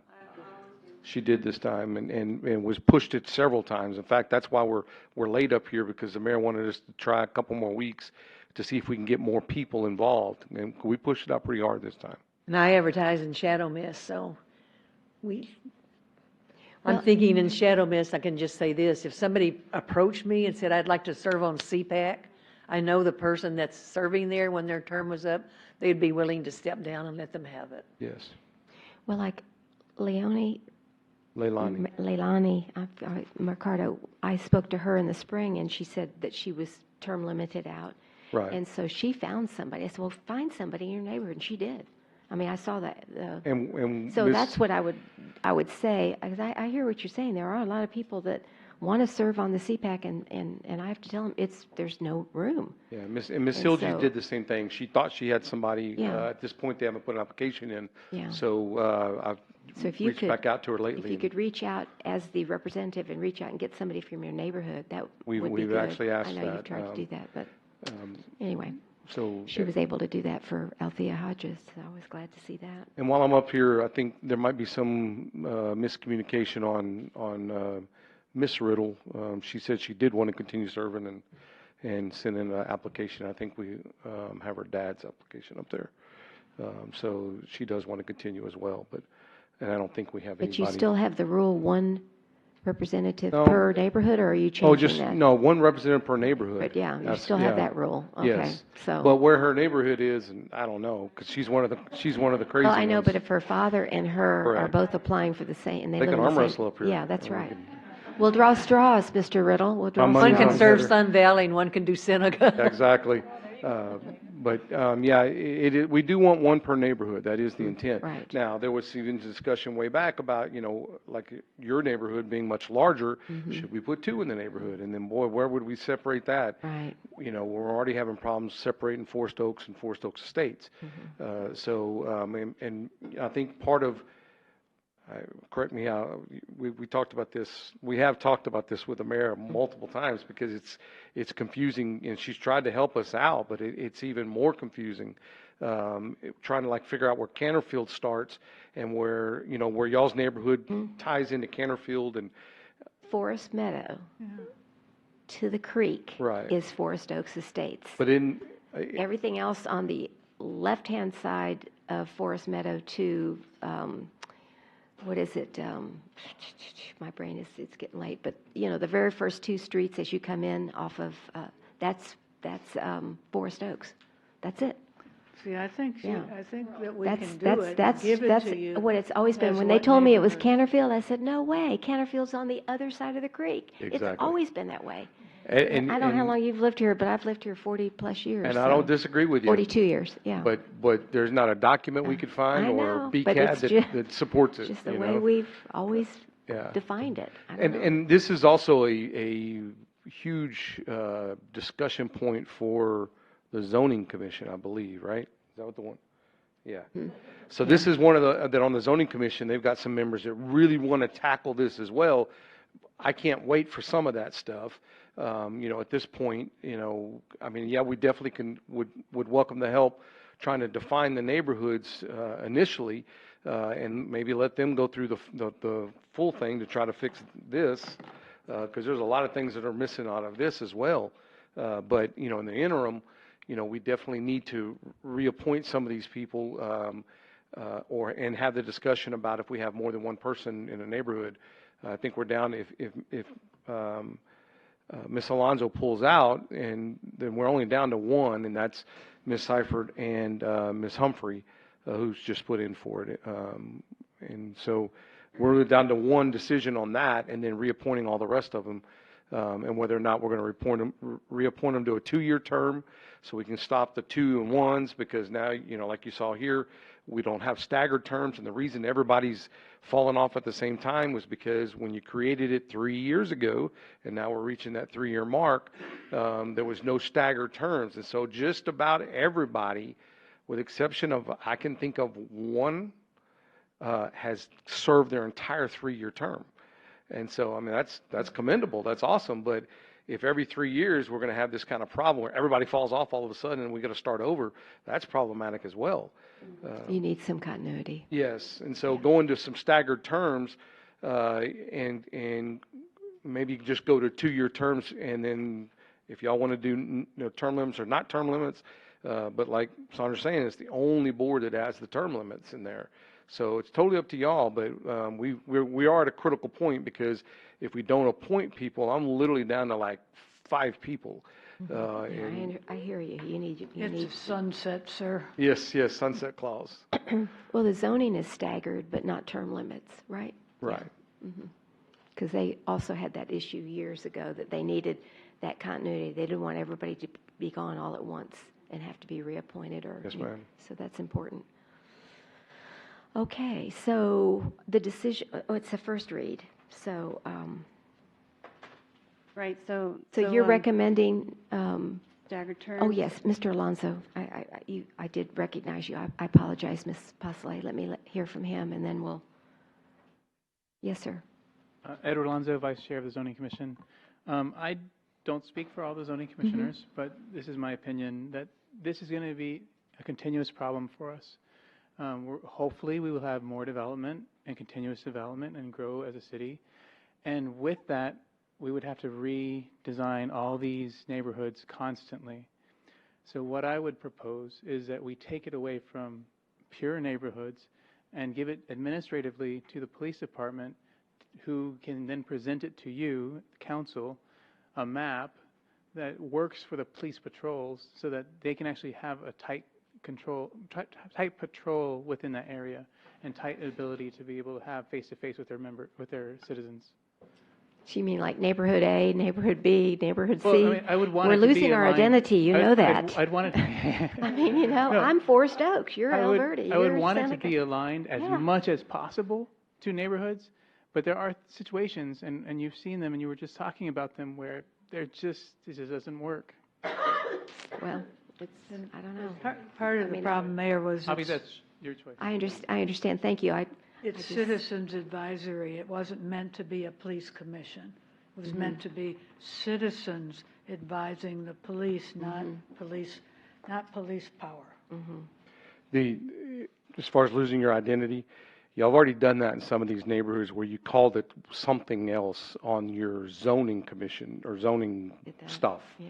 What is this in the master plan? I'm sorry, in your master plan. So y'all have already done some of the renaming for some of these areas and just called it this area. And whether you want to go to that or whether you want to extend, even add more. So as we got new neighborhoods, I mean, that's totally up to y'all. I'll do whatever you want, and I'll work with anybody you get up there. But this has become a bigger problem for Sandra because of the tracking and the work and the different stuff of trying to keep it all straight. It is a mess at this point. Okay. Who else? Yes. What happens with the liaison? Oh, I thought the liaison was. That's the next item. That's the next one. Yeah. Hold on. Okay. Yes, Ms. Joseph. I want some clarification on the Canterfield. 1 and 2, you show one lady, Karen, I believe it was Low. Karen, she's on the Canterfield Street, and Sherry is on, I believe it's are they both down at the east end of Canterfield, or are they? I don't know where Karen lives. I know where Sherry lives. This is a. You divided it. No, not even that. This is a sensitive subject here. No, that's not what it's about. It's not. We appointed somebody so we could have representation because Miss Lowe has not been able to come in because of illness, and we've not taken her off because we do appreciate her service and we don't want to remove her in her time of her sickness, and so we should have never appointed Sherry, but we did because we wanted representation from the neighborhood. If Ms. Lowe ever is able to come back, we'd welcome her with open arms and we would deal with that problem at that time.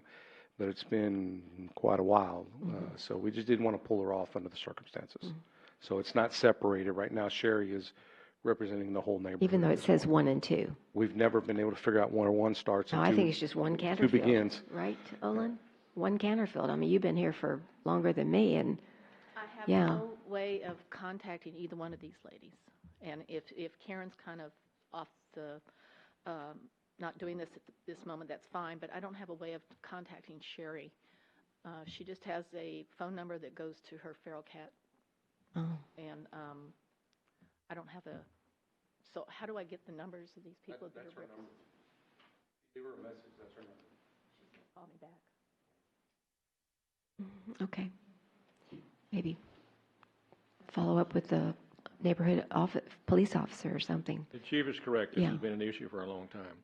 Canterfield, as far as the people who live there, it's been on what you would call the Evers-Hebner Road side of the creek bed. The other side has popped up to be Canterfield 2, but it was marketed as Forest Oaks Estates because the homes were a little more upscale than the ones in the original Canterfield. So they tried to tie it together to Forest Oaks as a marketing tool, and that's what created that. And maybe that's what's happened on some of these other areas. The developers just named them whatever they wanted to market them. That's what it is. And it looks like you're just going to have to, like Ms. Alcacer says, get together and say, this is what we're going to call this, and this is what we're going to call this, and go for it. It's been a problem for 5 years or more. Yeah. And these people can't function with this mess. Okay. Well, so get to work. The good thing is that the committee still can function because they just need 50% of their appointed members. So, but I know Joe would like to have, or Chief would like to have a full committee. Anyway, that's all I have. Okay, so we'll vote on it next meeting for how we want it. Did you want to do 2-year staggered terms, or did you want to leave the 1 year, or could we do two-year staggered terms? Is the zoning commission 2-year staggered terms? I believe they are, and so, I mean, I think we ought to so is Board of personally just Adjustment. mirror the zoning commission with no term limits, but encourage people to apply to get fresh blood. So it's hard finding people. I know. I think you'll see on the next item we have several new people. Okay. Applying. Mr. Yarnell, we're still. Yeah, you have to reapply. Gotta. There is a term limit on the zoning commission, but you reapply and you're reappointed without question. I mean, it's like you say, you're looking for people to serve. 2 years. 2-year terms, Yeah. they're staggered. We have places, we're called numbers. So evens are on the even year, odds are on the odd year, and that's the way it works. And I think maybe the Board of Adjustment does the same thing. So I would say use that as an example and try to mend the two together, this and the zoning commission. Okay. Very good. Thank you. Yeah, just because you apply doesn't mean you're going to be reappointed. There's still things that you as the council look at, like attendance and training and things like that. So, yeah. Okay. All right. What did you want me to put in for 2-year terms? Is that the consensus? I think something similar to the zoning. Yes. I think that's Mr. all Hovey? the committees I thought were like that, and some just never end up with anything. Mr. Hody, Councilor Hody. So how does the extension work then? Does it have to be a 2-year extension to keep us on the? Mayor and Councilor Hody, there would be no extension. It's 2-year staggered terms. So you just reapply at the end of your 2 years if you want to continue Right. again. And the council would accept, say, for instance, Mr. Blackmore's position. It doesn't mean that he's guaranteed that slot. It just means that you're going to accept his application and consider it. But that doesn't mean that 5 other people aren't applying for the same position. So. Okay. All right, so that's all you needed on Yes, ma'am. number 4? Okay. Yes, ma'am. So then we move to a regular agenda item 8.5, which is discussion and possible action on a resolution of the City of Leon Valley City Council removing and members, I don't know if that makes sense, from the 2019 Charter Review Committee, the Ethics Review Board, the Hike and Bike Trail Committee, the Economic Community Development Advisory Committee, and appointing members to the 2019 Charter Review Committee, the Ethics Review Board, and the Leon Valley Police Citizens Advisory Committee. Is that what we call it? Yeah, it should be Citizens Police Advisory Committee, not the first police, right? Okay. So, Ms. Postlew, you're still up. Excuse me. What was that correction you just made? The very last sentence, instead of saying Citizens Police Advisory Committee, just scratch out police, the first Leon police, and it Valley should Police be Citizens Police Advisory It's the Committee. Leon Valley Police Citizens Police Advisory Committee is what the ordinance says. Is that what it says? It really does. I found that, and I No. had to have Franklin correct it in the code. I did. You guys changed the name We to the Leon did? Valley Police Citizens Police Advisory Committee. And Oh, we've I been think calling that it must the have been- CPAC for like 2 years. That must have been a late meeting. Yeah. So now it's the So we need to change it back. LVPD CBT PAC. I don't know. It's a lot. So it's the Chiefs Committee. I don't know. So this item, of course, it's on the agenda first and foremost because we have a new counselor on board. And the first thing I had to do as the liaison to the liaison was to pull him off of all the committees that he was already serving on, because that's what we do. So he was serving on the Hike and Bike Committee, Economic and Community Development Advisory Committee. And then I started looking at all the other committees, and we had former Councilor Martinez's appointments to the Ethics and the Charter Review. And then, of course, we also have the appointments to the the Leon Valley Police Advisory Committee to make. Those could have gone on consent, but you have 2 positions that you need to decide which 2 you're going to put in there. So that's why this is on here. So I don't know how you want to do this. If you want to do the removals first and then do the appointments, it's entirely up to the council. Well, and how did,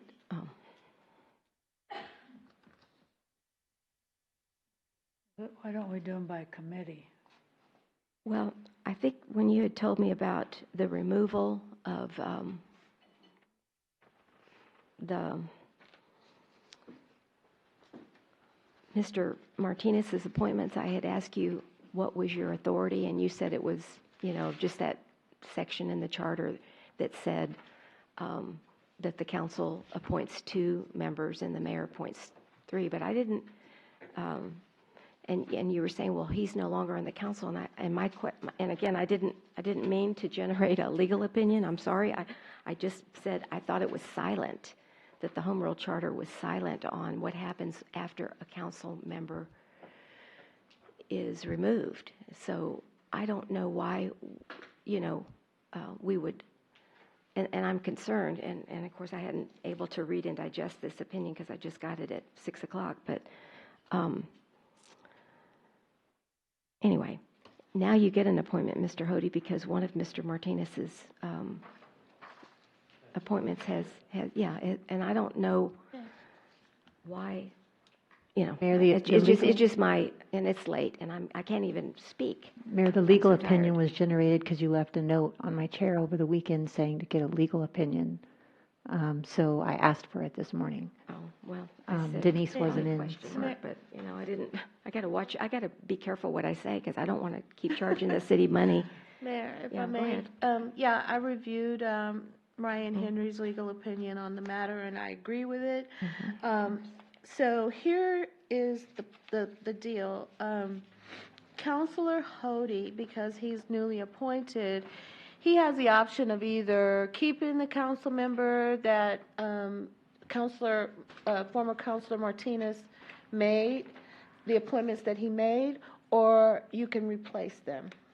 Because you have the authority to appoint 2 members to the committee. So you can either keep the ones, it's, as a council member, that's your inherent obligation or duty, or to appoint 2 members to these committees. So it's your choice.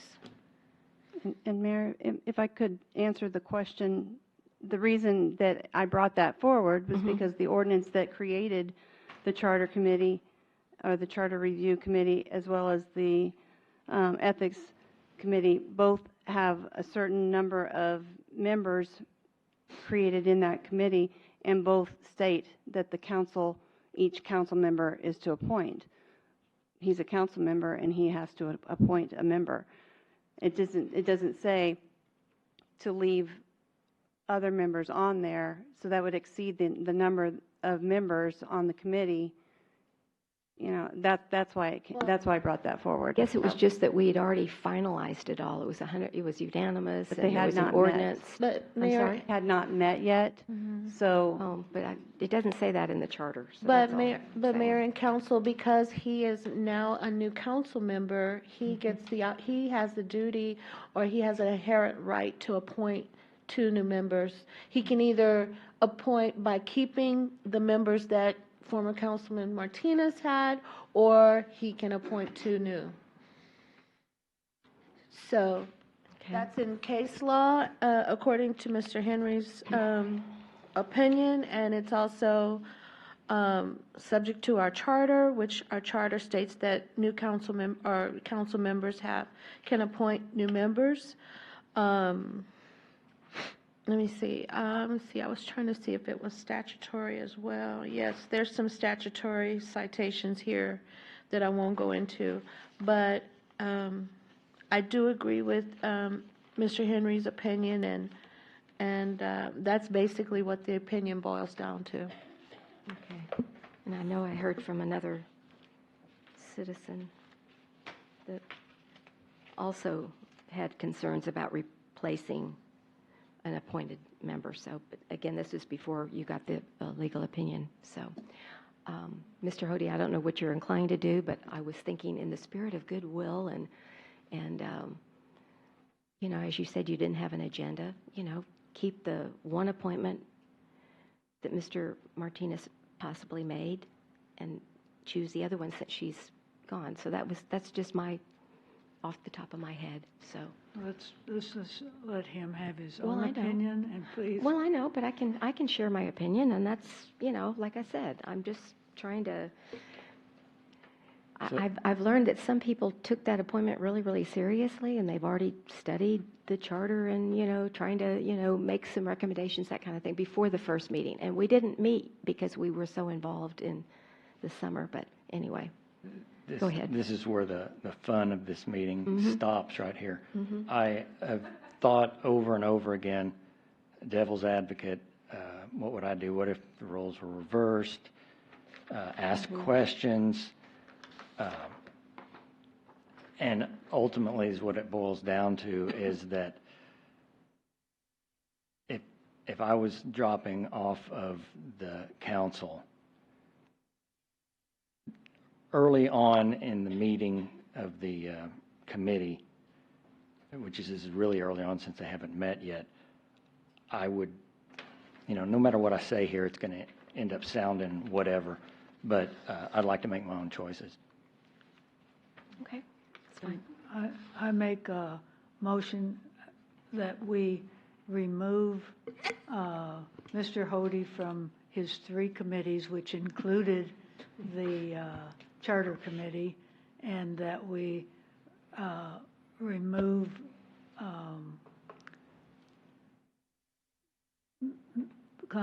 former Councilor Martinez's appointments to both, well, the Charter Review, one of his has subsequently resigned, so that's moot, and his appointment to the Ethics Committee. Thank you. It's late. I know the feeling. Is that an acceptable motion, Ms. Pasolé? That would work. I was going to suggest we just fill in the blanks and then have one motion to do the whole resolution, but if you want to do Cleaner. that, that's fine. Yeah. I'll And I just need do a a separate second. one. I'll second.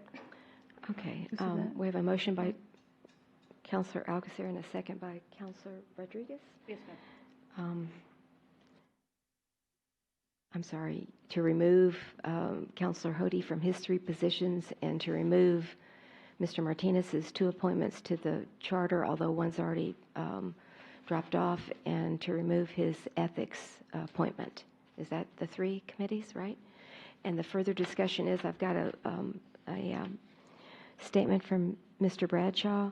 I have an issue with removing the citizen appointed by Counselor Benny Martinez to the Charter Review Committee and the Ethics Review Board. Olin Yarnell was appointed to the Charter Review Committee while Mr. Martinez was on the City Council and was already approved to be on the committee by the Council. Just because Mr. Martinez was removed from his seat does not mean that his appointments to committees are no longer valid. I understand that his other appointment to the Charter Review Committee has resigned from the committee, so the replacement for that spot should be chosen by Counselor Hody. Counselor Martinez's appointment of Liz Malloy to the Ethics Review Board is also still valid and should not be changed just because he was removed from his seat on the council. And I guess, but my other thought is, if we're doing it just for appointments, why are we not doing it for all of the, votes Mr. Martinez took, in the last year? That's different. Because, I don't know, I'm just, Because, just- Mayor, Go ahead. Council, because this is about committees. okay, Yeah. all right. And Mr. Martinez, you had something you'd like to say. Go ahead.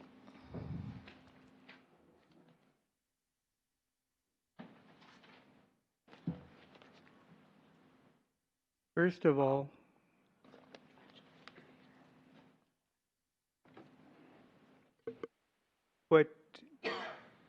when I made my appointments, I was a council member. These were appointments made. They were legal appointments. They were passed by the whole, approved by the whole council, and at that point, they became law. They were an ordinance passed. You can't just arbitrarily change an ordinance like that. That's an illegal act. That's almost like the illegal act that you, Councilwoman Alcazar, wanted me to do on the last council meeting, for me to remove my motion that was passed and seconded at the previous meeting. That would be an illegal act. This is an illegal act of what you're doing right here. There's already there's been an attorney general opinion on this. There's case law about city council. There was a city that had 7 city council members. 5 of them were recalled, and they wanted to continue having city council meetings, and the attorney general stated that since they don't have a quorum according to their charter, they have to wait till the next election. This follows the same type of state law, attorney general's opinion. And if you do vote to have my attorney or my legally appointed people, I will file an opinion with the Attorney General's office in the morning. You guys are committing illegal acts, and Mr. Henry's opinion is wrong. Mayor and Council, may I? Go right ahead.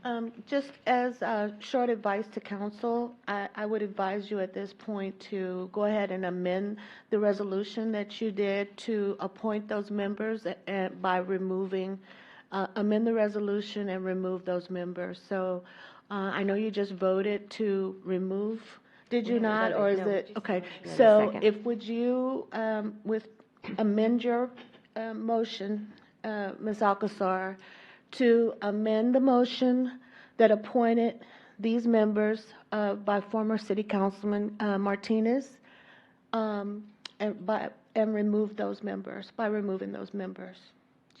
Does that make sense? Okay. You mean separate? not yet. You mean separate from Mr. Hody's removal? Do the Yeah. She had it separate both. motions?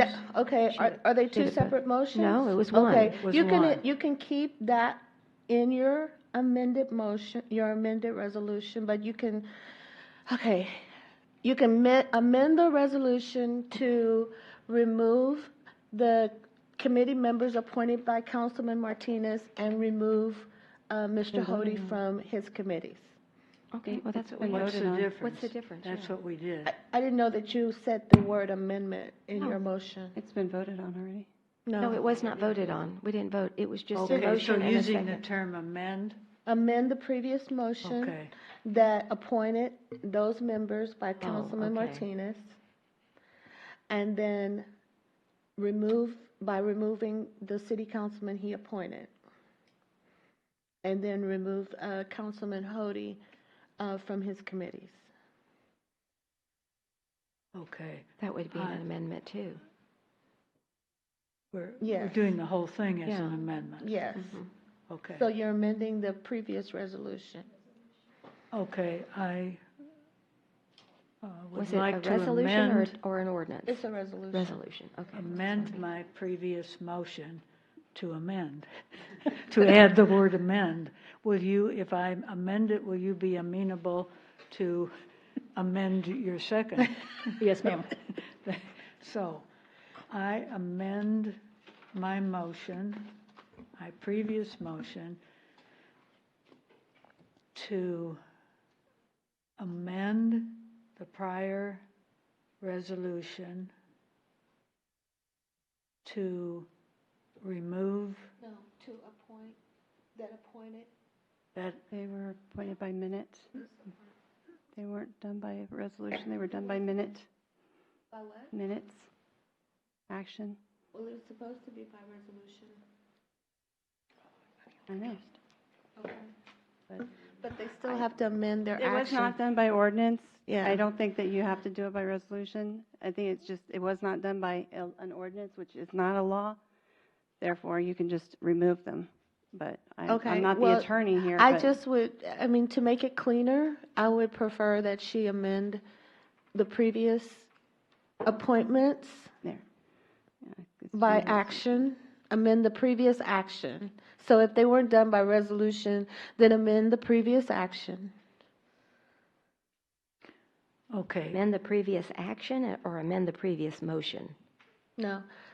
How about if we Okay, withdraw just our withdraw the motion? motion and start over. Okay, I withdraw my previous motion, and Ms. Rodriguez, will you withdraw your? I withdraw my second. So you want to amend the previous action that appointed the members of the committees of city, that Councilman Martinez made. Okay, so you want me to do 3 motions now? No, just one. One, so what about, I was also removing Mr. Hody I was from his just- committees. I didn't want to confuse things by adding that. You So- just want to Okay. keep Just that the amend same. Amend the previous action that appointed the members to the Home Rule Charter ethics made by Counselor Martinez. Correct. Okay, Okay. that's the motion. I would like All to. right. It's Sandra's amend- fault. She made it more difficult because I thought it was a resolution. So I amend I would like to amend the action. Previous action. That's what you said, Does it previous action. have to be previous? Yes. I move the previous, I remove. I've got it I down here. amend- You want me? you gotta do it. Amend, you can't read my writing, but amend the previous action that appointed the members to the Home Rule Charter ethics made by Counselor Martinez. Correct. Yes, I so move to amend. I'll Such second. action. Okay, you're still saying, okay, so we have a motion by Counselor Alcacer and a second by Counselor Rodriguez to amend the previous action that appointed the members to the Home Rule Charter and Ethics Boards made by Counselor Martinez. Any further discussion? Do we have to say former Counselor Martinez? No. Okay. Counselor Hody. This may be a moot point, but I'm going to recuse myself from this. Vote. Okay, all right. From which one? Yes, he's going to recuse himself on this motion. He's not going to vote on this motion. And this is still discussion, and so Ms. Joseph, go ahead before the vote. I know we were all talking about it's confusing. It's even more confusing. It seems like you're just going back and forth on, is this legal? where you're doing this. Wasn't Counselor Martinez a counselor before all this started, when he appointed these people? What are the dates, the timelines?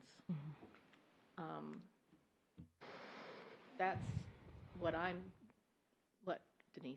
What is she? That's irrelevant, Ms. Joseph. Why is it irrelevant? You're talking about recusing some people. Yeah, Excuse just, me? I think it's getting late, and so we're all getting tired. But I don't So, understand. and there's, Why is that well, irrelevant? It's irrelevant because it doesn't matter what dates and times or anything. He's a former council member, and there's There- a, there- and there's a there- legal opinion supporting there's a legal this opinion action. supporting Yeah. the action, Mhm. so That's right. that I agree with. Okay. Well, it was hard Okay. to get that All clear. right. Thank you. So, Ms. Pasley, if you'll take the roll, please, on that. Counselor Charles? Yes. Counselor Rodriguez? Yes. Counselor Alcacer? Yes. And Counselor Hody? Oh, I'm sorry, you abstaining? Recusing. Is that an abstention, or is that a recusal? He's recusing. Okay. Okay, the motion passes 3 ayes and 1 recusal. Okay. Yes, ma'am. Mayor and council, now you can make a motion to remove Counselor Hody from his seat or his appointments to the committees and appoint new members. I would rather keep that separate if we may, Okay, because that's fine. his committees are different. Okay, that's fine. Just yeah, do 3 separate ones. Yeah. Okay. I make a motion that we remove Counselor Hody from the Charter Review Committee and from, do I have to say that? Amend the prior person's appointment of him, or just remove him? Okay, that remove him from the Charter Review Committee, the Hike and Bike Committee, and the Economic Community Development Committee. I second. We have a motion by Counselor Alcacer and a second by Counselor Charles to remove Counselor Hody from the Home Rule Charter, Hike and Bike, and Economic Community Development Committees. If you'll just take the roll, we'll just do it that way. Yes, we have a motion by Counselor Alcacer and a second by Counselor Charles. Counselor Charles? Yes. Counselor Rodriguez? Yes. Counselor Alcacer? Yes. And then Mr. Hody is abstaining, or recusing. Okay, the motion passes 3 ayes and 1 recusal. Okay? Mayor and council, if I may. No, now we have to make a motion to appoint. Yes, please make your motion to appoint. Mayor, Council, if I may, I was just told that Miss Heather Riddle and her father, Mr. Philip Riddle, would like to swap now, that she is able to apply for the CPAC. Her application is on my desk. I just didn't include it because she didn't think that she was going to be able to apply. But he has withdrawn his application, and she is. So she's to continuing? consider, yes. Because she's already been on there? Yes. Okay. And then I was also told that Ms. Hody has also withdrawn her application from the position of El Verde and now open that up to Mr. Barrera, offering her position to any other board, which I can bring back. I think we're going to have some other applications to present next meeting. Okay, so you want a motion to appoint the CPAC members? I'd like, if you don't mind, Oh, Mayor, I thought to 'cause she start with switched the- I to wasn't CPAC. sure how fast you were going to go, so I she wanted to was- get that out there okay. before you just went boom. So you want to wait on the appointments to the CPAC and go forth with Mr. Hody's appointments? So can we do first the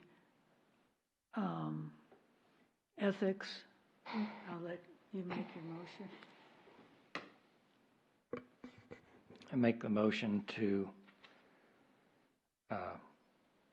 reappoint Liz Malloy to the Ethics Review Committee.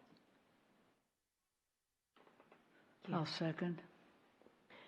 We have a motion by Counselor Hody and a second by Counselor Alcacer to appoint Liz, or reappoint Liz Malloy to the Ethics Committee.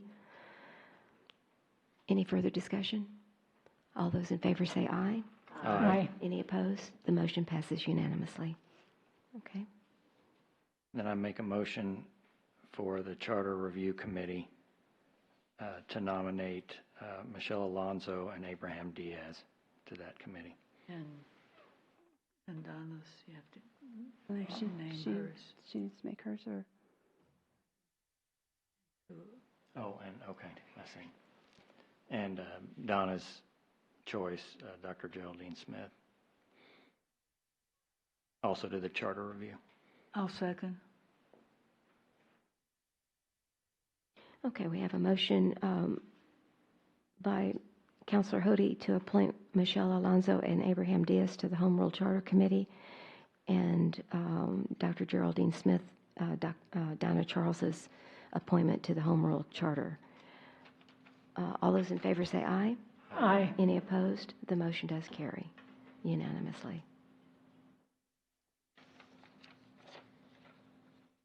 Okay, now is it the CPAC next? Okay, so it's all the people that you have listed with the Heather Riddle and Mr. Barrera. Is that correct?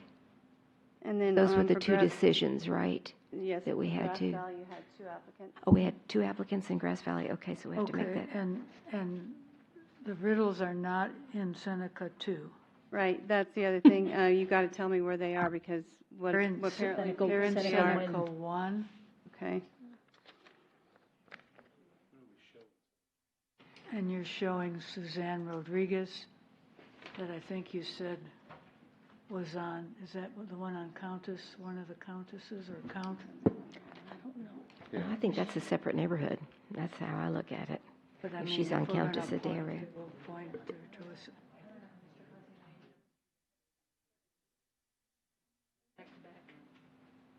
And Housey is he in Seneca 1 too? Mr. Hussey's representing me, and I'm Seneca 1. Yeah.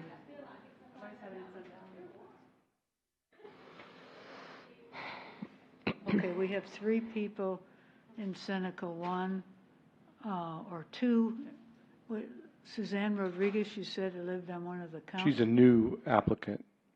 But I know, but she lives in Seneca 1 or in the count? What street is does her she live address? on? She lives on Countess Adria. Adria. I think that's a separate neighborhood. I really do. So, but if it's a separate neighborhood, we don't have that neighborhood as one of the neighborhoods that we can appoint somebody to. It's kind of like Breesis Estates. Even though we have an applicant, it doesn't exist at this point. So, Could we put her in Sun Valley? but you have somebody already in Sun Valley as well. Mr. Hawsey? Didn't he say he would step He out? is. He's willing to step down and let somebody else take it, but if she doesn't live in that neighborhood, I don't want to. She does live that, I mean, that's really part of what Of I've Sun always Valley? considered Sun Really? Valley. He's good till October, so you can bring that back in October. Yeah, we can discuss that one and bring that back in October. Okay.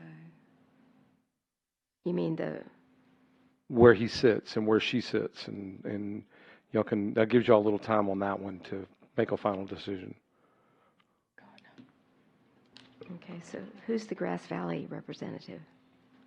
Right now, Grass Valley is Miss Seifert. Okay, but her and name she- doesn't show above. Her term expires on September 20th, and she has reapplied. And she's your 3 weeks old new chair, and she's the only board member we have left that has any time. Everybody Okay. else, Leilani Oh, is off. She's on the back page, Right. not on page 114. She's on page 116, but we can still appoint her because she's applied. So put her name in there. Her term expires on September 20th, so I put her in just because, like, tomorrow. Okay, but we have 2 applicants from Grass Valley, both Dorothy and her, but I thought we just wanted one. So we have to choose? You have to choose. Okay, but you're saying that she is now the chair? She's a brand-new chair. When Counselor Okay. Charles stepped down, she was voted in at the last meeting, and we've lost, Leilani Mercado is not going to be back. She was a board member. Ms. Charles was a board member, so she's the only board member that's left that hadn't just fallen off. Okay. Well, I think we need to reappoint Karen Seifert. I know Dorothy,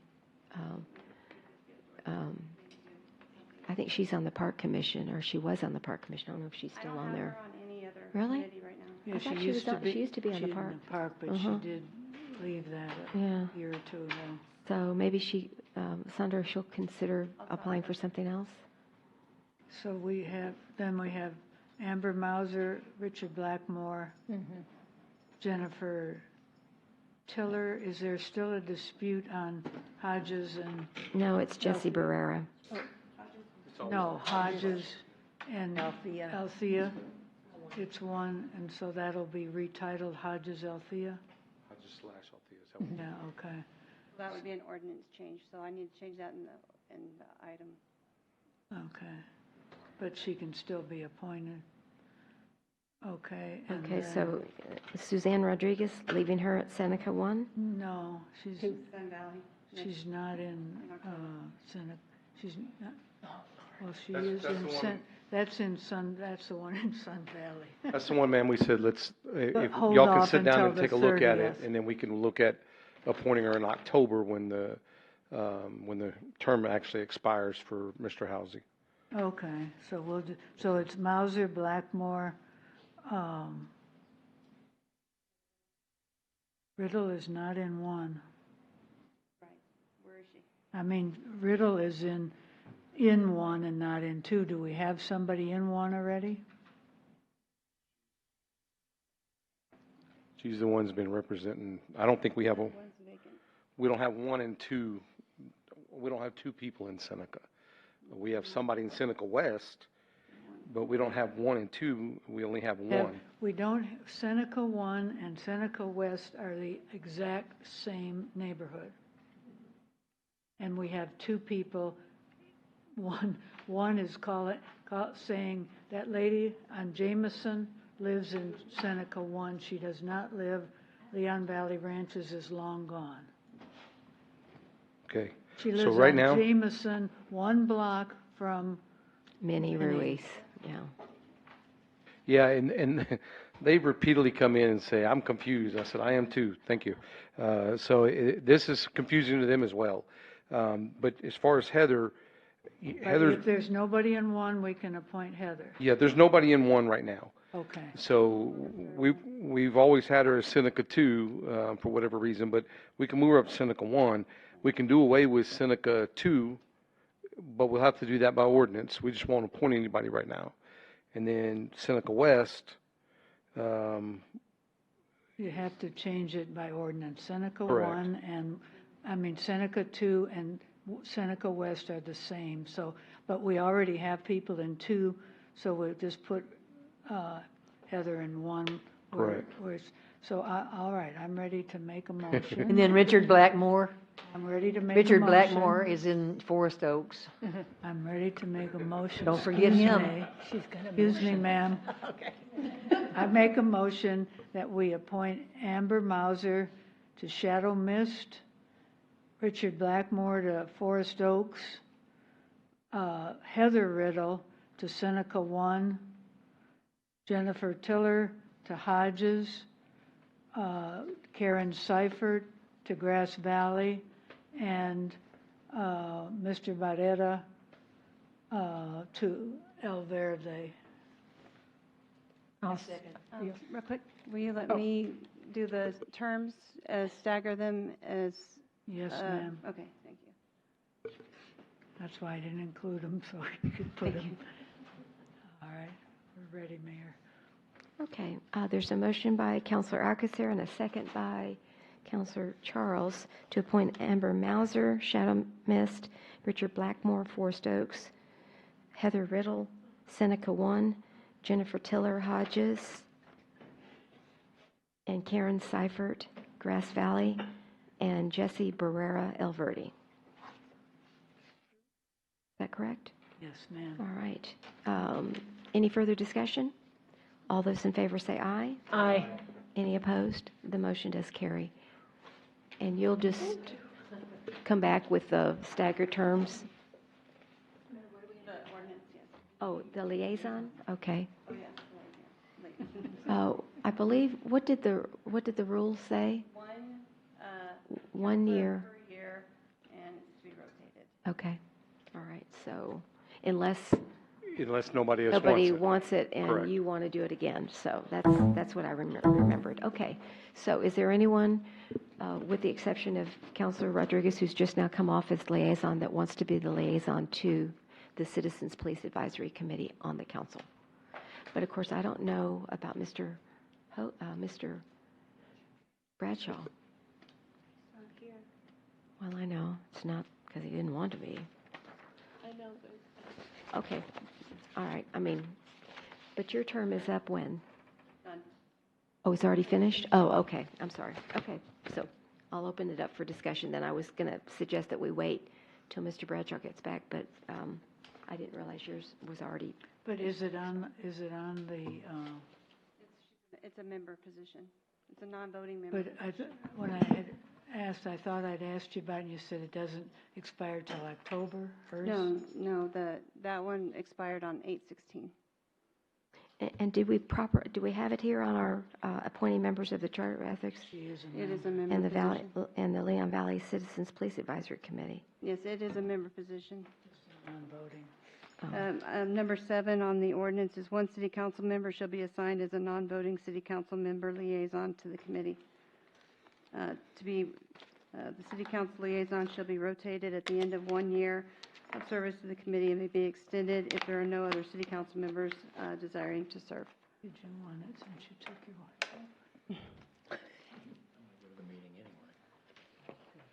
All right. Well, you're going to go anyway? So, well, good. Do we have to make a motion? Yes.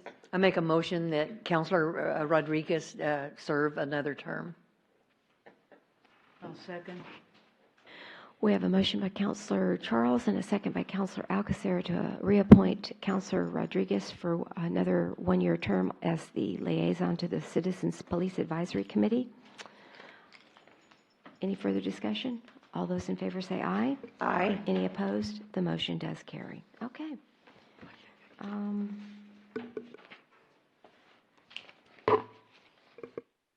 Number 9. Yeah, we have citizens to be heard. We've only got 4 people left.